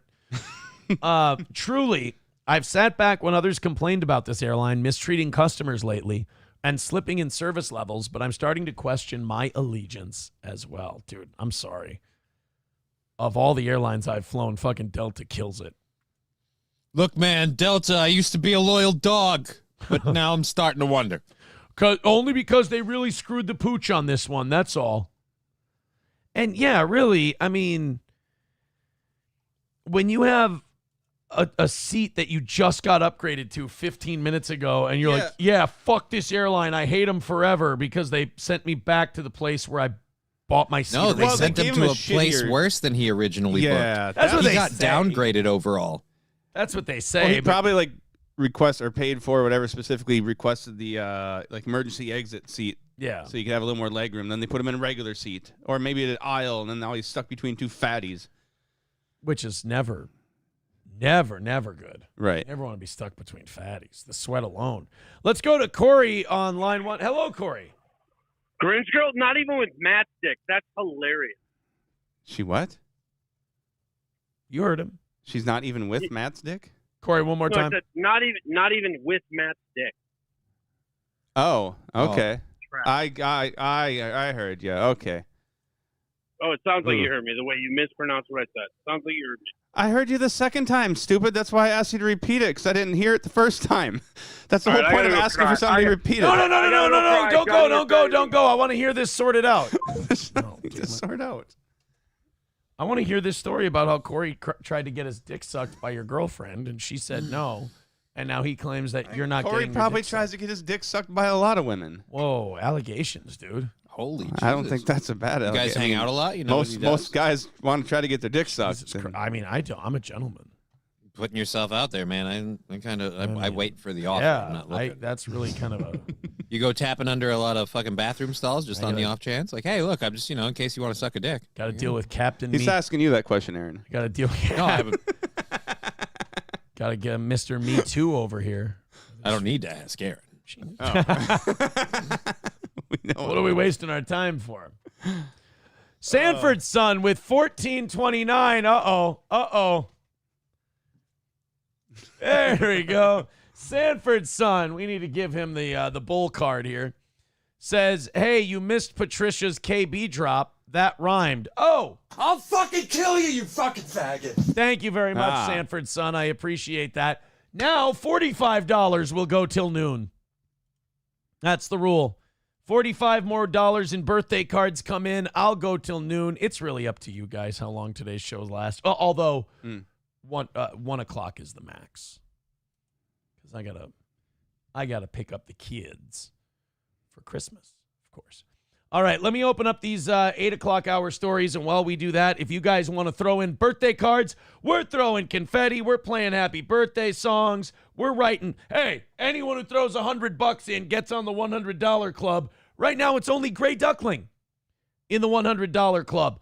I want 3 people in the $100 club today. That would make my birthday if we got 3 people on the $100 club. Now, it doesn't have to be all at once. If someone's already given 50 or 20 or whatever, you don't have to throw in the 100. But I would love 3 people to be in the $100 club by the end of the show. Okay, we've got a bunch of shit to talk about in this little grouping here.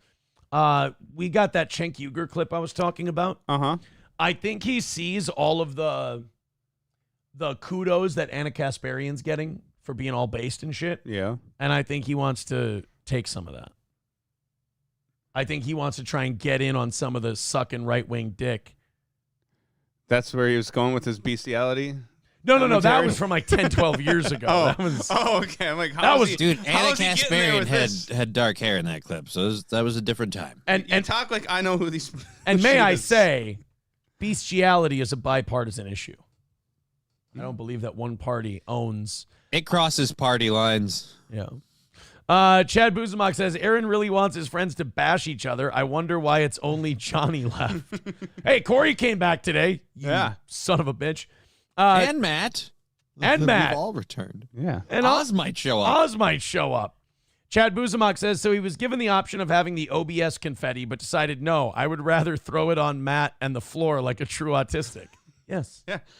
It's, who is disagreeing that it's way better It's this more way? funner this way. It's disgusting. Chad Buzamok says, hey, guys, believe it or not, Aaron would like more money. Money him. Yes. I'm white, you know? I'm white. Exactly. Exactly. Annoyed Wawa Supervisor says, how long until Grinch is whining on Reddit, letting everyone know that Matt, in fact, does get blowjobs and that she's super good at them? I don't know. I guess. Whatever. She wants to go on the internet, so she's her own person. She wants to go on Reddit and say, Matt's getting just sloppy beegers all the time. That's up to her. Matt really tickles my uvula.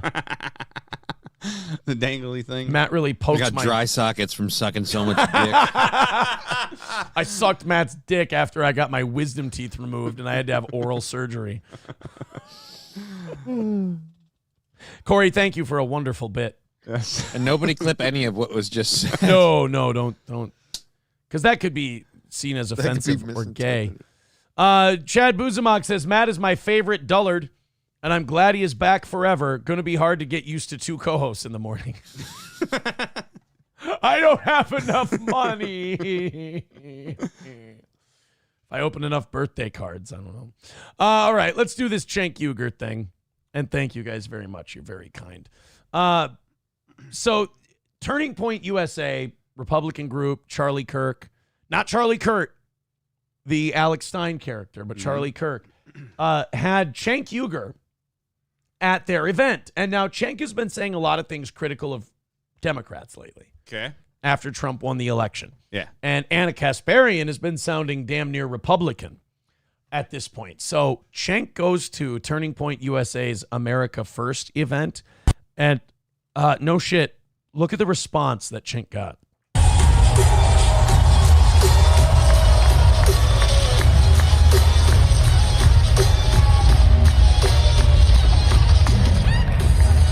That is Cenk Uygur getting a standing ovation from Turning Point USA.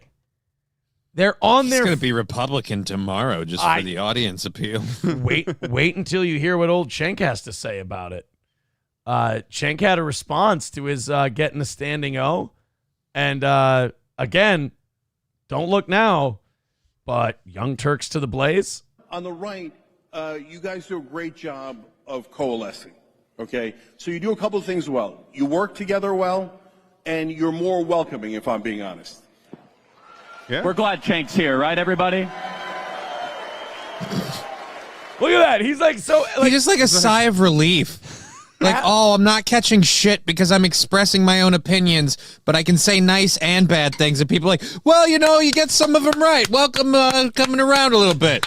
After the, after the civil war that the Democrats have been having since the election, and you just not being left enough or being too left or whatever, he's just happy to go to a place where people are polite. Yeah, like it's not even that they like Cenk. He's like, thank you for not booing the shit out of me and chanting the gay F word. I think you're just letting me stand here and not have shit thrown at me. Imagine how scarred he is from all the shit he's been catching lately, that he goes to a Republican event and he's like, hey, you guys not calling me a queer really warms my heart and makes me feel better.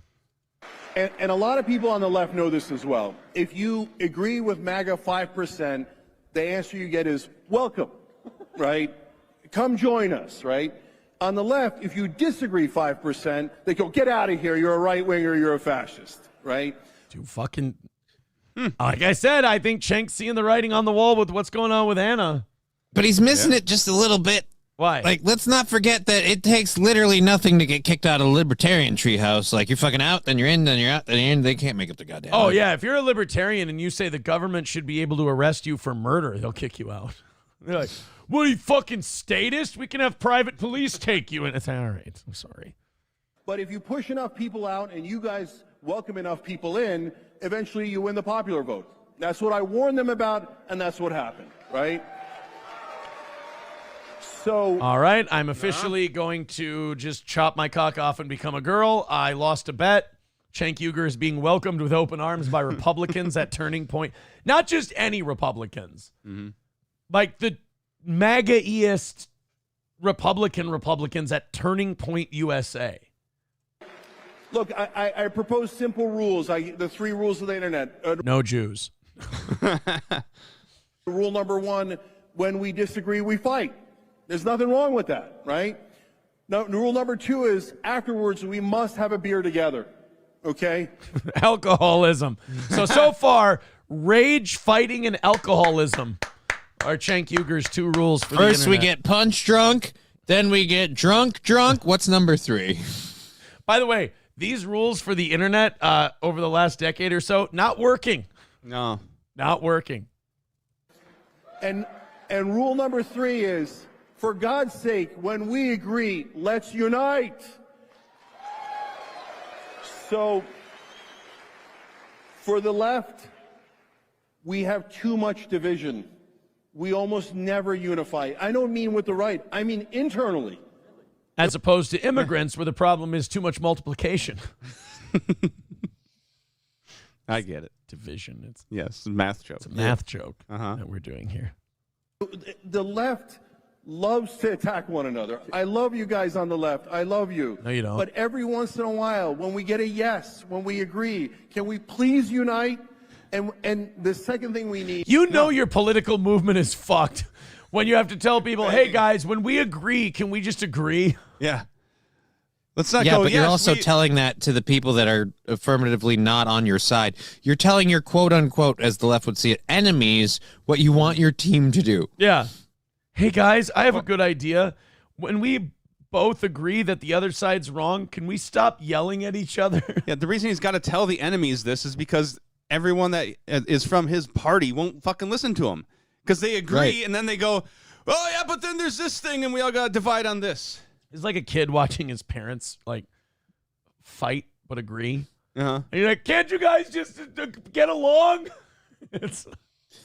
is for the old, I'm being honest, and on average, not everyone, of course, but for the older Democratic voters, please turn off your television sets. They're lying to you. They're tricking you. They're trying to get you to vote for corruption. Who, Cenk? The who's? Are we going fucking fake news MAGA? Holy Jesus, Cenk. Yeah, Cenk is really... Cenk called Anna after this. He goes, fuck you, balls in your court, bitch. Who can turn right harder?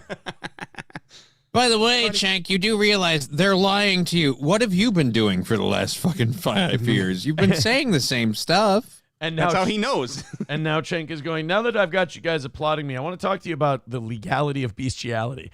Oh, Jesus. To get you to vote for policies you don't even want. So if we can do those 2 things, then we'll be in great shape. I thought there's 3. He's tired. Yeah. He's been fighting a lot. He's been fighting Just a lot. relieved that they like him. Yeah, Cenk is just happy to be in a room where they're going, they like me. They really like me. Dude, it's not even that they like Cenk either. It's just that he's willing to shit on lefties. Yeah. So he's like, I'll come in here and talk about how full of shit the left is. And they're like, welcome. It's like, he has this idea where it's like, oh, they like me because I'm more open-minded, or they like the ideas I'm putting out there. No, they just like that you're shitting on the same people they shit on. And they'll welcome you in. Bapa Shab, I agree. He says, bro is trying to pull a Jimmy Dore. Yeah, Jimmy Dore didn't go right wing. He kind of went just like full on conspiracy theorist, which I think is awesome. I think Cenk's more likely to just go like soft Republican. Which, by the way, Jimmy Dore, yes, a former employee of the Young Turks. So how fitting that they're following him. And also Dave Rubin, who I don't like. Dave Rubin just kind of became every Republican's gay friend, which is kind of annoying, but whatever. All right, guys, we're having my birthday show. Leave us a little birthday card. The links are there in the chat. We want to throw some more confetti. Let's hold on. Let's see how the thing's looking here. Let's get Johnny the fuck out of there. Yeah, fuck that. Jesus Christ, that is a tube TV. How big is the back end on that screen? It's a flat screen. I have not seen a flat screen with that kind of badunkadunk since I was 10. Is it a flat screen? Oh, the front of it's flat. No. The cathode ray tube is in the back. It's what projects the image onto the flat screen. It's an older television. I've owned a couple. Yes, like the CRT TVs are. Yeah. You know what? You hear it crackling and popping when you turn it off. Like, that's how bad. You hear that high-pitched whine? It works fine. I'm taking another one of my TVs and I'm replacing it. Look, I get it. Everyone likes to hold on to memorabilia from their grandparents. Just most of them, it is the fucking TV. Actually, this one was sitting in my crawl space when I got fired from 101. That's really what happened here. Thank you guys very much. Again, all the links are in the chat if you want to throw a birthday card. We got more confetti. I still got plenty of confetti to throw. If you guys want to chip in. Again, this is the last hour of the birthday show, unless, what is it, $45? Something like that. $45 will go till noon. Otherwise, we'll wrap up at 11. Okay, we've got, the Kenya story. Have you been reading about the moderators that were hired for Facebook? No. In Kenya. So Facebook hires a lot of third world people to moderate their content. Basically what they do is they just feed them the terms of service for Facebook, and they just have people delete posts that they feel are against Facebook's terms of service. So if the AI can't do it, or the algorithm doesn't pick it up, they've got these people in Kenya or other third world countries that'll do it for them. So when you click appeal and your comment clearly wasn't something that was what they're claiming it is, it goes to somebody in Kenya who goes, yeah, I don't even understand English, just going to not acknowledge this and keep it deleted. Right. Yeah. Kind of. Okay. Well, 140 of them are suing Facebook for the PTSD they believe they've contracted by having to view Facebook posts. So the nastiest, worst shit you could ever think of, like diarrhea porn pictures and shit like that. Cheese pizza crap. These guys have had to see so much of that they're like, I cannot do this shit anymore. I am leaving. And they asked him what the problem was, and they said... what is the major problem, do you think? Too much hormones? They also said, does this have anything to do with sexuality? This was one of the exit interviews for one of the Kenyan employees. Do you personally dislike homosexuals? Of course, they are disgusting. Pretty blunt. All right, we got a birthday card to read. Oh, thank you, Marble Arms, for $10. Marble Arms writes, instead of a birthday cake, you opted for an anal cream pie. Happy birthday, faggot. Okay, that's nice. A lot of these birthday wishes tend to be gay-centric, as it were. They tend to be very homoerotic, so to speak. Weird. All right, $35 will go till noon. Thank you for the 10 Marble Arms. I appreciate that.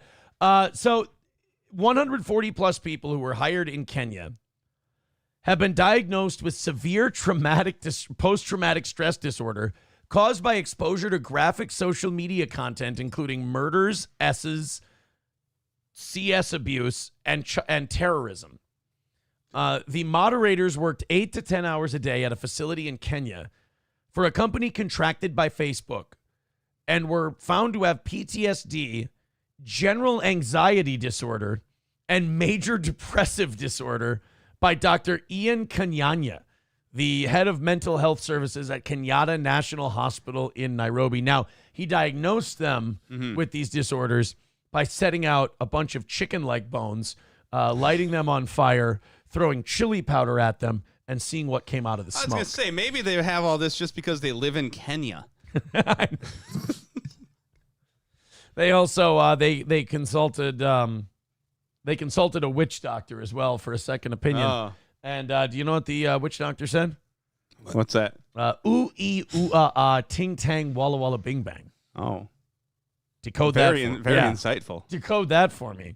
The moderators worked 8 to 10 hour days, and again, this job for 8 to 10 hours a day was to stare at the most violent, disgusting, sexually depraved shit. Because remember, people can post anything they want on Facebook. Right. It's up to Facebook to catch it and delete it. These were the people responsible for catching it and deleting it. Some of the moderators are quoted as saying, you spend enough time in a war, you become a war. Actually, when they left the company, one of the doctors said, it's okay. I mean, it's all over. And the Kenya went, nothing is over. You don't just turn it off. You asked me. I didn't ask you.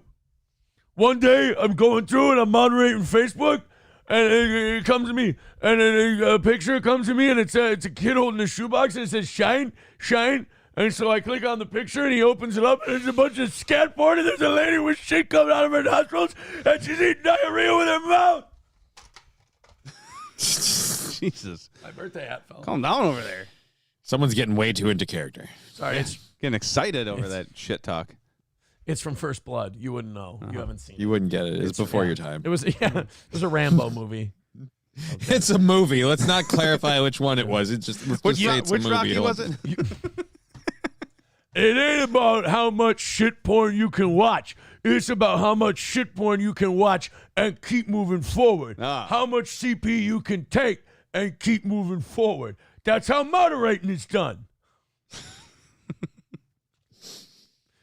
Oh, gross. So they're suing Facebook.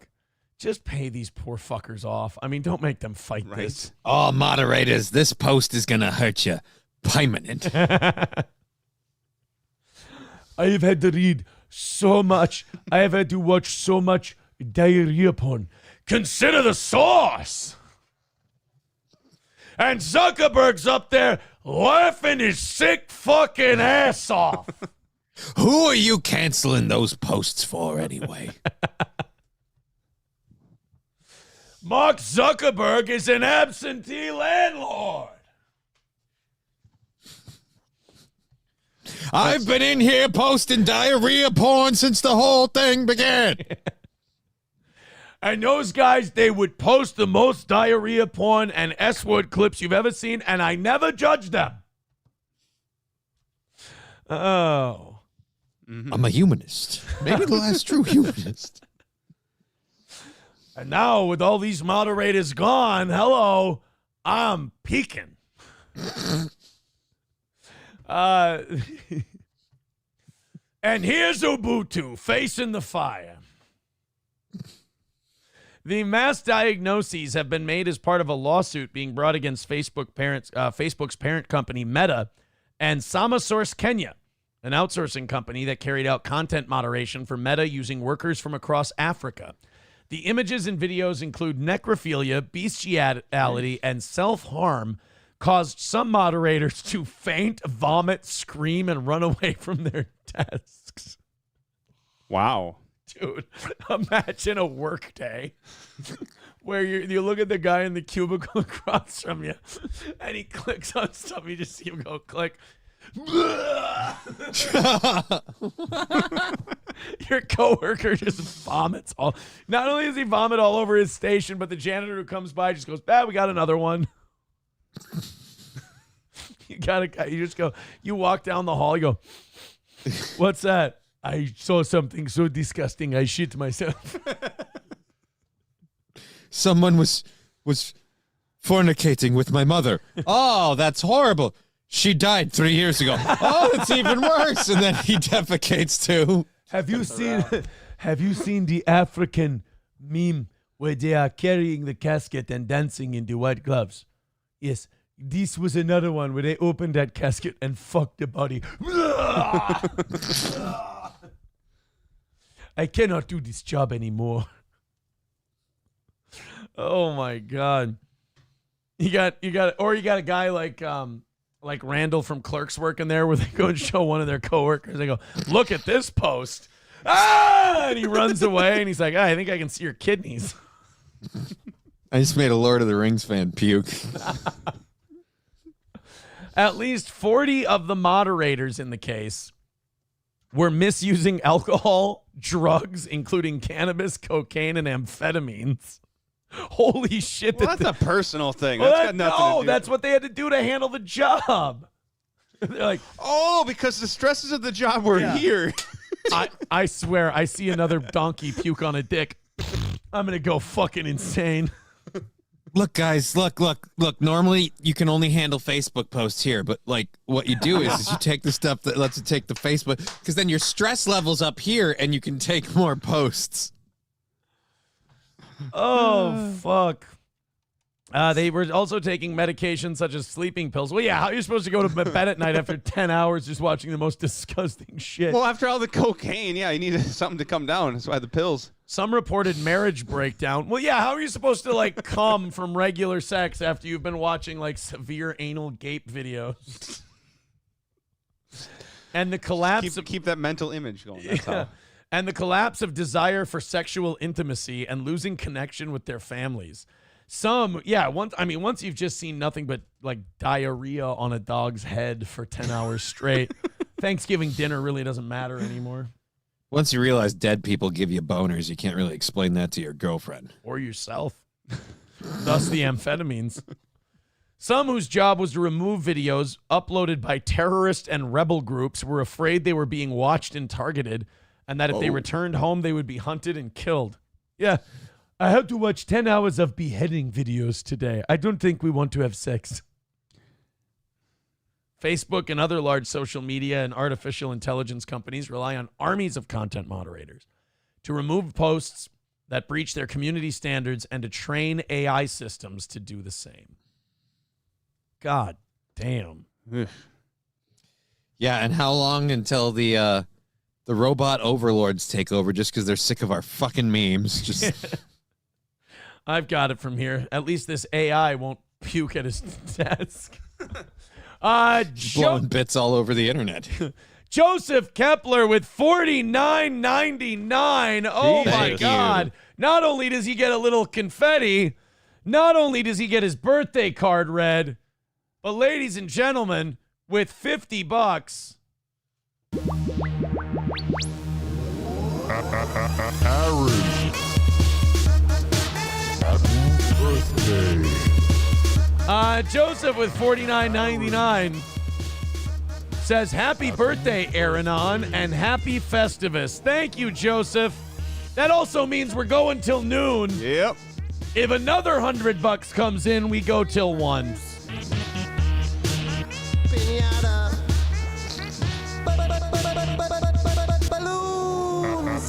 Aaron. Did you make this? Oh my God. No. Someone sent this in. Aaron. He's playing a cat video happily. Birthday. They're excited about my birthday. Dancing cats. There we go. Every $50 gets the treatment that Joseph just got. What the heck do you have to be on to come up with that thing? Thank you very much. And I'm looking for 2 more entries into the $100 club before we leave today. Gray Duckling is in there. Thank you, Gray Duckling. I appreciate that. What is that? So now that's noon, right? Yeah. Okay, so that's noon. In about 15 minutes, our other gift is going to be here. Ooh. And then if we do $100 more, we've maxed out for the day, and we'll go till 1. Damn. We'll do a 7-hour program. Did Corey Adam write this Reddit post? Someone asks. I don't have a link to said Reddit post. I'm sorry. It's not there. That's too bad. All right. Well, we have more information on the lawsuit. Okay. If you'd like to know the medical diagnosis Uh-huh. of the Facebook moderators who had Yeah. to watch a bunch of shit porn. Yes. And beheading videos. Medical reports filed with the Employment and Labor Relations Court in Nairobi and seen by The Guardian paint a horrific picture of working life inside the Meta facility. Are you ready to hear the horrific conditions? Yes. I see you leaning forward. You're ready. I'm eager. Where workers were fed a constant stream of images to check in a cold warehouse-like space under bright lights and with their working activity monitored to the minute.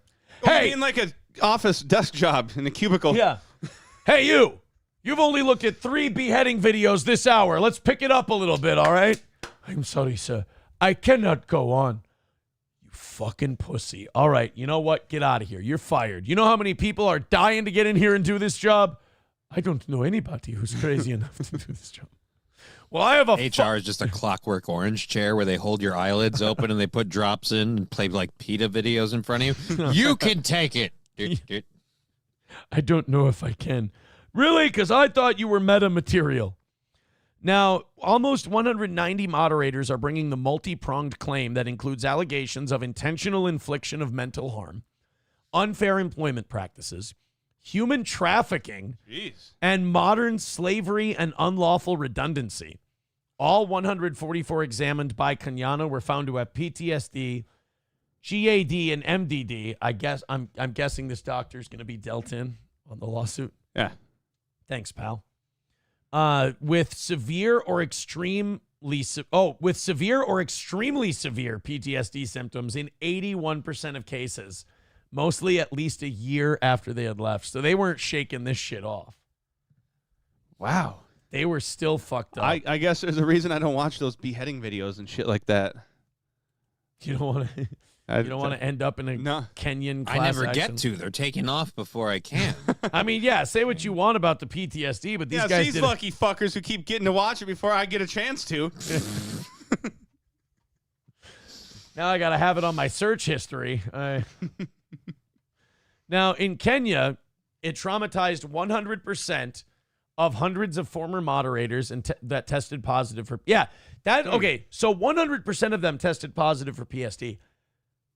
We're not talking like 100% of the people it just fucked up. 100% got like clinically fucked up.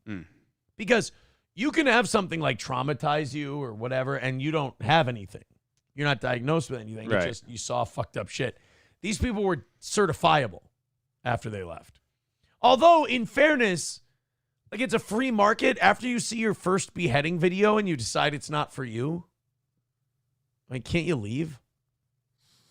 I don't know. Apparently, there was human trafficking involved. So, are they forcing them to work? Is this slave labor? Yeah, I mean, it's either that or they're just, trying to throw everything. What else is there to do for work in Kenya?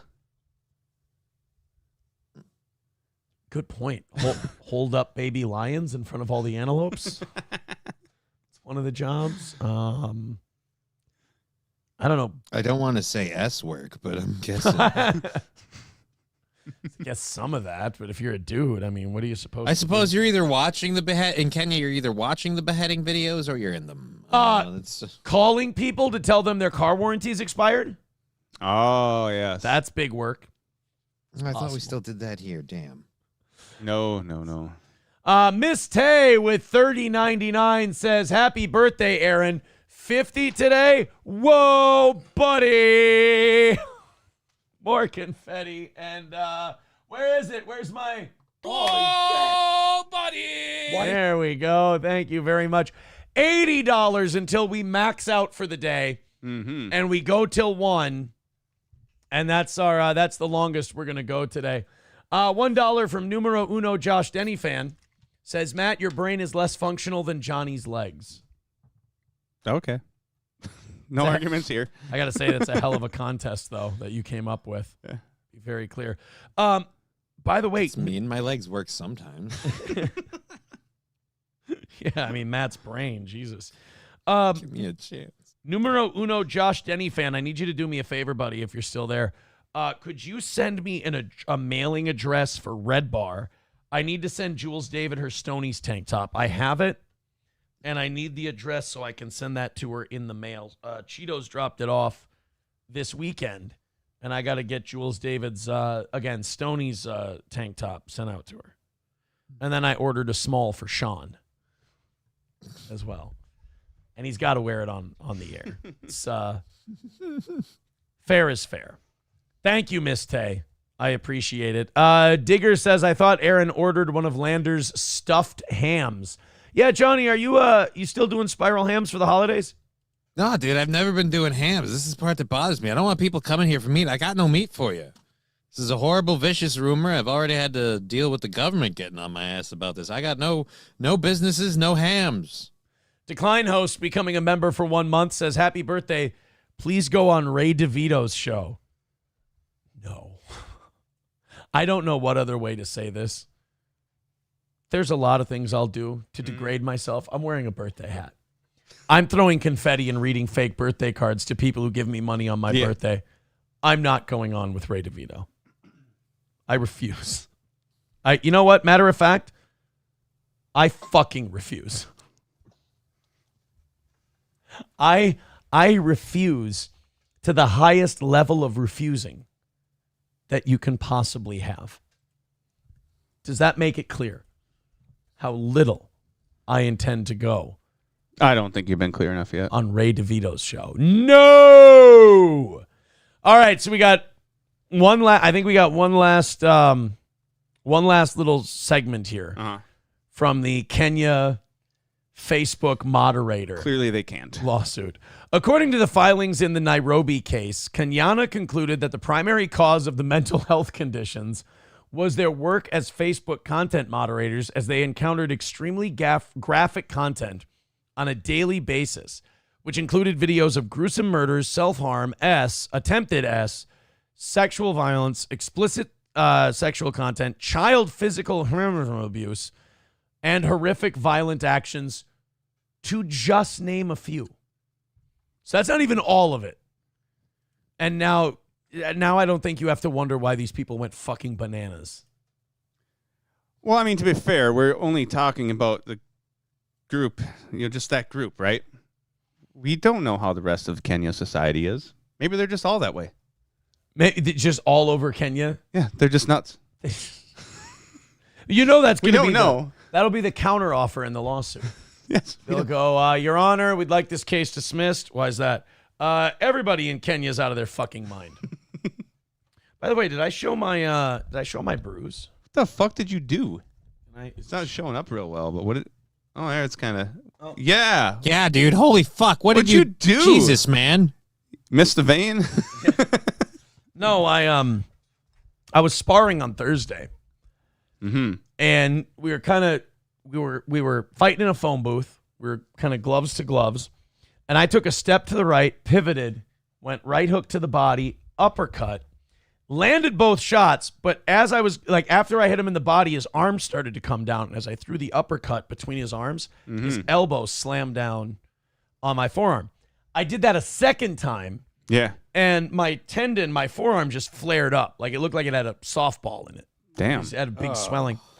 And then Saturday... You tore the tendon? I don't know what I did specifically. I think I just bruised the bone or might have bruised the tendon. Hyperextended? Fucked up the tendon.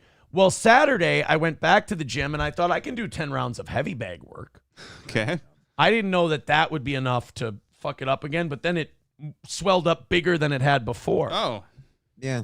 So now I've got... So it's almost like maybe this is a sport for the young. It's, no. And you're not young anymore. No, I fucking smoked that guy. I fucking kicked his ass. It was his elbow that landed the shot, not his fucking punches. Uh-huh. Homeboy couldn't touch me. Look, I won't fuck with his elbow ever again, but put his face in front of me. I'll punch it all day. That's right. Let's go to numero uno. Josh Denny fan says, I stand with Decline host. Ray DeVito is the Bert of the Dabbleverse. Well, but here's the problem with the Dabbleverse. It's all of its fans are super mentally ill people.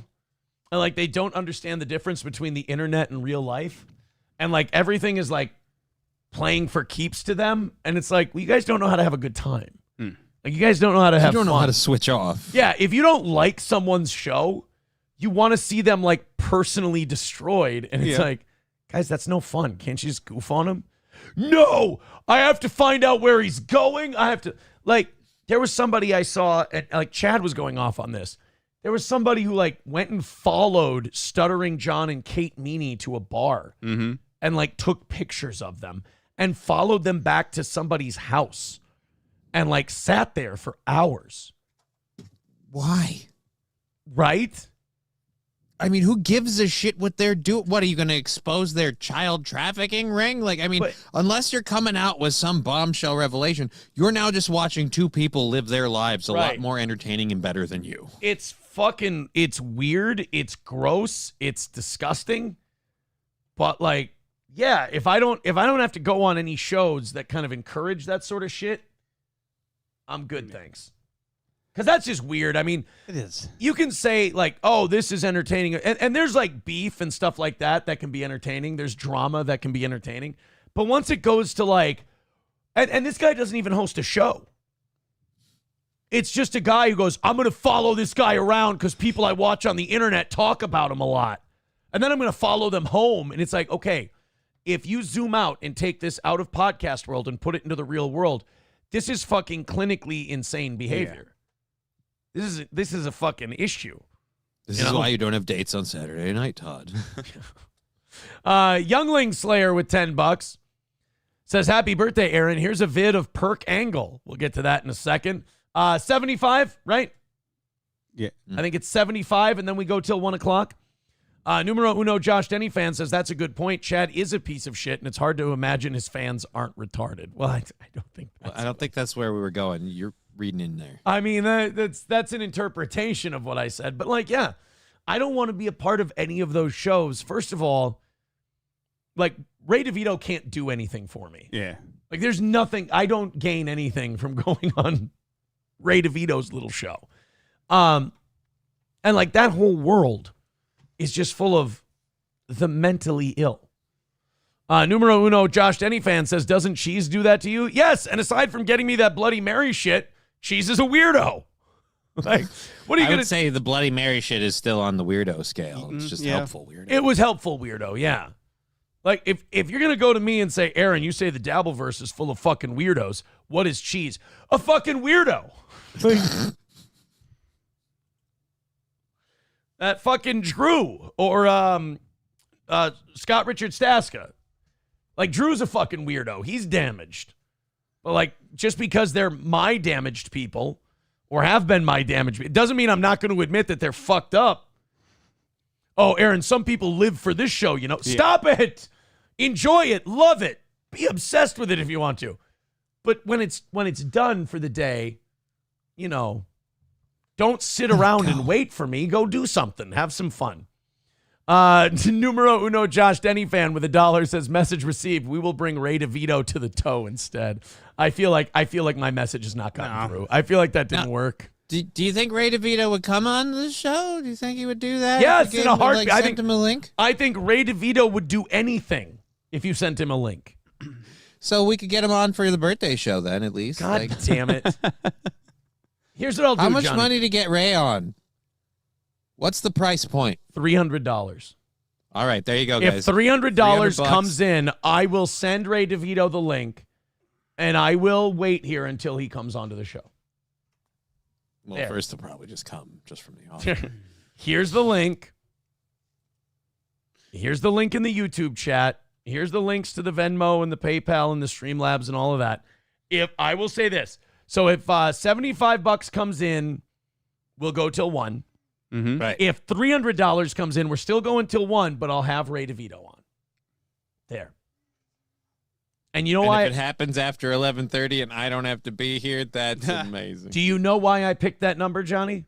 Why is that? Because I know they won't hit it. All right. I'm sending a number that I know will not be hit because I do not want to have Ray DeVito on this program. And that's not even shitting on Ray DeVito or saying anything negative about him. Just that whole world is fucking weird. That's all. Now I just want him on the program just for that. I know just you for a minute. And I'm going to make sure he's on. What time do you have to leave? I have to leave around like 11:30ish because I have to get some shopping done before I come back and hang out with my daughter for the day. I'm going to make sure that he's on. All right. By, what did you say, 11:30? 11:30, 45 tops. I mean, it's not like a hard rule, but I got to get some shopping stuff I couldn't get finished done yesterday for food. A, we're not making $300. All right. B, if we make it quick, I'm getting his ass on here as fast as I can, and you can lead the interview. All right. That'll suck. I hope you get the dick in a box that you want, sperm burper, says one person on the chat. Thank you very much for the happy birthday. I appreciate that. Sperm burper, that's a new one. That's a sperm burper is a new one. I can't really be too mad at that. Sperm burper is it's creative. It's rather clever, if you ask me. Saucy. Let's continue on with more of the show. What the fuck is next? Oh yeah, you know, people have been. I think Little Lemmy tweeted at me this weekend too, mad at me that I don't have an air fryer. People have been giving me shit to get an air fryer for a long time. Dude, my oven's an air fryer. SP and I had pizza night. We wrapped Christmas gifts and had pizza on Saturday night. And we watched movies and shit like that. And then she found a bunch of the kids. You know those little spiky rubber plastic balls that you win in claw machines? Yep. Well, the kids have a fuckload of those. Yeah. And she found a bunch of them stashed somewhere, and she inflated them. And we just, after we were done wrapping presents and watching movies, she stood in the kitchen, and I stood in the living room, and we just started fucking winging those balls at each other. Just like fucking, just throwing them.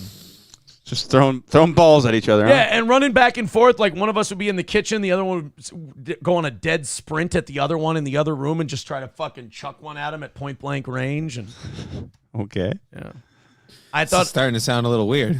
I thought I'd do a really cool trick and throw one ball up and just chuck the other one at it as hard as I could. I did that, and when they collided, the balls each went one way, and one of them hit a lamp and fucking shattered the bulb. Whoopsie doodle. At any rate. How did we get there from air fryers? Oh, SP always gives me shit for not having an air fryer. Oh. Story over. Oh, okay. There you go. Let me just fucking confused. He always gravitates to the stories with balls in the air. Yeah. Well, Lemmy text me this weekend, and she saw a meme that reminded her of me. Okay. And it was a guy just kind of staring like this with a microphone singing 2 pizza rolls in the microwave. And it said, me waiting for my pizza rolls to get done in the microwave after 9 old fashions. Yeah, they're soggy as fuck in the microwave. And then I joked back, and then she joked back. And finally she got tired of the joking back and forth and just said, would you just get a fucking air fryer already? That was the end of the conversation. Well, it turns out that these air fryers are spying on people. Like, so if you have an air fryer, it's talking to the government. But my Especially oven if it's made in China. My oven is an air fryer. It's got an air fry feature. Yeah. But there's no Wi-Fi. Yeah. So how does it spy? That's not what we're talking about. We're not talking about those air fryers. Those are my other air fryer doesn't. Are they Wi-Fi air fryer? Do you really need Wi-Fi on your air fryer? Is that what's going on here? How are they spying on? You have to enable Wi-Fi. You don't have to. But how is it spying on you? We're going to get to that part, but I got a few comments. Okay. Approachable says everyone else is trying to avoid the balls. Aaron's trying to get them to hit him right in the face. That's not true. Dad Vet with $2 says, I'm not letting another man test drive your wife. Makes you normal. You fit into the Dabbleverse too. No, I don't. No, I do not. I'm better than them. I'm going to say that with the utmost certainty. I don't know how better and how more simple to put this, Dad Vet. As far as the fans in the Dabbleverse, I'm above them. I'm better than them. And I'm talking about the ones who follow people to bars and shit. Yeah, that's weird. I'm better than those people. I can't, because I'm apologetic for the weird shit I've done. I realize things I've done are wrong. Yes, exactly. All right, so now the air fryer spying. Yeah. 20 years ago, this would have been considered a conspiracy, but now 3 air fryers made by the Chinese brands Xiaomi, Tencent, and Agostar wanted to record audio on the owner's phone for no specified reason, according to the Which study. The Agostar and Xiaomi fryers also sent people's personal data to servers in China. Now, what do you mean? Like, once it communicates with your cell phone, it gets your cell phone data and then sends it? Yeah. So, but how the hell is it doing that? Like, were these people aware that these things had any sort of internet connectability, or is this just again straight up? They have to be. It's an app they downloaded on their phone so they could use the air fryer. What was the It's fucking dumb. What was the? I'm not getting an air fryer that needs a phone app. Well, what was that meme? It was like I don't something about I don't want wiretaps. I don't want the government to know what I'm thinking. And then fast forward to today, and there's an Alexa, and they're like, hey, hey, wiretap, what's a good recipe for pancakes? It's like, why does your air fryer need to be connected to your phone or the internet or anything like that? Why? And why do you think that anything that is connected to the internet isn't stealing your information? The Hawaii Ultimate Smartwatch requested 9 risky phone permissions, the most of all the devices in the study, which defines risky as giving invasive access to parts of someone's phone. This includes knowing the user's precise location, which you need to know for an air fryer, of course. Yeah, obviously. The ability to record audio, access to stored files, or an ability to see all other apps installed. Which, again, you need to know if you're going to tell them when their mozzarella sticks are going to be done. It's very crucial. Stephen Almond, who I trust way more than John Pecan. Wow. I just heard almond has no joy. Wow. Fuck you, I'll raise you. I think Stephen Almond is got paid a lot of cashew to do this study. Jesus. Stephen Almond's nuts. Let's be clear. I don't know if I don't know if he's nuts. I don't know. Stephen Almond married a beautiful wife, his wife Tiffany Almond, but I think she should have kept her maiden name. What's that? Well, the macadamia family has a lot of prestige. Yeah, but I heard they're racist. I feel like the family was always very big about white chocolate. Actually, they adopted a child. They did. Yeah, they adopted him from South America, and it turns out he had a lot of mental illness. He was crazy. They adopted a real Brazil nut. But they just call him by his nickname. Because his toes are darker. Yes. They just had We a get it. certain name for him. It's funny that we can start a story and just one name can derail me forever and ever. Amen. So anyway, Stephen Almond. It's my third favorite kind of M&M. I don't know. I think Stephen Almond's kind of vanilla. Actually, Stephen Almond was going to be an NFL cornerback for the Bears, but he lost his roster spot to a young Charles Tillman, nicknamed Peanut. Charles Peanut Tillman. Real player. You used to force fumbles by punching the ball out. They'd call it the Peanut Punch. It's true.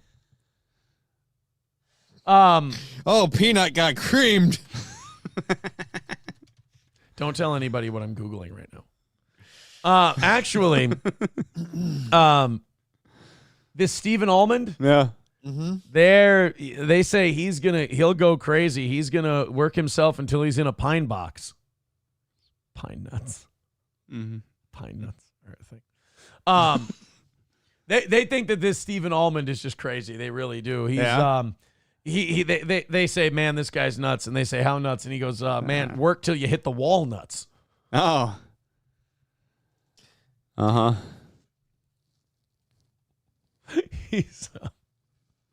He has facial hair, but when he gets really mad, his facial hair kind of curls upward. Yeah. When he's really mad, they say it's his pistachio.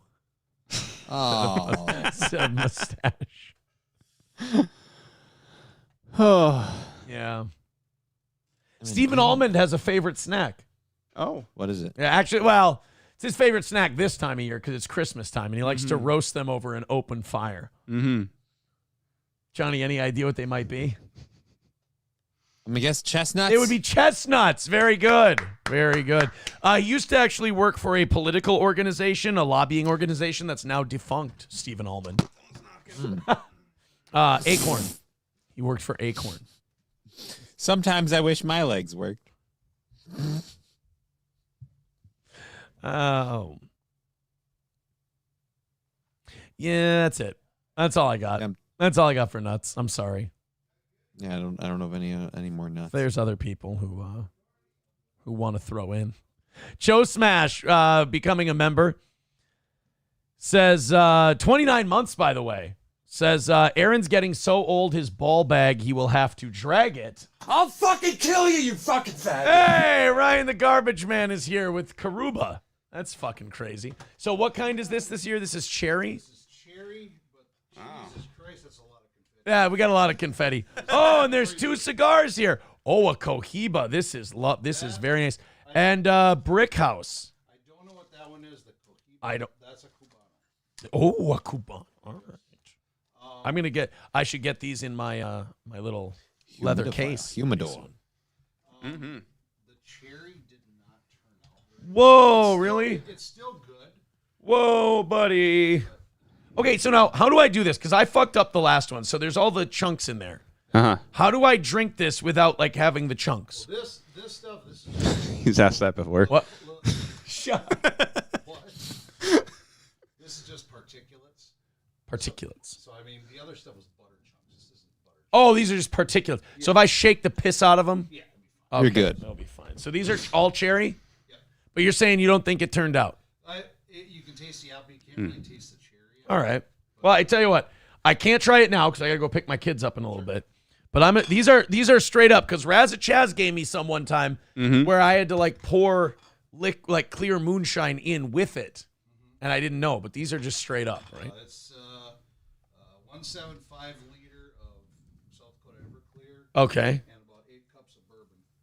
Nice. Batch, so nice. Keep it away from flames. Jesus. Oh. And children. Yeah. Yes, keep it from children. I mean, if you want to share, you can. Yeah, but I don't have to. Yeah. What's the? This looks like more butter. This looks like more butter. This looks like you got more butter. I have so much fucking butter now. My freezer is going to be full of butter. Yep. That would be another 4 sticks of butter. Let's add that to the pile. What was the other one? $45 worth. $45 worth of butter that was on sale, by the way. So. I didn't even see that. Yeah. Yes. So we have a shitload of confetti. How many and a items is shitload there? of butter. Well, Ryan the Garbage Man, thank you very much. I just got your text that you're here, by the way. You ever had Valentini's? Yes, I have. Oh, I haven't. I was going to say me neither. With the meatballs. Yeah, I didn't get meatballs. Apparently, he's never had Valentini's sauce before. Grinch Girl says I love it. Yes. Anyway, I got to run. All right, thank you, buddy. We Goodbye. appreciate it. I got a nice birthday gift from Ryan the Garbage Man. What was it? Was it $70? 75?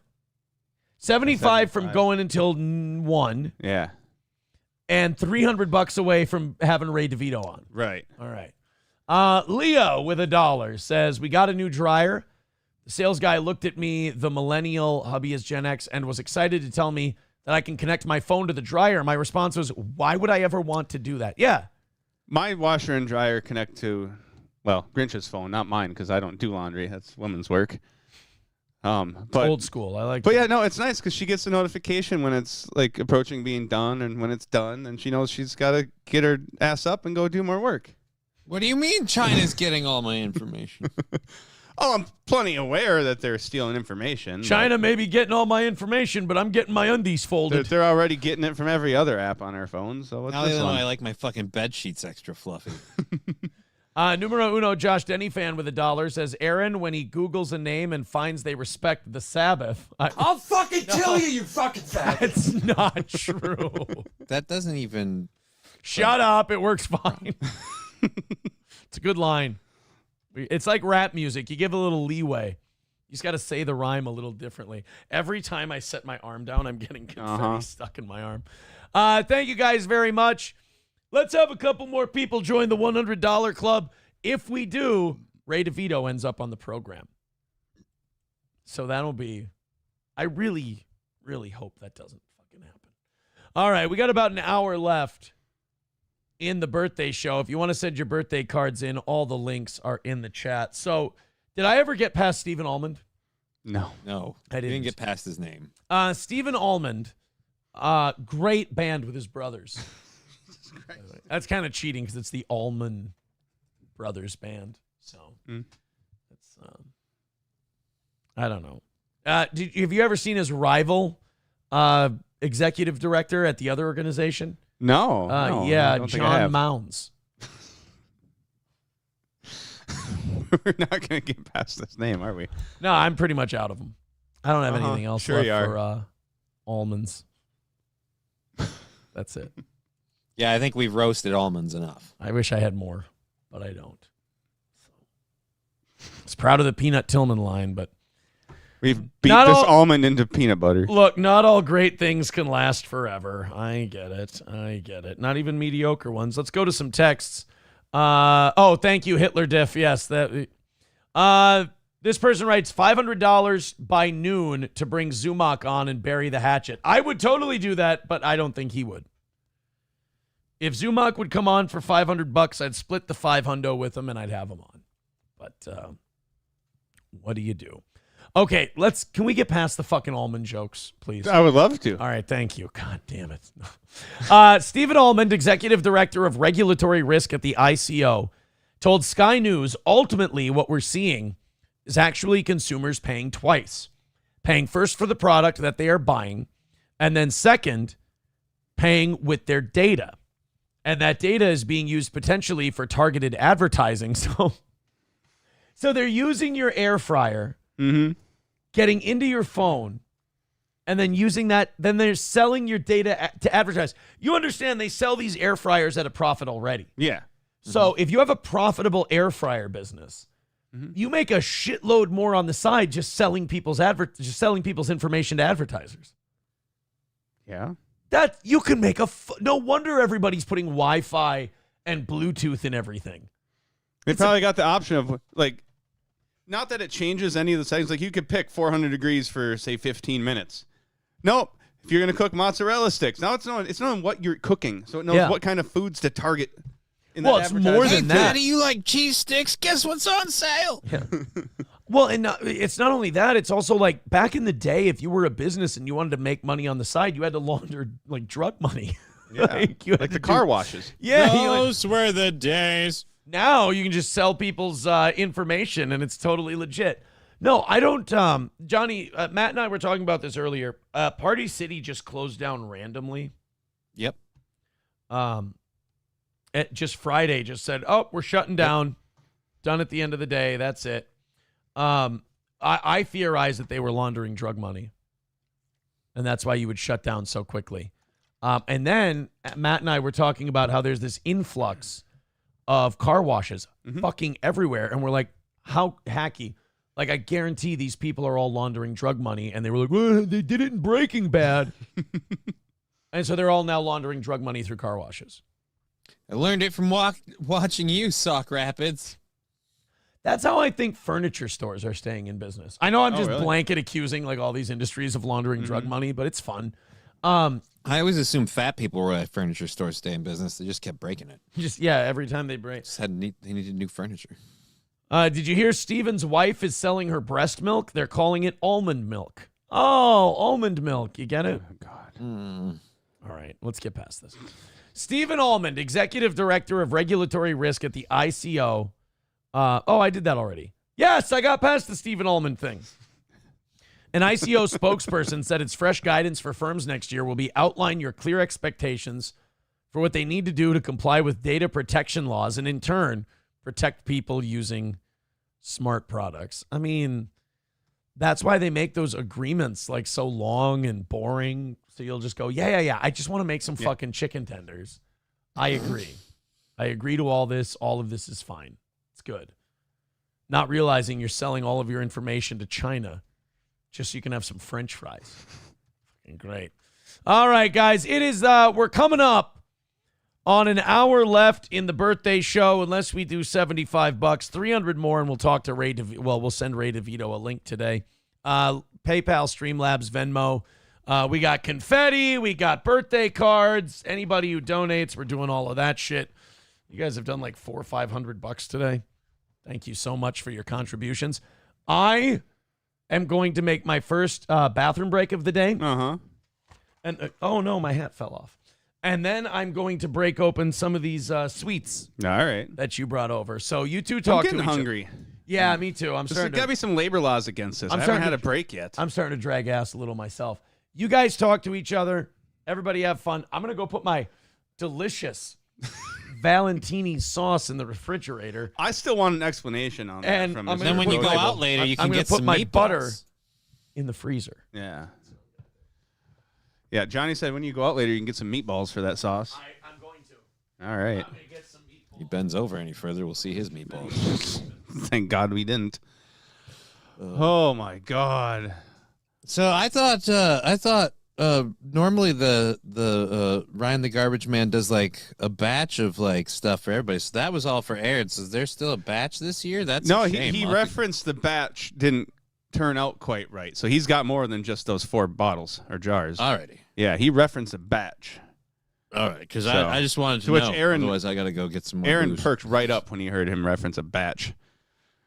That's well, I'm sure it's not the same one he's used to getting.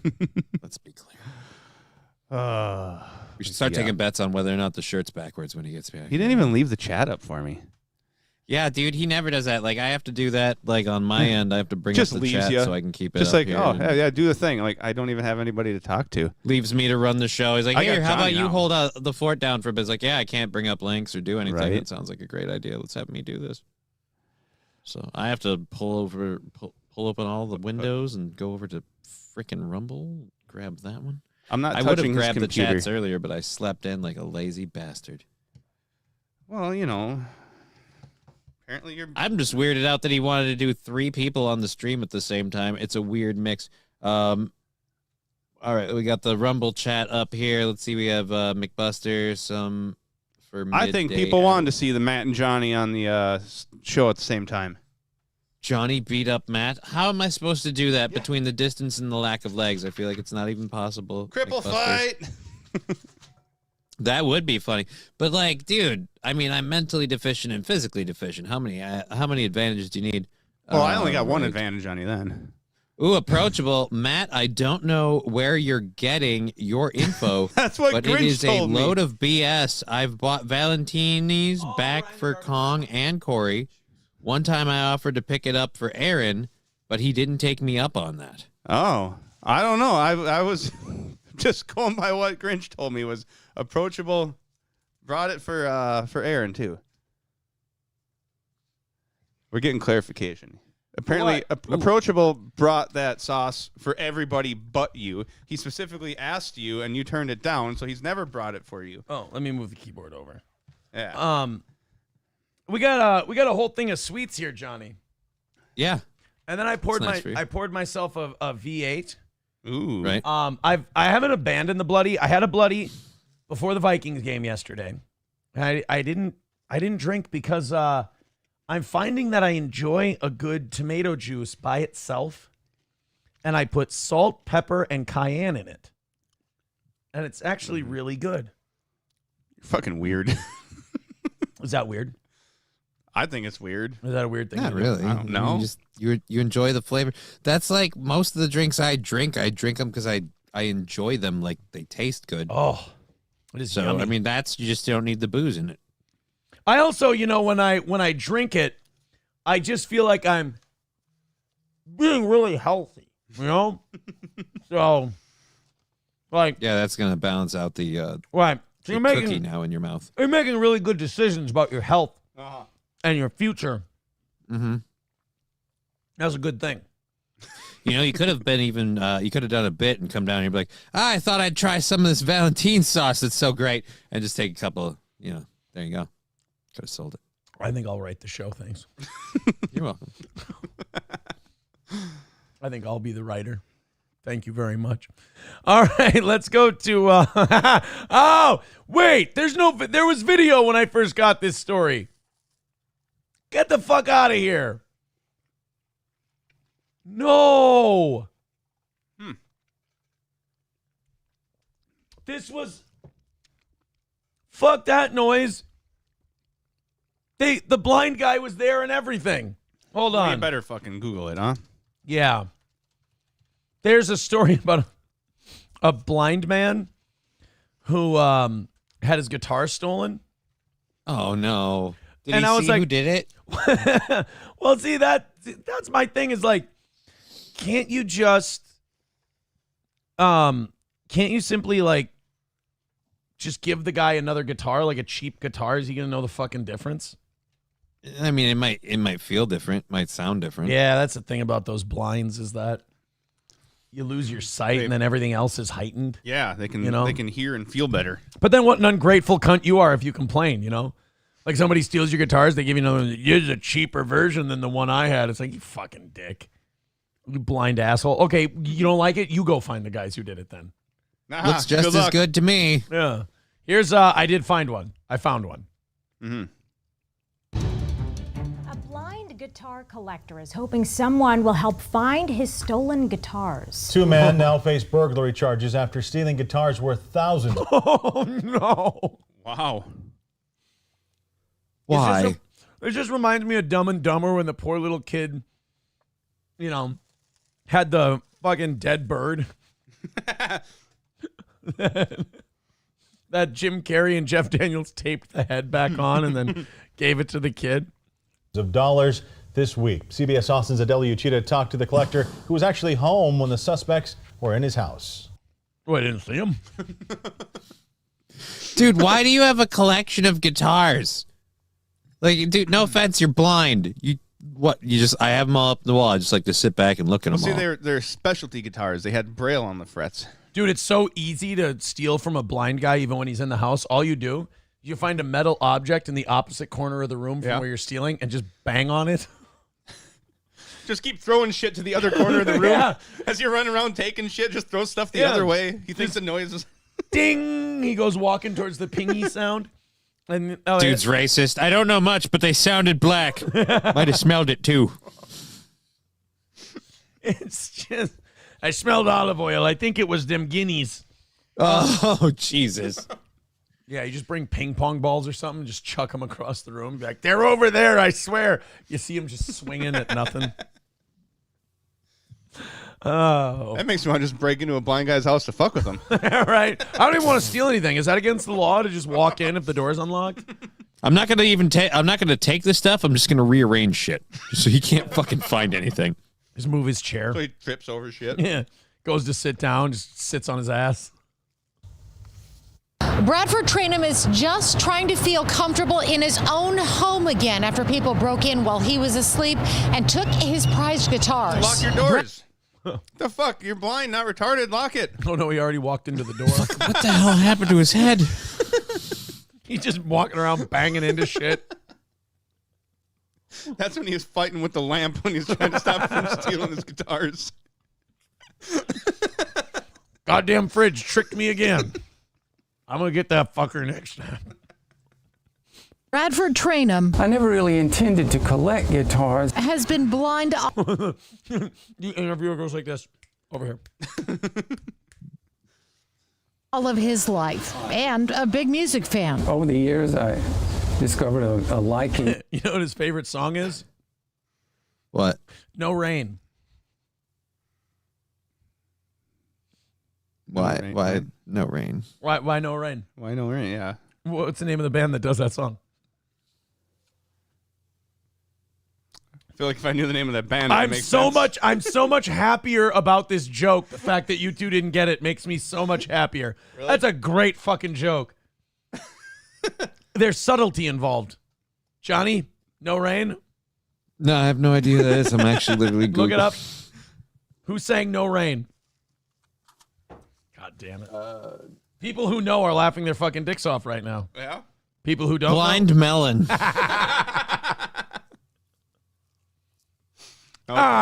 Thank you. That's funny. Thank you. Thank you very much. That's funny. For a lot of different kinds of guitars. Monday morning, he was sleeping in his home and woke up to noise. I thought it was my other cat fretting. But he kept hearing what he described. God, the blind truly are helpless, aren't they? I thought it was my other cat operating the heavy tools when the... What? Thought it was my CNI cat. That was my other cat that kicked in the fucking door when I had the deadbolt locked. You know what song he really likes? Huh. Semi-Charmed Life. Isn't that Third Eye Blind? That is Third Eye Blind. Yeah. Although he's got the two main ones ain't working either. The third one's closed. That's what the bump on his head is. He walks around going... He just walks around to random strangers going, I can't see nothing. I got to open my eye. Cut me, Mick. I see the problem. He put up a sign that said no soliciting, but he didn't put up a sign that said no stealing. No. So they just grabbed everything and ran. Well, see, he was told it said no stealing. Yeah. Somebody lied to him. They told him it said no blacks, and he was happy. Which is the same sign, really. Oh, my God. It's my birthday. Wow. Happy birthday. Bumps, so he got up. That's when I realized something really bad was there because I wasn't having to step around all the guitars on the floor. The front Wait, they're just Are you on his fucking floor? kidding me? So not only are you collecting these guitars, you're not taking care of... I wasn't having to step around all the guitars on the floor. Well, what you going to do, Johnny? Organize them nicely in a case? Why do you even have them at that point, then? It is kind of retarded. No, hang them on the wall so they look nice. What's he going to do, level them himself? I like to leave them out so I can bring people over and show them all my guitars. See, don't these look lovely? Sir, those are brooms. Nobody has the heart to tell him. Oh, man, I love my... I love my medieval axe collection. Sir, those are snow shovels. Nobody's told you. Motherfucker's been picking at a metal rake for 3 years, but we just keep telling him it's a banjo and we pretend, okay? These acoustics don't sound like they used to. door was wide open. That's when I Rake in his yard with a fender. heard that what I was telling you about. Guy in a very calm voice in the back of the house going, what are we going to do? So Trainum walked out of his house. I don't know. Did he What are see we us? going to do? Well, first of all, don't spook Dennis Miller. He has had a rough time since his career went south. Boy, I tell you what, I haven't seen a blind guy act this confused since Stevie Wonder was yelled at, hey, over here. I was trying to think of an old-timey blind guy, and I couldn't think of one. And so did the burglars. I heard 3 doors slam and a car drive away. Missing were 6 guitars, including this emerald double neck acoustic guitar, a Fender Stratocaster electric guitar, and 4 others, along with an iPhone 7S. Yeah, but when they asked... but when they asked him about his guitars missing, he goes, yep, I sure am going to miss my lawnmower. The iPhone 7S, they had to throw that in there. Like he's got, the newest phone. Yeah, motherfucker. He's gone to pawn shops looking for these guitars saying, look, just tell me if you have it here. I'll know it if I see it. Austin police found the guitars for sale. They said, sir, just check the pawn shops. You'll see if they come across. You'll be like, I'll keep my eye out for it. I've been looking for these for a while. Sir, sir, do you know what race they were? I don't see color. Thank you very much. Why didn't you have some sort of security or something? I never saw this happening, to be honest. You know, you may find it ironic, but they stole it while I was watching one of my favorite movies. I was watching Avengers Infinity War, and they were killing my favorite character. I just hate it when they take out old Vision. Online posted by this man, Rodney Bedford, posing as a buyer. An officer met Bedford and DeTravian Owens in a parking lot with this guitar. They told the blind guy. They told the blind guy their names. He goes, "All right, guess I don't need to see." They told him their names, and the guy who had the guitars went, "Nailed it." Sad about the other ones, but I'm certainly very thankful that anything came back. Police gave the guitar back to Trainum. Bedford and Owens are now He facing doesn't know how to burglary take care of charges. it, clearly. Don't fucking give him the guitar back. Just get stolen again. I don't want this guitar. It smells like cocoa butter now. I think I'm fucked up. Do I have to give him the weed that I found stashed in the guitar when it returned to me or not? Charges. It smells like Afro Sheen. Sir, they don't even use that anymore. That's really... Jesus. That's not very nice. But Trainum hopes that's not the end of the story. I would love more than anything to have my guitars back. If you've seen Trainum's missing guitars, call Austin Police. If you've seen Trainum's missing guitars, congratulations. You've done more than he ever has with them. If you've seen his missing guitars, please describe to him what they look like. And he'll go, I don't fucking know. Oh, shit. I tell you, my guitars all had real pretty colors.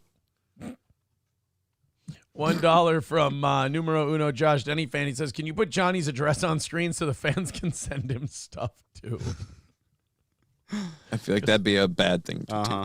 I guarantee that's what would happen Yeah. if we put Johnny's address on there. We would get a lot of people just writing into Johnny and sending him letters and gifts. And I won't get evicted immediately. No, not at all. So anyway, Johnny's address is, by the way, this place is going to be gone by the end of the show. I'm going to need to move. I don't know if it's Celsius teamed up with the Red Bull, but I feel fucked up. I do. I feel a little drunk right now. Somebody saying on YouTube that one looks like he's posing for a glamour shot at the mall. It's a hell of a mug shot. Not going to beat mine though. No, mine's a handsome fucking mug shot. Even people who can't stand steel toe, they got to admit, it's a dynamite. That's a dynamite mug shot, son. I had better lighting, you know. Made you look all pretty and your skin look healthy. I appreciate that. Dynamite mugshot, Monty. Glad to see that B&E is really working out for you. I mean, you got to give the guys this. They picked the right house. They did. Yeah. I mean, did they know he was blind, or is it just by chance? I'd like to think they knew. You know, I'd like to give them credit. But he said you heard him say, well, what are we going to do now? So yeah, because they knew he was blind. They didn't know he was deaf. Or not. They didn't know he wasn't deaf. Let's go to Bigot on socialist media says, I loved mixing different energy drinks on night shifts. I don't like this feeling that I'm coming down with. No more sugar for me. Pussy. Fuck. I'm having... And you're being accused of being an alcoholic by people online. You can't even handle fucking sugar. I know. The alcoholic accusations really do hurt my feelings because I'm like, that's an insult to alcoholics. You know? Uh-huh. That's really shitty. Well, you can't blame people. They get a hit with like baby birding and they think they can't miss and they just keep going. Hey, the baby birding was not a hit. It was for you, apparently. Why would you say that? I wasn't the one drinking cum. The other guy was. See, I just figure if I throw it right back, like it's just two false allegations just hitting each other. No, guys. He was sucking my dick. That's the way that was I would never let that putrid mouth near my penis. My pristine, lovely penis. He kept begging me to taste it, and I'm just like, no, get the fuck out of here. That's not what I'm here for. The fuck are you doing, you queer? Mussolini Dip with $5 says the guy knew his guitars were missing when he went to reach for the one to play one of his favorite songs by Lifehouse. We're getting stumped. Yeah, I don't know what his favorite song by Lifehouse is. Halfway gone, broken. There's one literally called where? Up, right. Between the raindrops. Right one. Blind. Oh, I think that's the one he's talking about. Thank you, Mussolini Diff. And thank you to everybody who's given me birthday cards on my birthday. If you want to throw in a few bucks, we'll throw the confetti. We'll read a birthday card.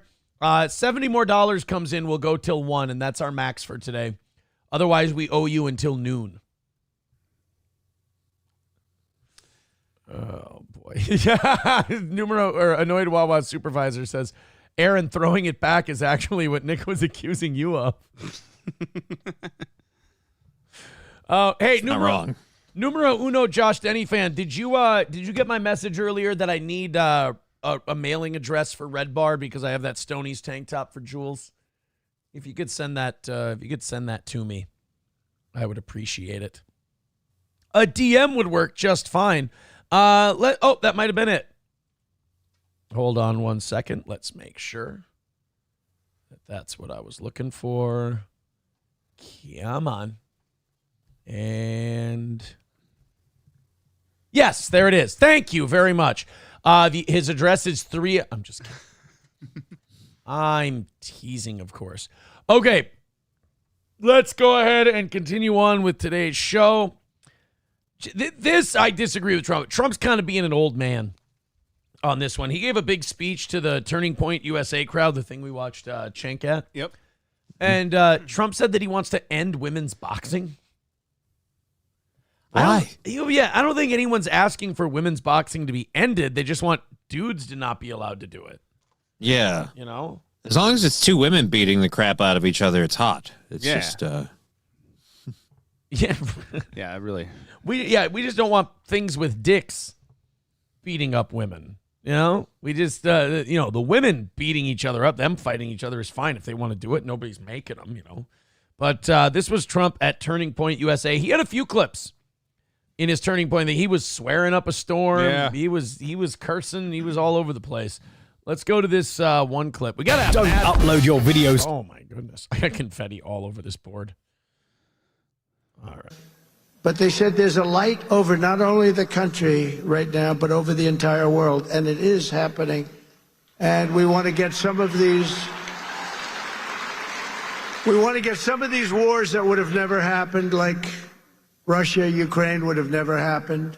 Israel would have never been attacked, would have never... Oh, I was going to say Israel would have never happened. I was like, how do we not vote for this guy? Right. Happened. We wouldn't have inflation. We wouldn't have had that Afghanistan horror show. All right, I got to call bullshit on a couple of things. We would have had inflation because he was printing money during COVID too. Yeah. Right. Like, isn't he the one who wanted to sign the Trump checks? Like, he wanted his name on the checks?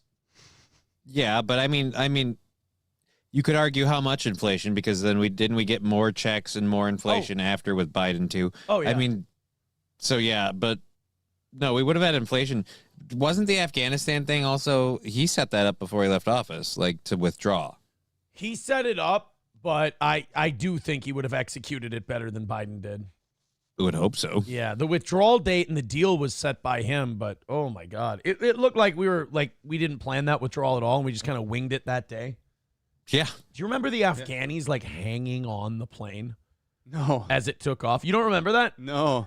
As the cargo planes were taking off back for America, Yeah. there's like people grabbing onto the wheels and like holding on and shit.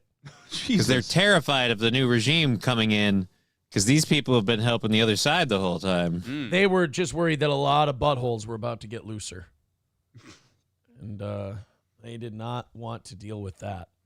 That horrible, the way we left, leaving billions of dollars of equipment behind and 13 soldiers. And, nobody ever mentions, and I mention because I love them and they're all watching right now. 48 soldiers that were horrifically injured. Nobody ever, they lived and they don't talk about them, but these are incredible warriors that were hurt so badly with the legs and the arms and the face. They got legs, the arms, and faces. It's just he always says the most delicate things in the weirdest way possible. He's like, oh, these people injured with their wings and their thighs and their breasts. Their face. You should see some of their faces. Oh, my God. I couldn't even eat after I did. Honestly, I tried to have a slice of pizza. I vomited after I saw their faces because they're so disgusting. They injure these guys, and these guys, they look terrible. Like, have you ever seen Mason Verger in the movie Hannibal? They look like that. No lips. They look lipless. They have a snake face, folks, a snake face. And I say, my God, these are the most disgusting creatures I think I've ever seen in my life. Sir, we understand. We've got it. No, I don't think you do. I'm talking about their arms are blown off. I went to shake one of their hands. I said, you've got no arms. Unbelievable. And hurt so badly. One of them was in a play. He was in a wheelchair. I said to him, break a leg, and then I realized he doesn't have them. It's an odd thing to deal with. 48 of them. Oh, my hat and broke. we love you. You're listening, and we love you. We're not forgetting you. But not like gay. We love you like, like you're golfing with your friends. You get a hole in one. Look, it's strictly plutonic. You're gross to look at. Exactly. No, I mean, I made it very clear your faces are abhorrent to decency. You're hideous, hideous people. I love you, but like a friend. You're like a brother to me. And for all of us standing before you today, I can proudly proclaim that the golden age of America is upon us. It is. It's only because I'm putting a lot of Jews in charge. A lot of gold. A lot of gold. It's going to be a golden age. There's a spirit that we have now that we didn't have just a short while ago. Sadly, we didn't have. Well, who the hell can have spirit? Watching women get beat up in a boxing ring? I don't think that's spirit, right? We're going to end that one quick. We're going to end it very quickly. We're going to end that one very quickly. Since the election, the stock market has broken one record after another. That was fucked up. So that's the clip Mediaite wanted to go with. Wait, first of all, you played a lot of shit to get to that clip. And second of all, I will criticize Trump for this. What the fuck did that have to do with what you were talking about? Is he referring to men getting in boxing rings? Yeah, that's another one where Mediaite's full of shit. Yeah. He's talking about men competing with not ending women's boxing. Okay, what does this headline say? Trump vows to very quickly end the sport of women's boxing. Who can watch women get beat up? That is not what he said. No. He said he's going to end the women being beaten up. Everyone knows what he's talking about. Yeah. They know he's not talking about ending boxing. He references or goes into more detail about the woke bullshit later on in that speech. He does. He does say, what is it? Woke. Yeah, here's the woke bullshit clip. We can do that one here real quick. Yeah, he got a little mouthy during these speeches. He was, fuck this, fuck that, bullshit, all kinds of stuff. We are $70 away from going until 1 today. You guys have paid us off, I think we're over 500 at this point. Thank you very much for that. Great birthday show. If you want us to go till 1, we're 70 away. You want to send in more birthday cards and stuff, go for it. Links are in the chat. Here's the Trump woke bullshit clip from his Turning Point USA speech. Oh, shit. Another fucking... Oh, no. They didn't really have the technology. It's lucky that he didn't because they didn't, but they have it now. You can knock a needle out of the sky. And as Commander-in-Chief, I will restore the proud and historic names of our great military bases like Fort Bragg. We're going to get them back. Wait, we changed the name of Fort Bragg? Yeah, now it's Fort Modesty.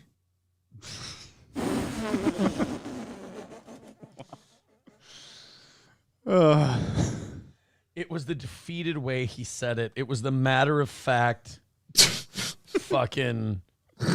It was the downtrodden way he said it that stopped me in my tracks. It was Fort Bragg got turned to Fort Modesty. That wasn't okay. That was not all right. Then, of course, there was another Fort Bragg. We changed it to Fort Act Like You've Been There Before. His Fort Keep Your Mouth Shut now. Fort Humility. Fort Don't Tap Dance on Their Grave.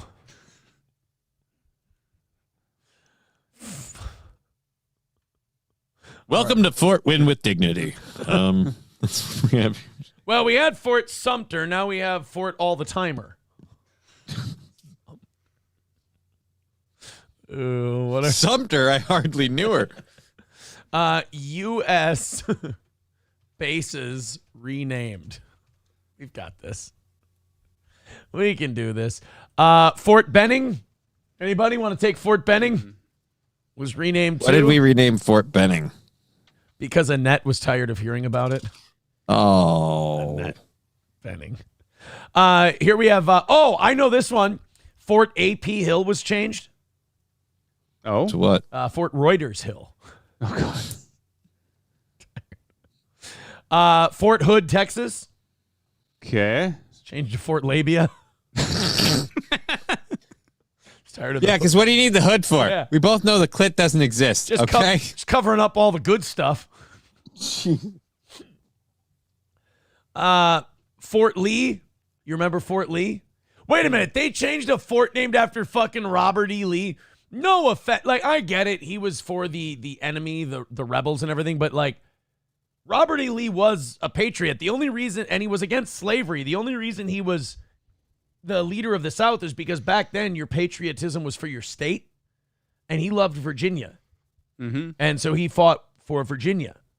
We renamed Fort Lee. That's kind of shit. And you're never going to meet. So, like, I'm totally for changing Confederate shit. I think the Confederates are traitors and fucking losers.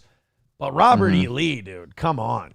It's like Stonewall Jackson. By the way, you know how Stonewall Jackson died? How? So Stonewall Jackson would kick the shit out of the Union on the regular, right? Like, he was just ballsy and fearless. And he was kicking our ass pretty good. He was riding back at night. It was dark out. He was riding back into the base, and a fucking scout shot him. One of his own scouts.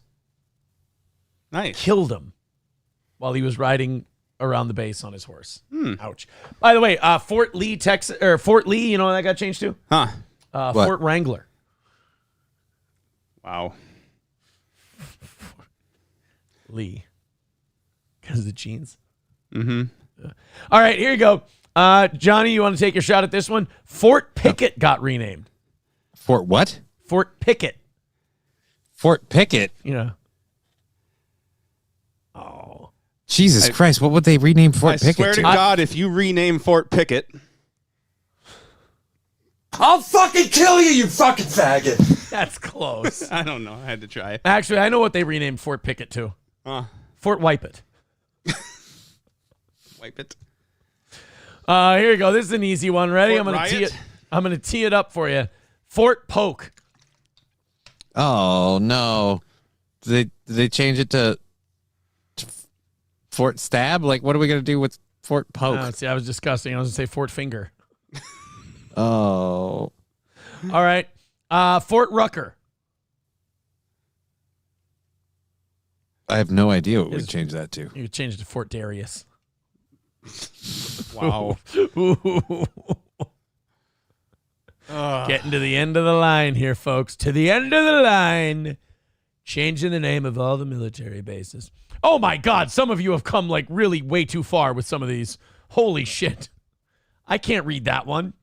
You can say that to most of them. Sam Show says you would simp for Abraham Lincoln, you fucking Jew. Jesus. Wow.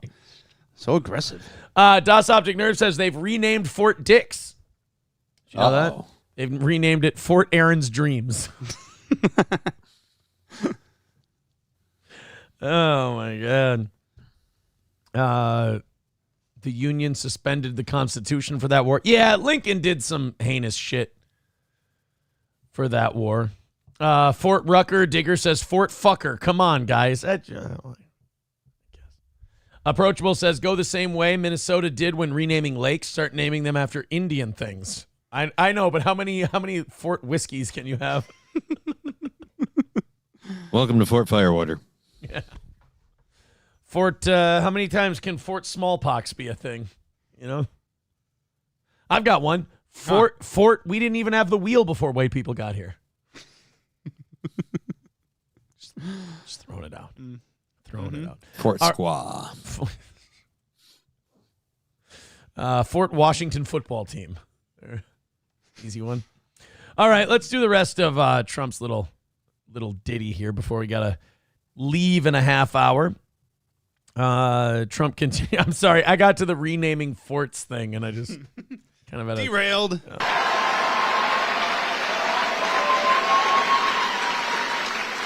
And woke has to stop because along with everything else, it's destroying our country. We're going to stop woke. Woke is bullshit. That's such an old grandpa thing to do during a speech. Thank you, Boomer. Yeah. Reagan would have given us and the way to censor speech is not with fewer speech, but more speech. May we reach down deep into the intellect of our nation and find our collective consciousness to be able to talk to each other the way God intended. Woke is bullshit. Trump is like, woke is bullshit, and Reagan is a wordsy fag. What is this guy, Longfellow? Is that what he is? You're all like a bunch of trained gorillas. If I say woke is bullshit, you'll cheer. Watch this. Don't be a snowflake. Snowflake, Donald. All right, a bunch of you are being Karens. Karens are gay.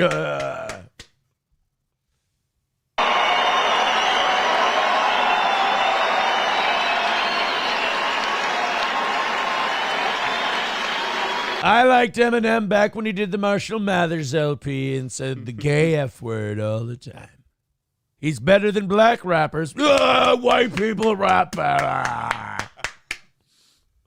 As an example, in addition to the military bases, I understand they want to now rename 14 ships. We want to rename them. Some of these ships have had a great and glorious past. They want to take the name off and put another name down. Oh, I can imagine whose name they're going to put up. Not going to happen with me. It's not happening with me, I can promise you that. That's right. I will chain myself to the anchor of the ship.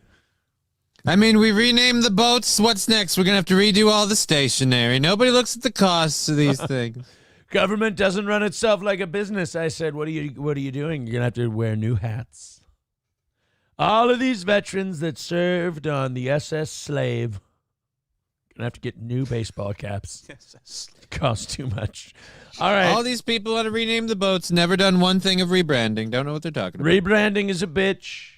Got to change the Twitter accounts. Let's go ahead and open up the last hour's worth of stories. Like we said, $70 more in birthday cards come in. We'll be maxed out for the day, and we'll go until 1. Otherwise, thank you guys very much for the over $500 in birthday cards today. Very kind, very nice, very sweet, kind human beings that you all are. We appreciate it. We have, you know what? We have confetti left. And I'm going to say for $50, I'll launch the rest of the confetti. $50, we launch the rest of the confetti. That's the rule. Them's the rules. Let's go to, what's our next one? Oh, the Van Jones one I don't want to do. Is this, this is Trump on autism at the Turning Point thing. He's going to, you watch, during his presidency, Trump's going, full, no more vaccines. I'm thinking, RFK Jr. is going to get in Trump's head, and he's going to be like, I just don't think we should be giving these children as many vaccines. And Trump be like, all right, polio's back. RFK said, need Trump with $50. There we go. Says, happy birthday, buddy. Merry Christmas to you and your family. Ladies and gentlemen, for $50. Thank you. Need Trump. We're going to throw the confetti at the end of this. Happy birthday. Thank you, Need Trump. Aaron. Happy birthday. Cupcakes. I haven't seen the cupcakes thing yet. Streamers. Oh, we got streamers, homeboy. Balloons. Aaron. That's what I forgot. Balloons. Yes. Forgot balloons. Aaron. Happy birthday. Thank you. Thank you. I appreciate that. All right, Need Trump with the $50. Thank you so much. Ready? Mm-hmm. All right, let me make sure the bag's nice and...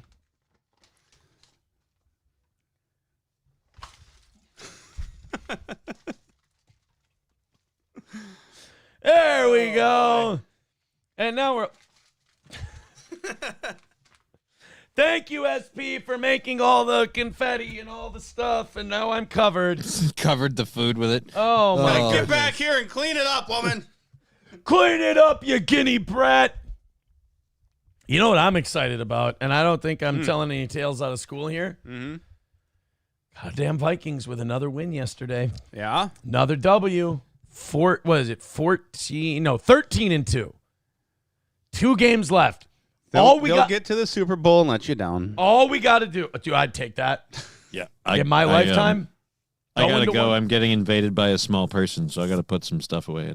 Well, all right. You and Melton, Jeez. Melton both. Dude, it's my daughter. You dirty That doesn't person. make it better, Yeah, it Johnny. doesn't make it better. Yeah, you and Melton Dude, both. no, not that. That's not. All right, we'll talk to you later. gross. Bye. Bye. Yeah, See you bye. later. Yeah. It's fucking weird, dude. I think he might have been actually offended by that. I think he was. That's pretty good. That's pretty good. Sam Show says, now scoop it up and do it again. For $100, I will clean up every piece of confetti I can get, and I will throw it all back up in the air again. There you go. That means Matt and I will probably have to take a 2 or 3 minute break and play a long happy birthday song while we pick it up. I don't think that's coming in, though. I don't think we're going to get any more $100 club joiners. Thank you to Gray Duckling for being our $100 club guy today for my birthday. I appreciate that very, very much. All right, let's do this. Let's do another Trump clip here. All right. This is Trump talking about the vaccines and autism, and I'm going to tell him that I'll say this to Trump. You want to stir up a hornet's nest and fucking make the media go ape shit.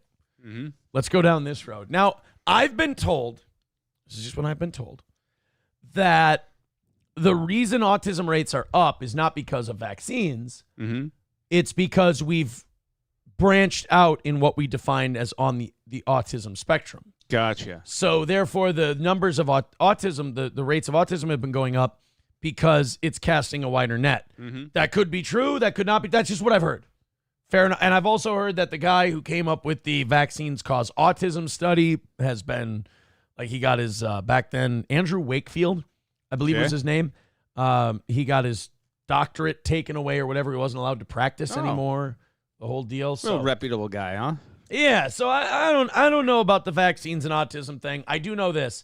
I don't know enough about it to fucking dig in and fight people on it. Uh-huh. And I know a lot of people get super passionate about it. So I at 38, I'm learning to pick my battles a little bit. Let's see what Trump had to say. Services, I decided, look, something's going on here.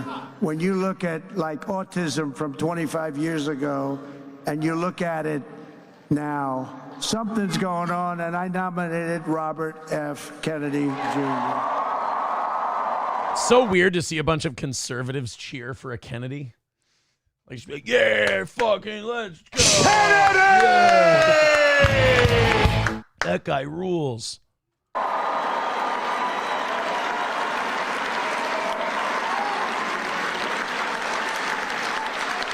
Think of it.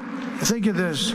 25 years ago, autism, 1 in 10,000 children. That's right. The only autistic kids we all knew was Dustin Hoffman and Rain Man. We had thought that autistic people just played blackjack and counted toothpicks, and that was it. And then we found out there's more than that. There's more than that. Some of them don't even talk. Did you know this? No. Some of them just sit and kind of stare off into space. Can't even take them to the casino to win at cards. Strange. Today, it's 1 in 36 children. Is something wrong? I think so. And Rob, that means every pro athlete has one autistic kid. Oh. On average. Maybe 1 out of 36 kids is just weird. Yeah, it could just some be kids are just weird. 1 out of 36 kids like anime. You know? What are you going to do? Robert and I and all, we're going to figure it out. That's But right. did you ever hear numbers like that? Something's wrong. Something's wrong. Likewise, there's been a 25% increase in childhood cancer and a staggering increase in... Wow, his fucking speech is turning into a bummer real quick. I'm not going to let them rename any of the ships or any of the bases. By the way, kids riddled with tumors, folks. Well, he's got to bring it down a bit. I guess. And then he gets to something good, and it just, you get that fucking hype again, that adrenaline, you know? Kids are getting cancer all over their little tiny bodies, and fuck Nancy Pelosi, am I right? I'll get them back. Yeah. I've got confetti in between the keys now. Every time I try to pick one out, it just falls.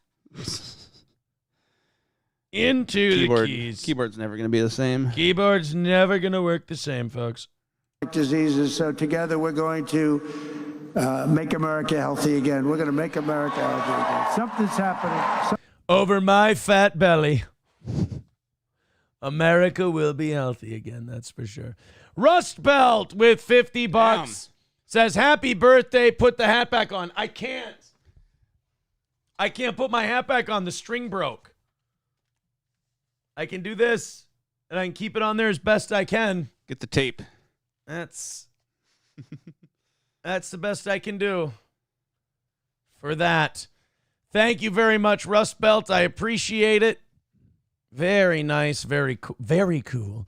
Another $50 comes in. I believe that means we have to pick up all the confetti. Oh, yeah. And throw it back up into the air. Oh, shit. Well, thank you guys very much for your contributions and your generosity to this program. Rust Belt with $50, by the way. Hold on. Let's try to... Here. I can do this. I can do this, folks. Hold on. I threw all the confetti. Hey! And since it's $50, Rust Belt, you're welcome. Aaron. Happy birthday. Aaron. Happy birthday. Cupcakes. Streamers.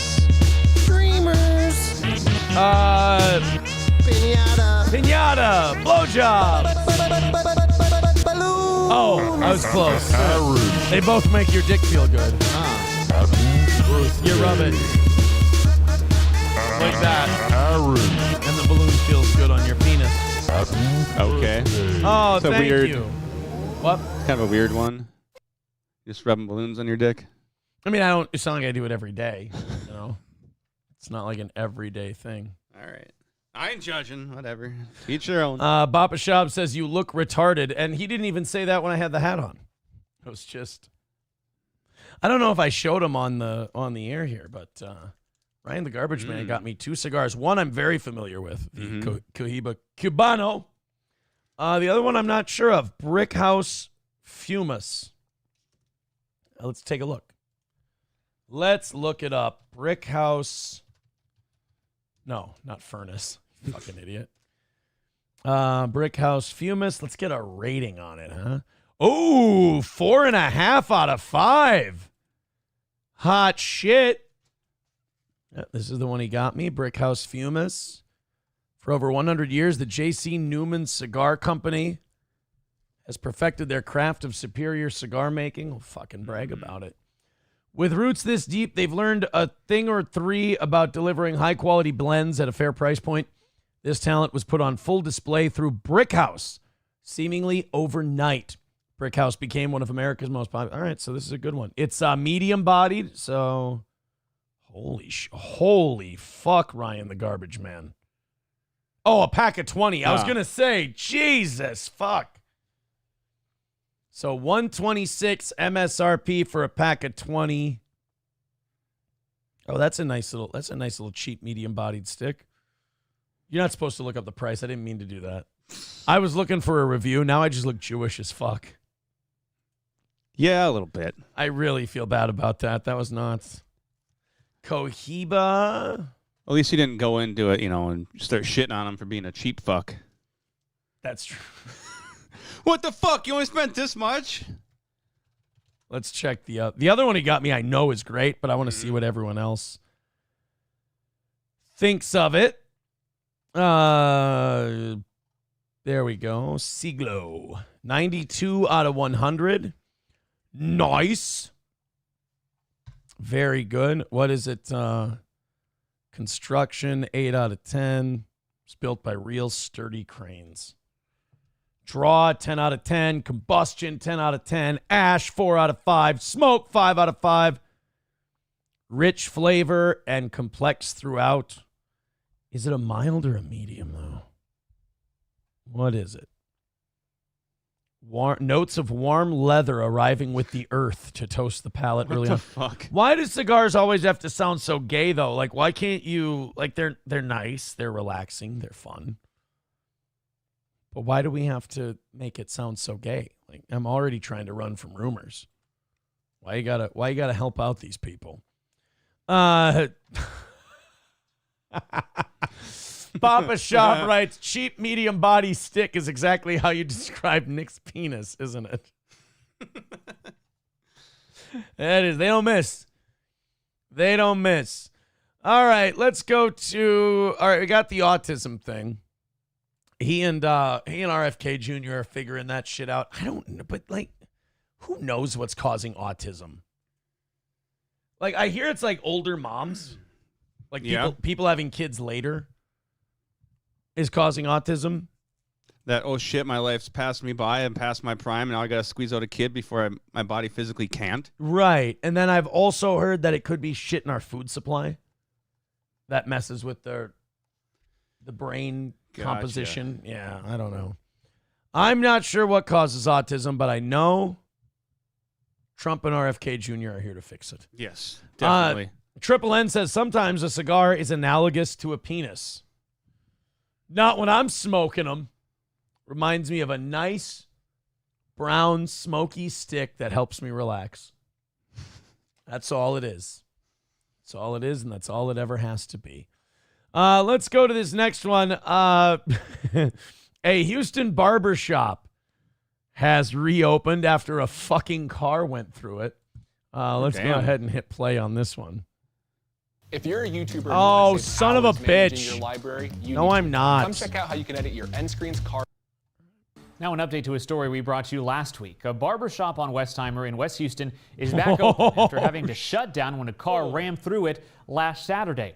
Now, despite the damages costing it... In this neighborhood, they were just happy the car ran through and didn't fire shots. At least $50,000. Spirits are high, especially with a young boy who got hurt in the crash. Now this guy's so used to rioting that he just kept breaking shit afterwards. Like, no, we rebuild it. We take it. Out of the hospital. Our Orko Manna has that story. It's all smiles inside 32 Degrees Barber Shop in West Houston. The place packed with customers Saturday, but just 1 week ago, it looked... I love how they're all staring at that camera like, yo, you with the police? Like, this guy, this woman, they're both like, what the fuck these closest to here, like, oh shit. Yeah, yo, I don't want to be in no news. I got warrants. I got warrants, motherfucker. What you trying to do? My favorite is when, like, white people were lionizing the movie Barbershop and said it was so great. And Paul Mooney was on Chappelle's show. Mm-hmm. And they were asking him about Barbershop. He goes, you know, they sell drugs at the barbershop. That's why black folk go there to buy drugs. So you keep cheering on that fucking movie. It's just like, that's my favorite thing about Paul Mooney is, like, if you go back and watch those Chappelle segments of Ask a Black Dude, it's just Paul Mooney being the biggest fucking downer who ever lived. Like this, a giant hole in the wall and debris on the ground after police say a car drove through it. I didn't even know cops shot a guy in that neighborhood. We've stopped the surveillance footage before anyone is hit, but you can hear the crash. You know why they started doing that? This is amazing. This is the impact internet's had on TV and news. Yeah. The reason they started doing this is because you can't put these up on YouTube. If you show people, and they can't be monetized on YouTube, if you show people getting hit by the car. So they've stopped it before anybody gets hit or anybody gets hurt because they can't have that kind of harm on the internet. So crazy. Stone cold! Stone cold! My God, it's stone cold! About how the doggone car come through that, bro, like that, bro. Owner Derek Brown grateful the 3 people hit are okay and happy to have his business up and running again. Man, it feels good to be back open, man. Brown says it was a community effort to repair the shop and replace broken supplies such as clippers. Friends, family, everybody was Clippers. Oh my God, was Alyssa Clips hurt in this one? no. Oh no. Is Doom okay? Better replace him. Stalin, we need Stalin 19 to report. I can't believe Clippers were taken out in all this. I wouldn't think that the nerds who clipped the podcast were in a black barbershop in the inner city, but I don't know. I mean, how dare you assume I guess what they look like and who they are? I just was projecting, I suppose. no, come and help. Even with tire marks still on the floor, reopening before Christmas was one of Brown's biggest priorities. You know, a lot of my clients was calling. A lot of them have very important things to do. And I wanted to make sure that we was open so I could take care of them. One of those customers is Tyrus Williams. He came to the barbershop last Saturday to get his hair cut when he saw all the destruction. It was kind of wild. Imagine that. You're like, all right, one more thing to do for the weekend. Then we're all done. Let me just mosey on down to the barber shop here. You haven't been out of the house all day. Yeah. Really don't know what's going on. You walk down, you see the whole, you're like, Jesus fucking Christ.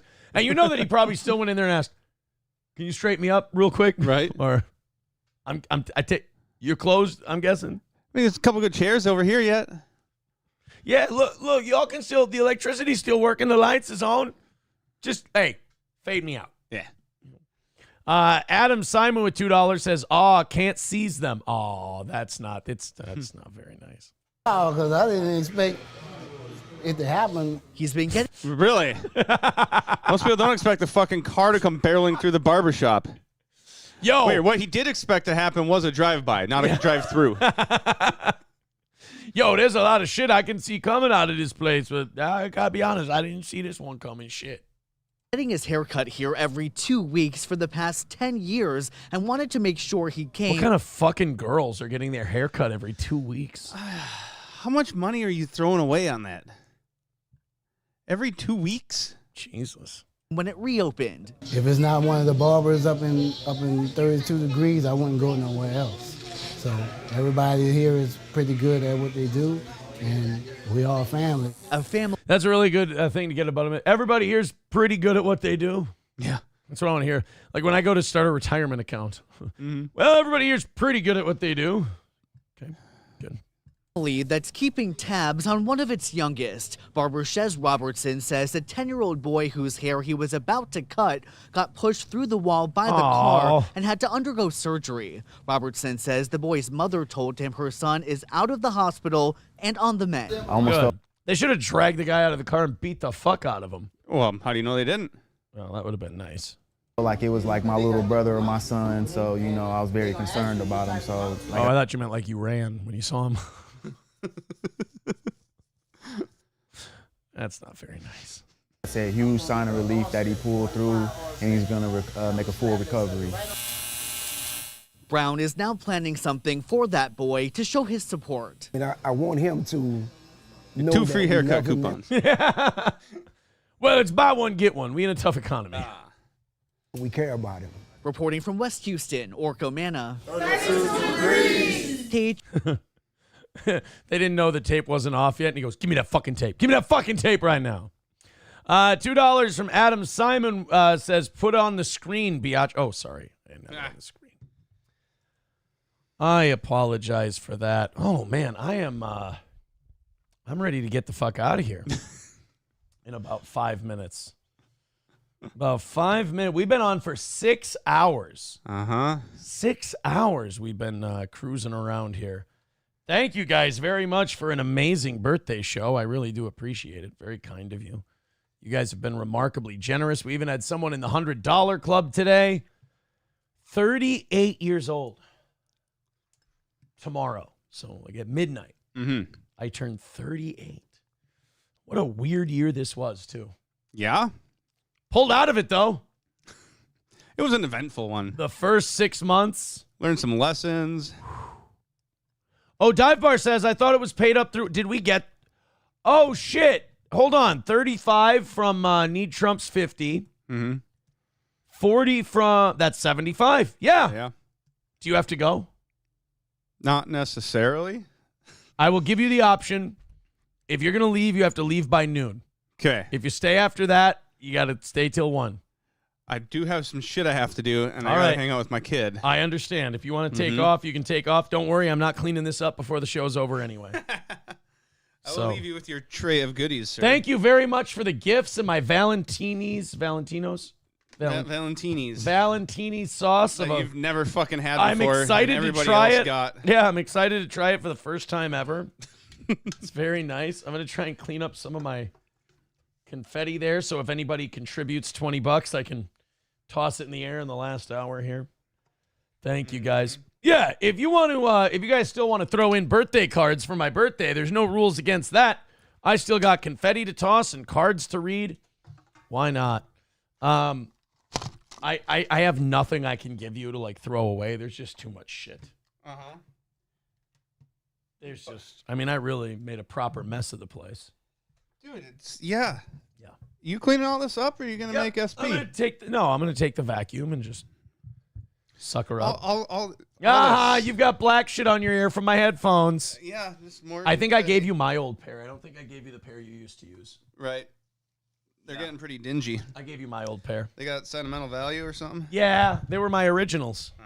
They were okay. my original. Those are fucking sturdy. Those are 10, about 15 or 16 years old. They need cushiony pieces. All right, fuck me. I'm sorry. Dive Bar says Matt can stay. It's not like he's headed home in a hurry to get a BJ. That's a good point. Boy. It's a really good point. Yeah, it's not like you're heading off to get a Beeger. You fucking Mo. All right, well, you take, here's what I'll ask. You take your cans and shit. Yeah. Planned on it. And then, and not step on the power cord. Yeah, try not to, but I've got, like I said, I've got shit everywhere. Look at this. I just picked up my keyboard. Tip your keyboard upside down once. Oh, that's a good idea. Yeah. You guys ready? So it falls out.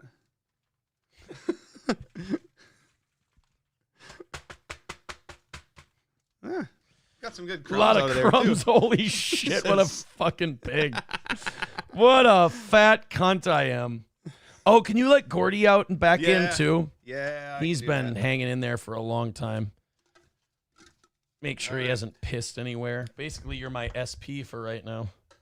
Congratulations on the new gig. Congratulations on your promotion as well. Yeah. To blowjob getter. Did that come with getting promoted to SP right now? Yeah. So Now, now no, I'm getting, you're giving. Now you have to give. Oh, okay. Chad Buzamak says, what an idiot that Matt had to tell you how to clean. You had to tell me how to clean? You gotta tip your keyboard upside down. Oh, well, I wasn't done with my keyboard. But now it's, oh, wow, now it's all nice and cleaned. Oh, wait, no, I still see a couple pieces in there. Yeah. A fingernail that just came out? That's a piece of paper. Oh, okay. With a line in it. Works for confetti. Mm-hmm. Oh, now I'm going to have like crumbs in my confetti. The next time someone gives $20, there's going to be crumbs in my confetti. Oh, no. All right. All right. McBuster says, bye, April, or Matt. Ha. One thing you can count on here on Steel Toe. Co-host leaving. By the way, how awesome that Corey Adam called in today. About fucking time. I thought he hated me. Now that he called me, I can admit, I thought after April left, he was Team April. Yeah. And that he was like mad that. I just think he's Team divorced. Corey, just doing his own thing. Yeah, turns out he just didn't give a fuck. Yeah. That's, I think, what it is. Turns He's out he just didn't care about me whatsoever. trying to just move on, do his own thing. Yeah. Mm-hmm. We didn't even ask him about how things are going down there. No. Which shows two things. One, we're inconsiderate. Two, we don't care. Well, that and all he did was make sure he said happy birthday and then hung up, and then called back to say it again and then hung up. Well, and he also then called to accuse you of not getting blowjobs. Yep, and then hung up. He didn't really give us much time to. We talked about boxing a little catch bit. up and reminisce. He and I talked about the Usyk Fury fight from this weekend, Yeah. which was a solid scrap. Nothing like an undisputed heavyweight title fight. I like those. Mm-hmm. But other than that, yeah.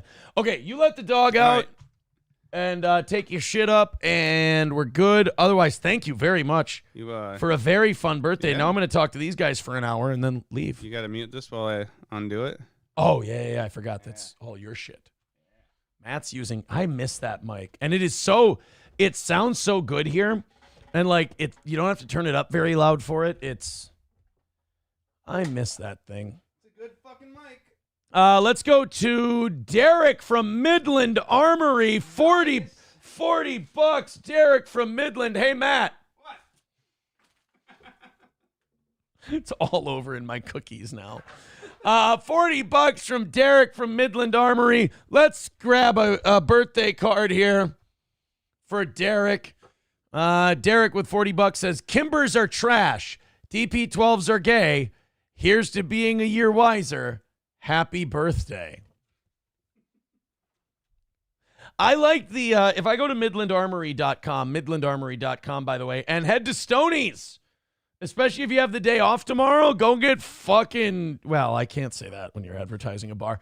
Go have a great time. So see you, Matt. Thank you. Go have a great time at Stoney's tonight, the day before Christmas Eve, as it were. In my family, we do all the Christmas stuff on the 24th. So the 25th doesn't really feel like Christmas. Like it'll be kids today, wake up in the morning tomorrow, open all their presents, then go to grandma and grandpa's. And then tomorrow, it's really nothing. Like my whole life, it's always been open all our presents on the 24th. Like growing up, like we went to St. Cloud for the 24th to go to my grandma's house. And the 23rd it was always the morning of the 24th. We would open all the Santa presents and present gifts from my parents and stuff.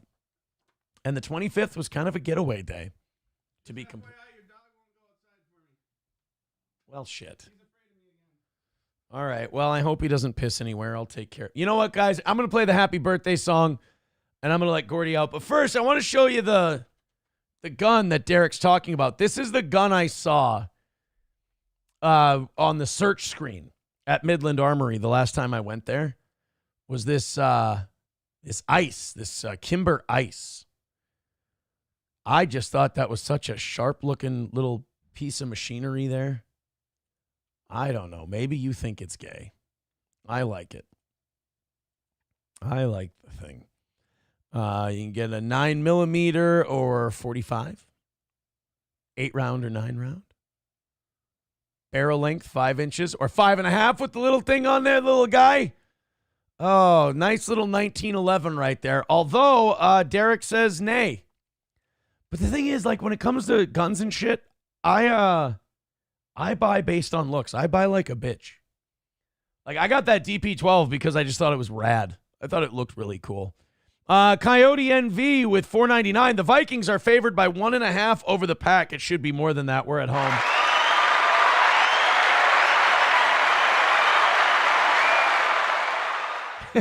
Somebody says, can you own a gun currently? Yes, I'm not a felon, for God's sake.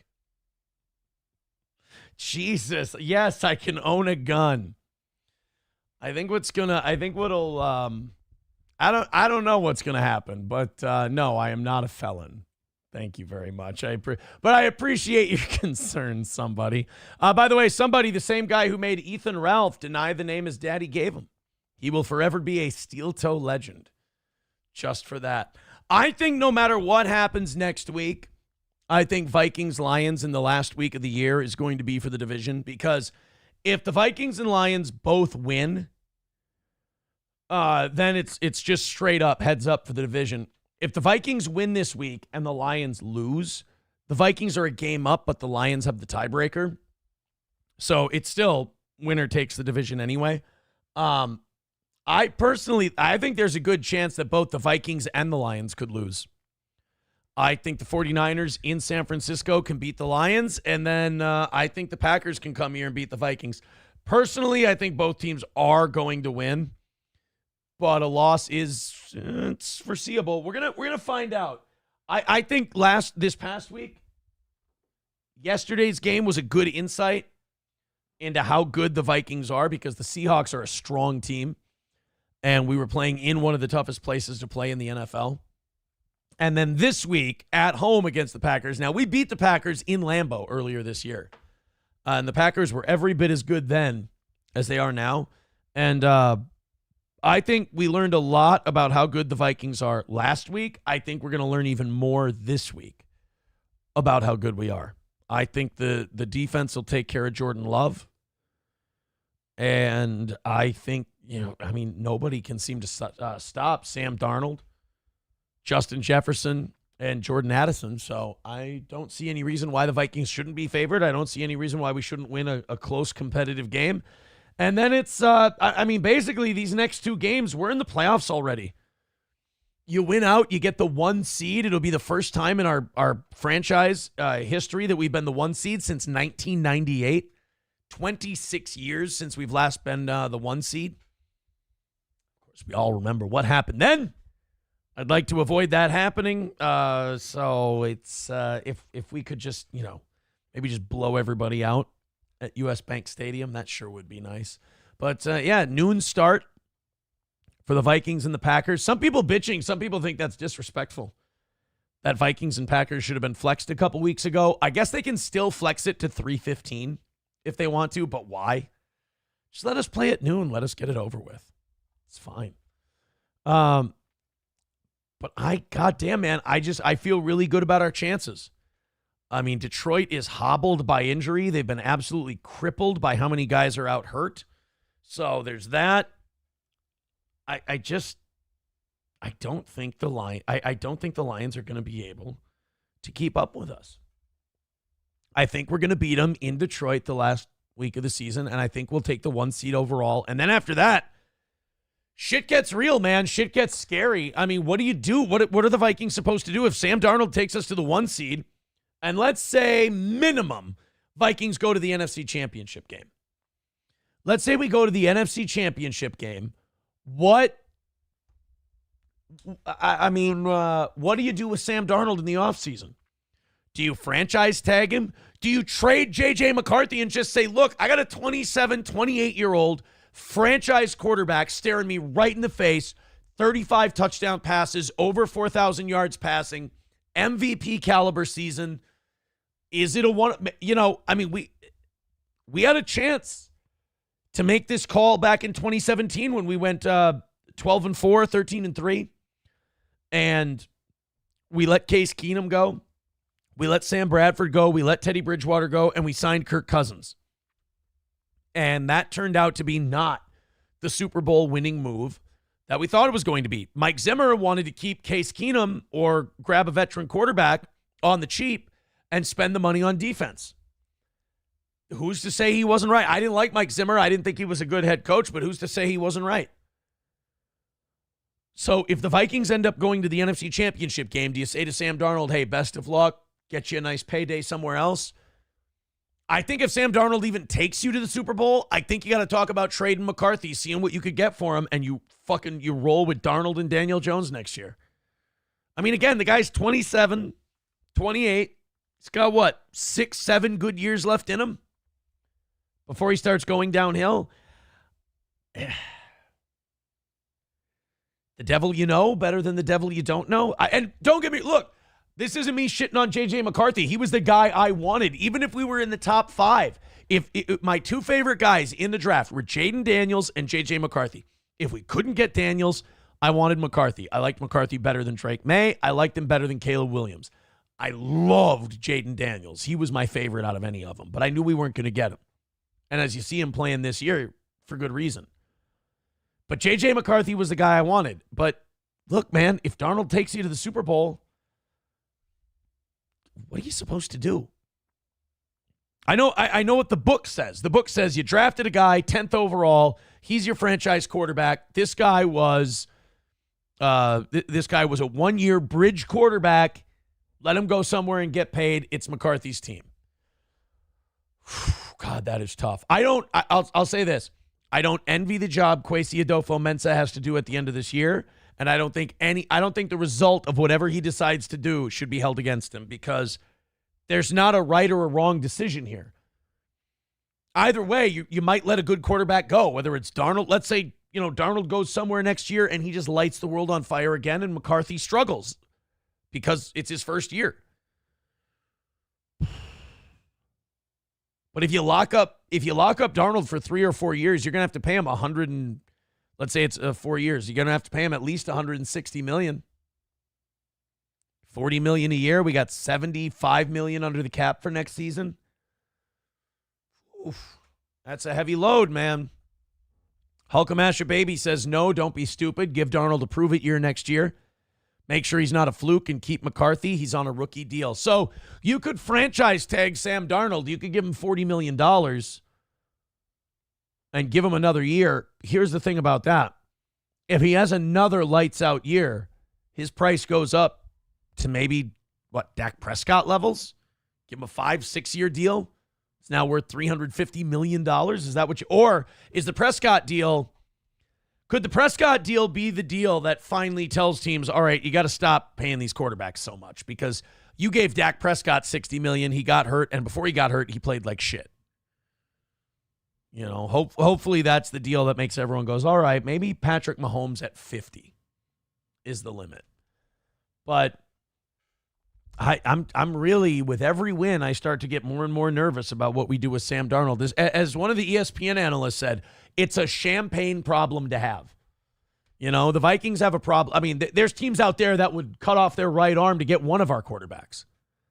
So I understand how cool of a problem it is to go do we go with the number 10 overall pick who's a national champion? He's a proven winner.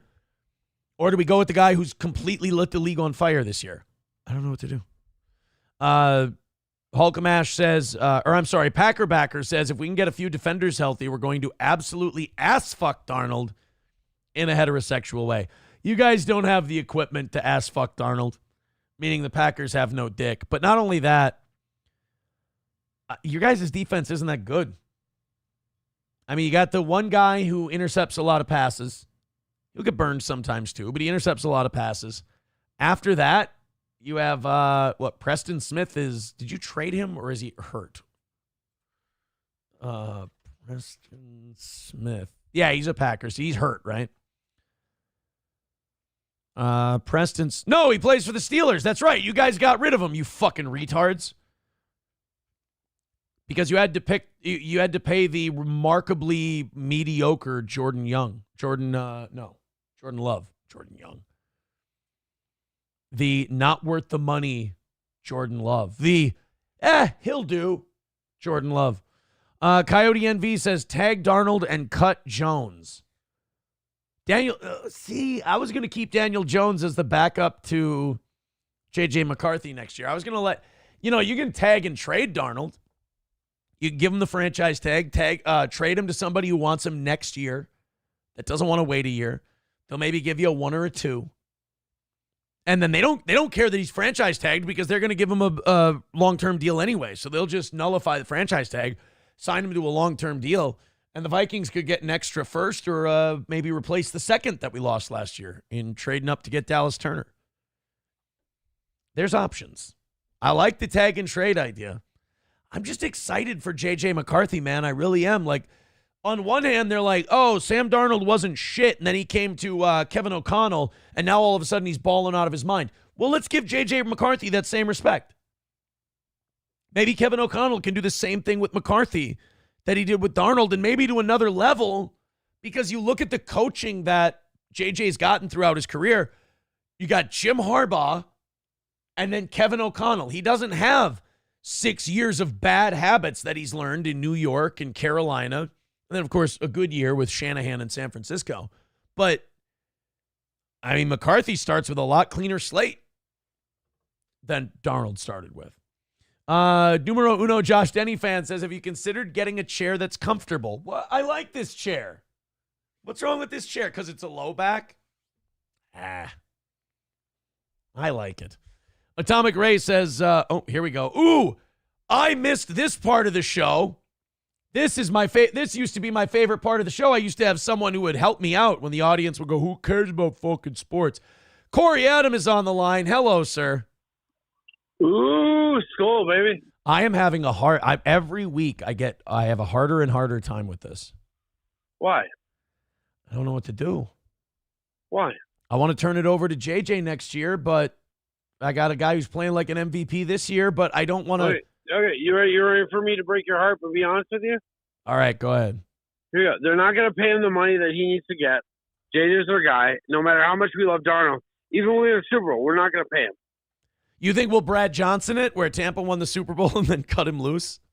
No, I think we can win a Super Bowl with this crew. I don't know that we will, But like KOC, here, you know what? I deserve, like, the audience deserves me to say this. I was absolutely wrong about KOC. I was right about Kirk Cousins, but I was dead wrong about KOC.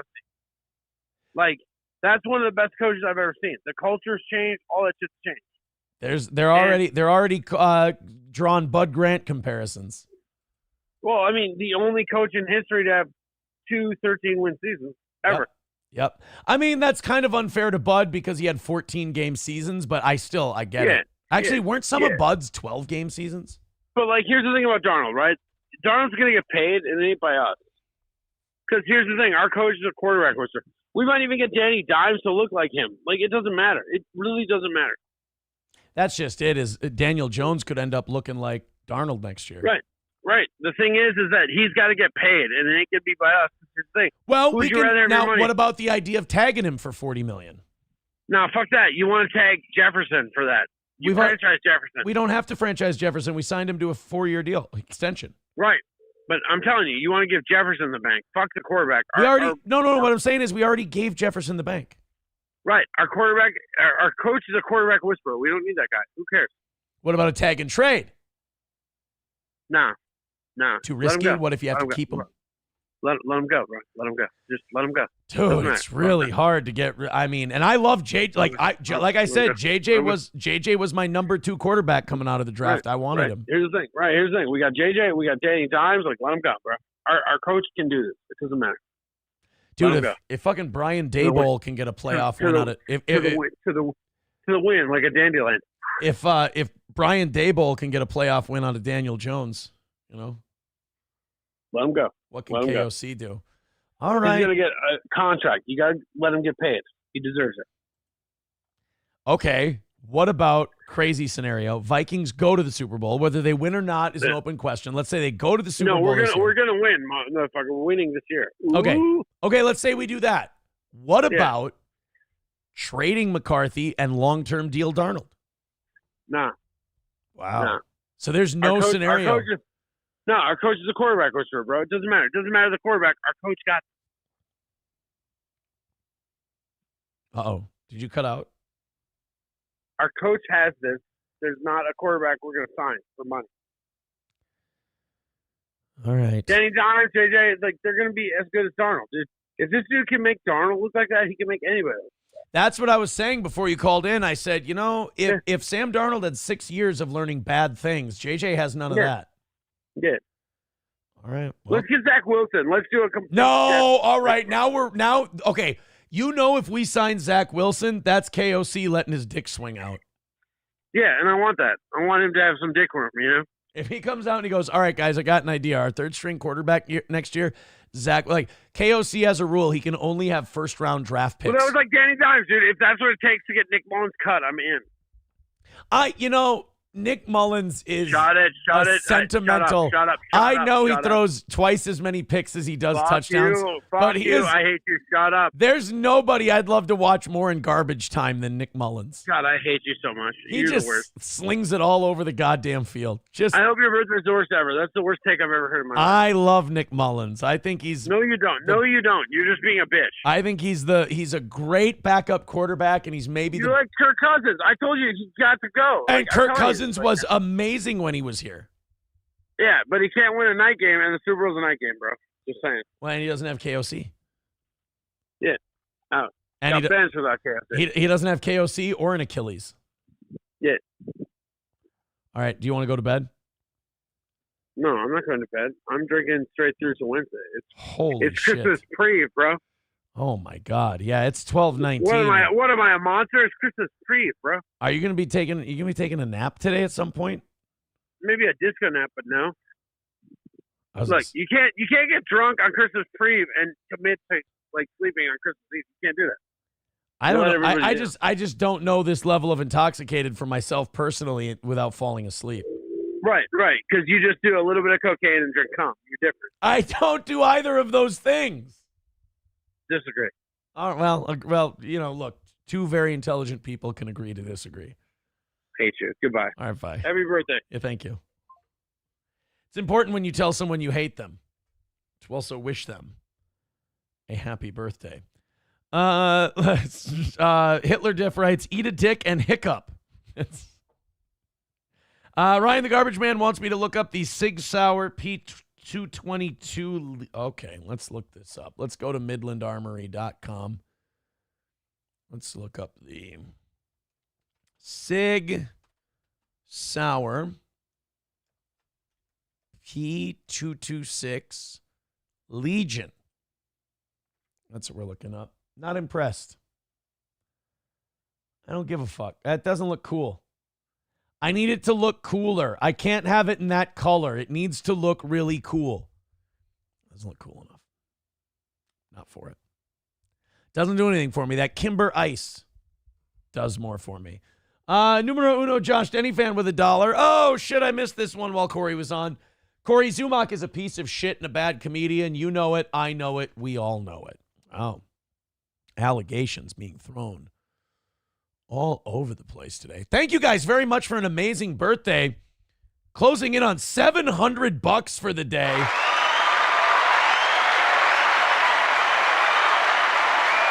I think we're about $40 away from an even $700 for a 7-hour show. Holy shit, you guys are the best. So if someone wants to throw it, if a couple people want to throw in some 20s, we'll throw some more confetti here in this last hour. And we'll get this thing to an, wait. Hold on, let me do my numbers again here. No, I'm sorry, 40 away from 8. Holy shit. 40 away from 800. Fuck. Well, thank you guys. Thank you guys a whole big bunch. If you want to, like I said, a couple more want to throw in those 20s. I'm a greedy fuck. I'll take it. We'll throw some more confetti. Imagine owning a gun but not being able to leave the state, says somebody. I can leave the state. I just need to notify the court first. Somebody. I like that somebody is giving me a chance to clarify these misconceptions that he has.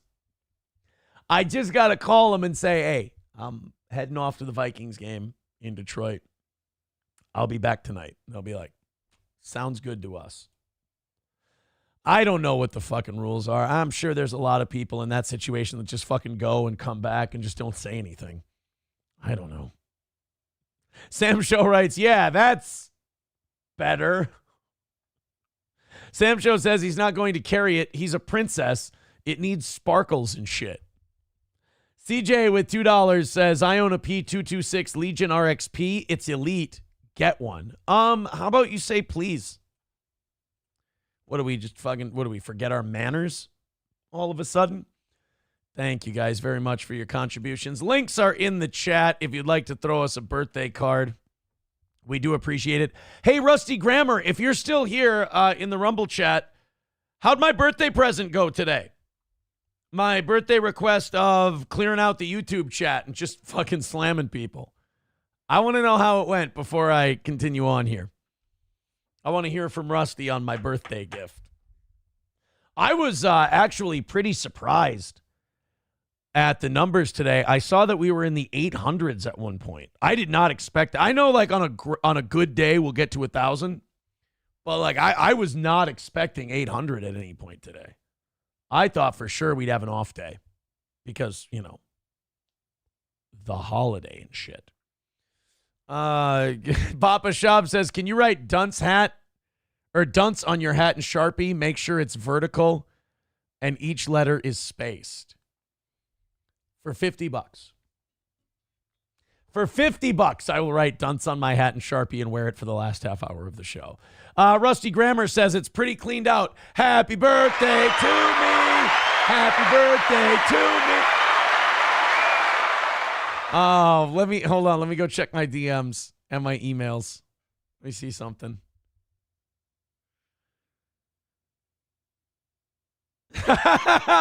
Oh my God. Yeah, Rusty, you must have done a good job. I already have 3 emails. And 1, 2, that person's not asking. 4, I have 4 emails and 4 DMs of people going, I swear I didn't mean it. I swear I didn't do anything wrong. Will you please unban me? Oh, man. That did not work out very well. Not for you guys. I mean, I wish they wouldn't be such pussies. I wish they would talk tough and then be tough. Like, and just go out there and be like, Aaron's fucking bitch. His mods fucking banned me. Those pieces of shit. Don't come to me and like secretly be like, no, like secretly I like you. And like, I'm just fucking around. Like, maybe you could unban me. I didn't mean it. Or Approachable says, nice. The YouTube chat is almost completely cleaned up. Jailbreak in 3, 2, 1. Fuck you. Nope. I said the last jailbreak was the last one. So we're good. People are fighting over what to write on the hat for the rest of the show. I said $50 naming rights. You can name it for $50. Trump prepares to eliminate electric vehicle tax credits. Even Elon Musk says it's a good idea. Nice. All right. So Donald Trump. Now, these are the tax credits of, what was it, like the government is it $3 billion or $300 billion on electric charging stations, and they've got like a half dozen actually up and working. It's been an absolute disaster. It's been really bad for them. And Trump's going to get rid of them. And even Elon Musk, who runs fucking Tesla, is like, yeah, that's a good idea. This is a giant waste of money. You know, to all these people who have been like, Elon Musk is going to be the puppet master in the White House, and Elon Musk is just going to do shit that'll help him profit. Elon's already eliminating tax cuts or tax credits that would put billions of dollars in his company's pocket. I mean, that's a pretty good show of good faith about the whole corruption thing. Rusty Grammar says most of them were people we've wiped out before. Oh, yeah, then they'll be bitching at me. They'll be begging me. Jane says don't let them back no matter how much they beg. Oh, they do beg. Those Melton fans love to beg. They're like, no, I don't really even hate you that much. I'm just fucking around. Sorry. Somebody says you said the last jailbreak was the last one, the time before the last one. Damn. Hulkamash says, I'd love to help you, Rusty, but you allegedly let a cokehead and his cum dump have access to your Google account, and I lost my mod. Hulkamash, go in the YouTube chat right now and write something. I'll give it back to you. Yeah, Corndiff says, imagine emailing another man. I know. I looked in my email just now, and I'm like, I'll have 1 or 2. I had 4. I didn't mean to do that. I don't know. It's not that bad. They don't say, like, I didn't mean to do that. It's usually the worst I get is, like, can you unban so-and-so? I was just messing around, and I think the mods took it the wrong way. It's never my fault. They always blame it on the mods. They're always like I'm going to, like, divide and conquer my mods. By the way, if anybody unbans or if anybody bans SH, they've got shit with me. I don't want things like Aaron is smelly being banned. Sometimes I need to hear shit like that. So I go, you know what? Even though I showered this morning before the show, I could probably freshen up a little bit. It's important. I agree with Corndiff. You know what I love about Corndiff? He's not on anybody's side. He's just really shitty to everyone in a very low-key, deadpan way. Richard Head says rebates are like 10 grand on a new Tesla. Yeah, they got to bribe people to buy Teslas. They have to pay them to do it. Approachable says, you've been saying that's the last jailbreak for 18 years, or for 8 years now. So excuse me if I'm skeptical. Fair enough. Somebody says, how's the weight working out for you? Above 235 yet, like you were last week? I wasn't above 235, you fucker. I was at 226 this morning. It does need to come down 10 pounds. Sam Show says, you roll shit with your foot. I imagine you smell awful. You know what? We're almost 7 hours in, and you guys have still got it. I'm impressed. Good old JR with $5 says, you are going to need a Smith & Wesson Shield Easy 9 for those spaghetti arms. A child can rack those slides. My arms are not that bad. My arms are, I don't want to bring my arms out on the show. They're not terrible. These aren't bad arms. They're not great. Like, these aren't awesome arms, but they're not bad. I'm not ashamed to pull them out on the program, but I don't think they're like bodybuilder arms. Put it this way. Any podcaster who calls me noodle arms has worse arms than I do. Period, point, end of story. All right, guys, thank you very much for the birthday cards. I appreciate it. We've still got confetti. We've still got birthday cards. If you want to throw them in at the last minute, we do appreciate it. I am kind of, look, I've been on for almost 7 hours, so I'm kind of bullshitting with the chat. We're talking a little Vikings. I'm doing some me stuff for my birthday. I don't really feel like going through more stories in the last half hour.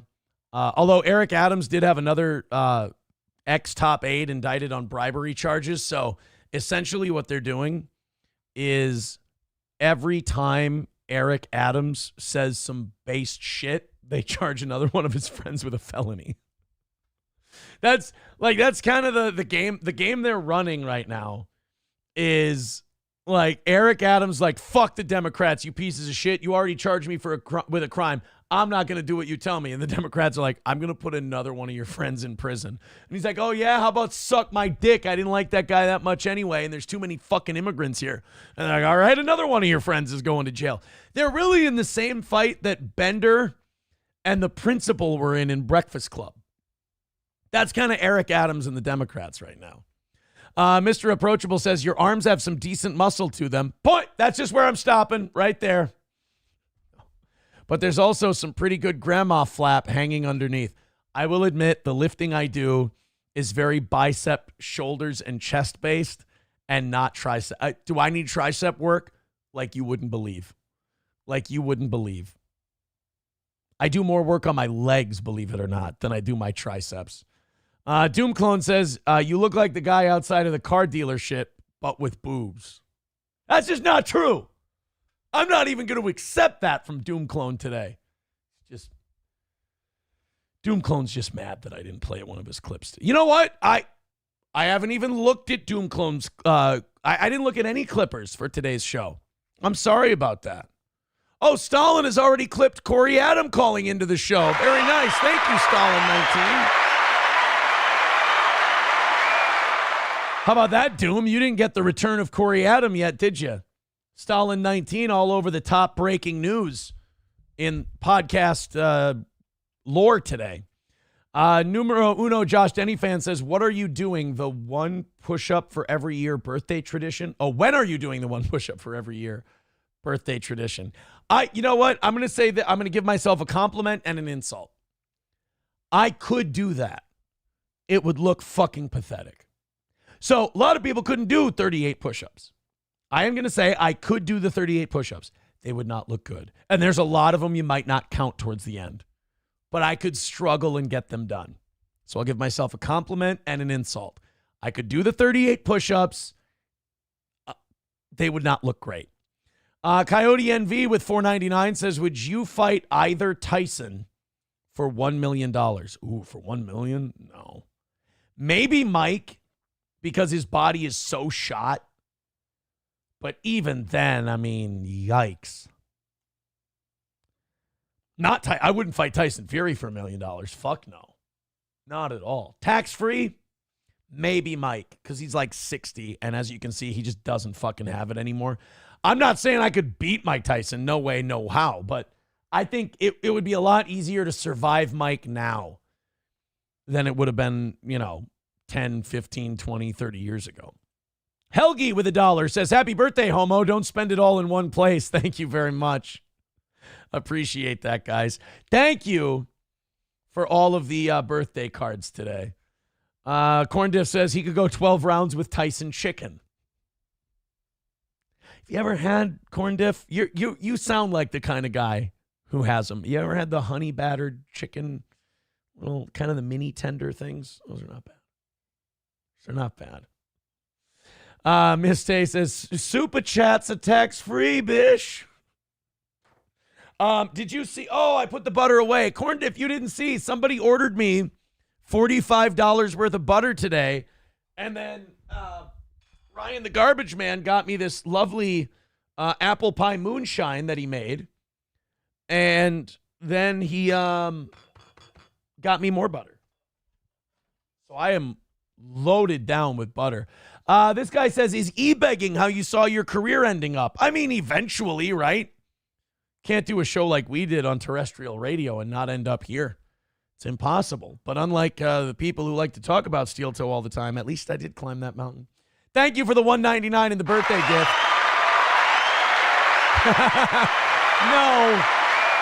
No, SH.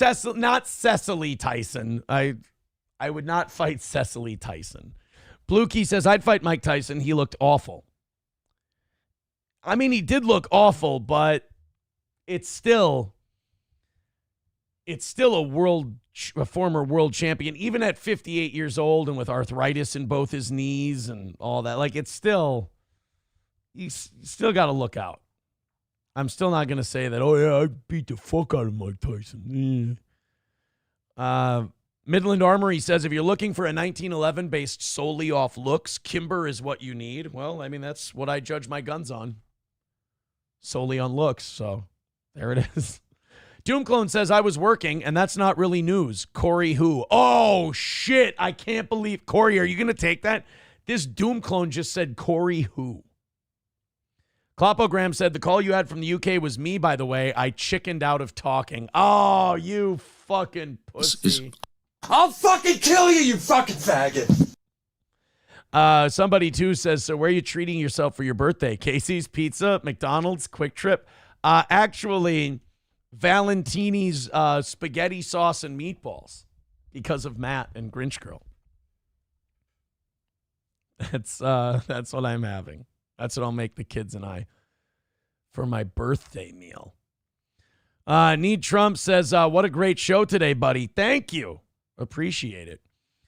Need Trump also says, Aaron, I had arms like that when I was 10. If you want, we could compare arms. I'm 20-some years older than you. Let's fucking go. Thank you, Red Fox Man. A lot of people saying awesome show today. I think when you go for 7 hours, I think people have to they have to say you did a good job just because of longevity. This guy says, is there $1.99? Ooh, he's really mad at me today. He says, is there a difference between you and a guy with a cup at 7-Eleven? Yeah, I'm way funnier than that guy. Oh, and I'm white. So.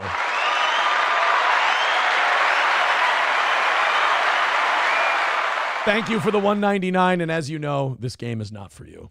Nomo with $1 says, happy birthday. I have no present to give, so no need to bag it. I'll fucking kill you, you fucking faggot. Numero Uno Josh Denny fan says, average show today. That's what I like about Numero Uno. He always keeps you in check.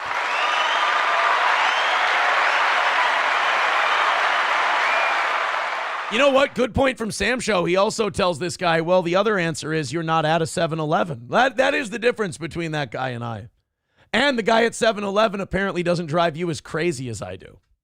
So that's nice. Coyote NV with $4.99 says, did you do a birthday shot yet? I don't want to. I have to go get the kids today. I'd rather not take a drink. It doesn't. Not only is it a bad look, in my opinion, I don't like drinking before I drive. Corn Dip says 7-Eleven guy gets more views. It's a very busy gas station, all right? So you ever seen it's a fucking revolving door in a place like that? There we go. I won that guy over. He says, happy birthday. You get a little confetti. There you go. I got to clean that shit up again. Thank you, bud. I always win him over in the end.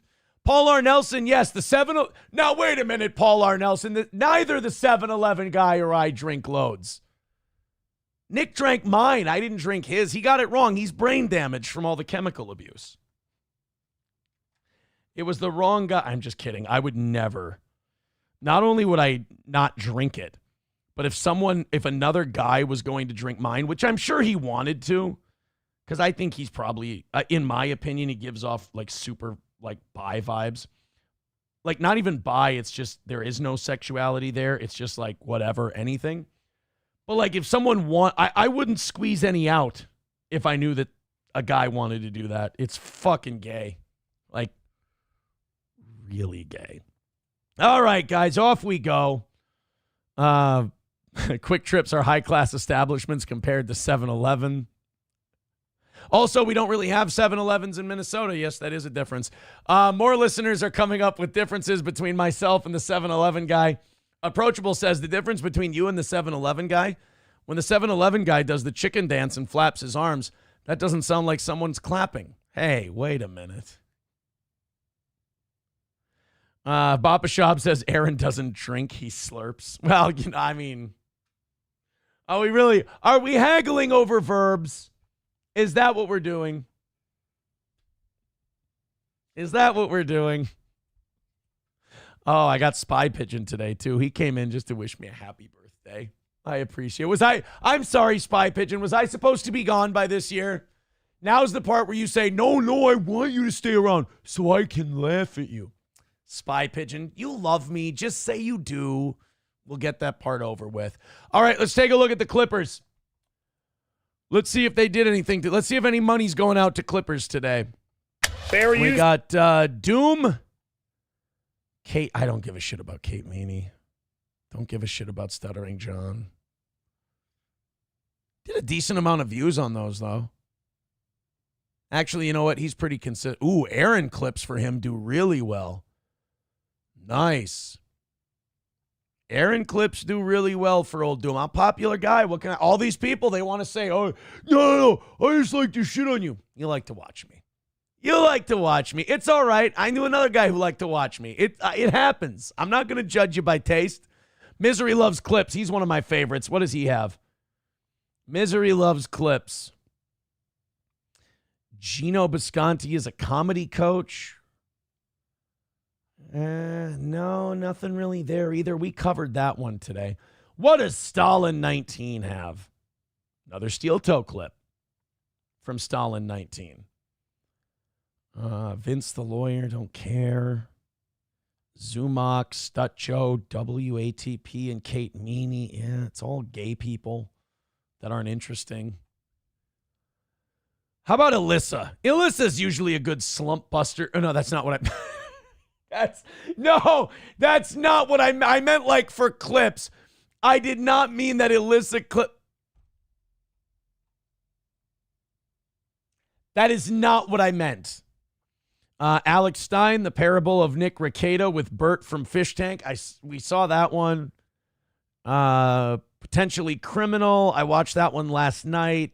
It's a good clip. Nothing really for us, though, in it. I do want to shout out Will Heron. He did a great interview with a woman named Kay. There's a 2-part interview.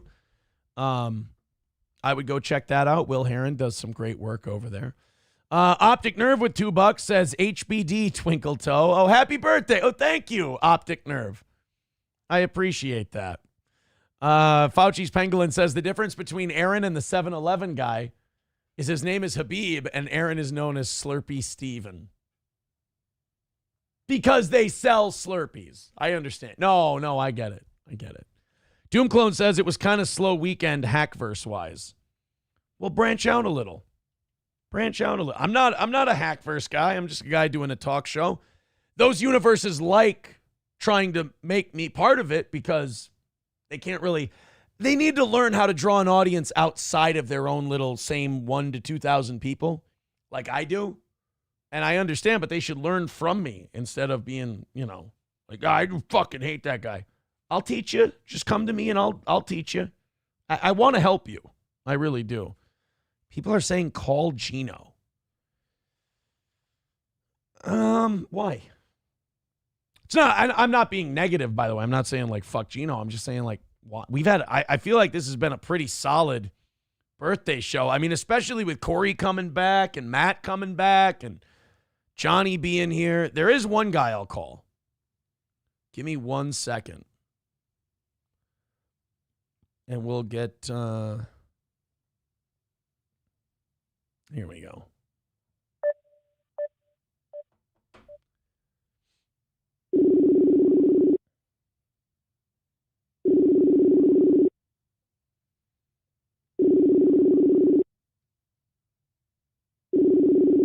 Answer, you fucking prick. It's kind of weird to call people and tell them to wish you a happy birthday.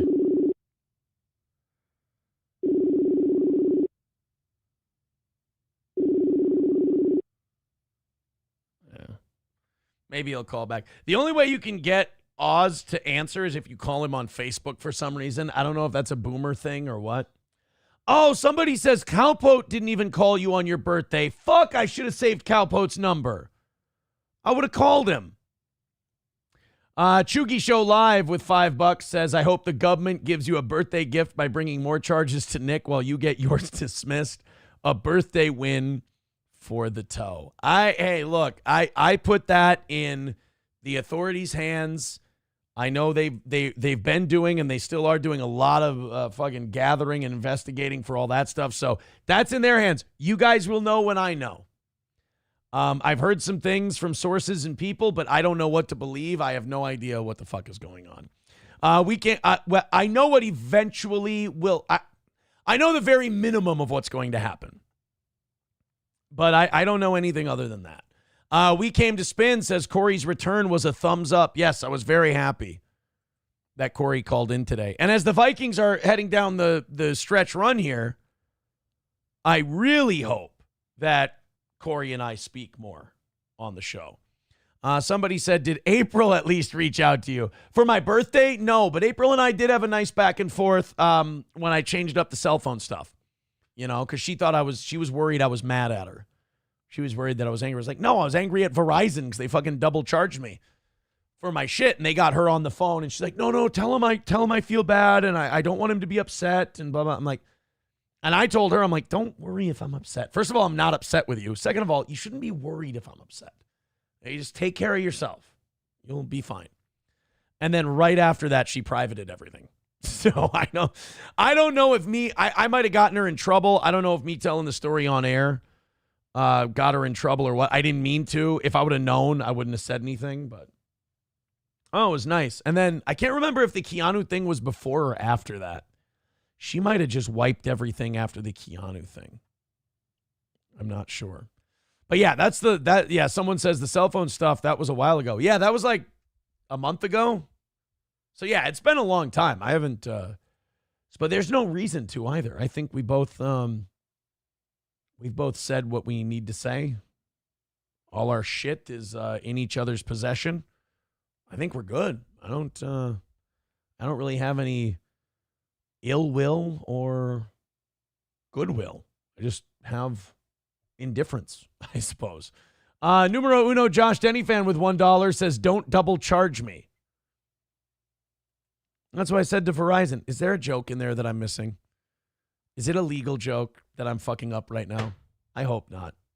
I feel very unsharp after 7 hours. Need Trump says, you really did a good job. You deserve every penny. I think we made like $800 today. You guys are the best. Thank you.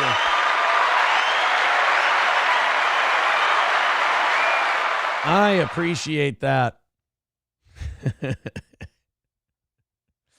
Thank you, guys. Now, some of these are really mean. You don't need to say mean stuff about it. It's got a tough enough life. Finish the Wall says it's a bad thing for us that Ape made everything private. No, I don't think so. You don't need to read it, and she doesn't need to be out publicly. She got a lot of stuff I'm sure that she needs to address and fix and people she needs to reach out to. So I think that's probably for the best. I think that was actually a pretty smart move. Being a public person didn't work out for her. I certainly didn't help. So I think that was a wise move. Personally, I would have advised it. Just like for mental health reasons. Seems good. So no, I don't think it's there for your entertainment. Numero uno says it's an old Melton Watch reference. He was a big Lil Dicky fan. I can definitely imagine Patrick Melton being a fan of anything called Lil Dicky. That checks out. Numero uno, Josh Denny fan with a clip. Oh, this is the double charge me reference? Okay.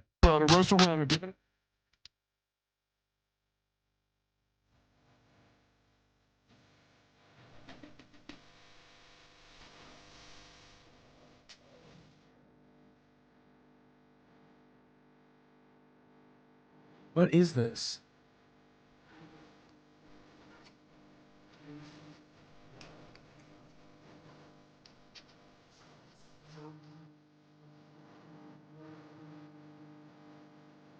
Is this a song? I don't know about double. I guess I'm a dork when it comes to Lil Dicky. Or is Lil Dicky gay? I don't know. Taste Fairy Iolto says, just have a birthday show every day. Yeah, I'll only have to do 3 or 4 morning shows a week.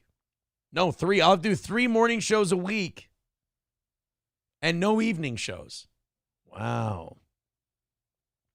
Numero uno Josh Denny fan says, this is amazing humor to a Melton. I always thought that Melton really liked those old Bill Cosby episodes of Kids Say the Darndest Things. Although he never could figure out why it wasn't on Cinemax late at night. He always had a difficult time with that. I'm sorry. I know some of you still left over in the YouTube chat think he's great. I know that you're not the smartest people in the world. I'm just having fun. That's all. I'm just having a good time. Don't get fucking, I know you guys get bent out of shape. Please don't. Now everything in the chat is just Jew. But you guys really hone in on that shit, don't you? All right, this is what I wanted to do before I go. It's my birthday. I don't care how boring this is. We're doing this because it's my birthday. The playoff machine from ESPN. We're going to figure out what's up. God, the Bucks fucking lost to the Cowboys last night. That is crazy. So the Falcons are in first place in the NFC South. I'm going to say the Packers are winning against the Saints tonight. So let's go through. Kansas City at Pittsburgh. You know what? I like Kansas City. I like Tampa at Carolina. I like Baltimore at Houston, especially with Tank Dell out. I like, believe it or not, I like Las Vegas over New Orleans next week. I like Seattle over Chicago. They're lost, the Bears. The Cowboys are a live dog against Philly, especially if Jalen Hurts is not back from that concussion, but I'm still going to, like, Philly in December at Philly, I got to give it to them. Chargers will beat the Patriots. The Colts will take one against the Giants. I think the Bengals are going to outscore the Broncos at home. Dolphins will take care of business against the Browns. We will beat the Packers at home. I like the Rams are on a roll right now. I like them against the Cardinals, who are struggling. Bills will take care of business against the Jets. I like the Commanders over Michael Penix and the Falcons. Jaden Daniels and Michael Penix, 2 number 1 picks, 2 top 10 picks. Going at it. I like if the Vikings win, it doesn't matter who wins between Detroit and San Francisco. But I think San Francisco will take it at home with how banged up that Lions defense is. And I'm going to say the Jags will beat the Titans. And then next week, if you're a Vikings fan, that's the only week that matters. If the Vikings handle their business these next 2 weeks, we're the number 1 seed. Tennessee hosting Houston. I'm going to give that to the Texans. Colts will beat the Jags at home. Falcons will take care of the Panthers. I'm going to say the Chiefs are going to rest their starters, especially Mahomes, who's badly dinged up. They're going to have the 1 seed wrapped up. I think Denver will win. Tampa will take care of New Orleans. Chargers will beat Vegas in Las Vegas. I'm taking the Seahawks over the Rams. And then I'm going to take the Cowboys to upset the Commanders at home. Bills to beat the Patriots on the road. Although the Bills might be resting their starters. You know what? I'm going to say New England wins because Buffalo's going to be resting. The Eagles will beat the Giants. The Dolphins will finish strong against the Jets. We lost by 1 score against the Lions the last time we played them, and they had their defense except Aiden Hutchinson. I think we're gonna beat them. I think the Vikings are gonna take the 1 seed this year. Ravens over the Browns, Packers over the Bears, Steelers over the Bengals, and give me San Francisco to beat the Cards on Monday night. So here's how my playoffs look. In the AFC, you're going to have the Chiefs. And by the way, I'm going to go into the chat and see how much you guys hate these picks. In the wild card games in the AFC, it's going to be Denver going to Buffalo. Buffalo will win that one easy. Baltimore will beat the Chargers. And I got the Steelers taking out the Texans. NFC wild card round, we've got Washington at Philly. Boy, that's a coin flip game. I'm going to give it to Philly and Philly. That's a different animal. During the playoffs at home. Packers at Tampa. Give me Tampa at home. And Detroit at LA. Dude, if anybody can outshoot that terrible Detroit defense, it's the Rams. I say the Rams beat Detroit. I'm saying they can't overcome those injuries. I think the Rams are going to lose in the first round. Second round, AFC playoffs. We got Buffalo against Baltimore. Give me, Josh Allen versus Lamar Jackson. Give me Josh Allen. And then Pittsburgh at Kansas City. Give me Kansas City. Minnesota at LA against the Rams. We get our vengeance against the Rams. We go to the NFC Championship game. Tampa Bay at the Eagles. Give me the Eagles. And then the AFC Championship game, Buffalo at Kansas City. Fuck. I think this is Josh Allen's year. He's finally going to get to the Super Bowl this year. And it will be against the Minnesota Vikings, who will beat the Eagles at US Bank Stadium. It will be the battle of the 0-4 Super Bowl teams. Vikings versus Bills in New Orleans. Somebody's O has got to go. And I hope it's the Vikings O. Rust Belt announcing Vikings game on Sunday has been flexed to 3:25. Thank you. That's very helpful. If you're a Vikings fan, see a therapist, says MSO. Numero uno, Josh Denny fan says put 50 on a parlay of all these picks. Wouldn't that be great? If I hit on all those picks and you guys win, that's got to be a 6-figure parlay at that point. Doomclone says, did you see the Jared Goff fake stumble play? Injured or not, the Lions are a lot of fun to watch this year. I will admit, most diehard Vikings fan you'll ever meet. That was fucking cool to watch. That was fun. Dub says a race car driver crashed and burned, but needed doctors to insert metal tubes into his lungs to vacuum out scabs from burning flames and scrape them loose. Thank you. It's very helpful. Lander says, besides being fucked to death by Aaron, burning alive has to be the worst way to go. Thanks, buddy. John Domingo says, Vikings ain't beating the Eagles. Believe me, there's a lot of, we could lose next week to the Lions. We could lose in the second round to the NFC Championship game to the Eagles. We could lose to the Bills in the Super Bowl. There's a lot of games we could lose. That was me being about, I just couldn't pull the trigger on a Vikings loss. I'm sorry. I just couldn't do it. Guys, I got to go let the dog out. This has been an amazing birthday show. You guys have been ridiculously generous, and I really appreciate it. We will see you again on Thursday morning. I think I might do 2 Rumble Link Fridays back to back, just because I'm anticipating smaller audiences both days. I think a lot of people are taking the whole week off for the holiday. We might just fuck around and have some fun with you guys on Thursday and Friday. No goals. I don't see the need for it. Let's just do some Rumble Fridays and do 4-hour shows and have some fun. Take it easy, you guys. Thank you for the great birthday wishes, and thank you for the, somebody says another win for Ray DeVito.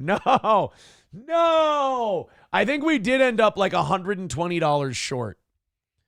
Because that, which by the way is a lot fucking closer than I wanted to be. I told you guys, like, oh, call Ray DeVito, send Ray DeVito the link. I'm like $300 because I figure you'd never hit it. And then 100 came in right away. And I was like, shit. And then another 80 came in total. Luckily, that's where the bleeding stopped, and we did not have to send the link to Ray. Thank you guys very much. Thank you for the happy birthday wishes, and I will talk to you again tomorrow. Gordy, let's go outside, bud.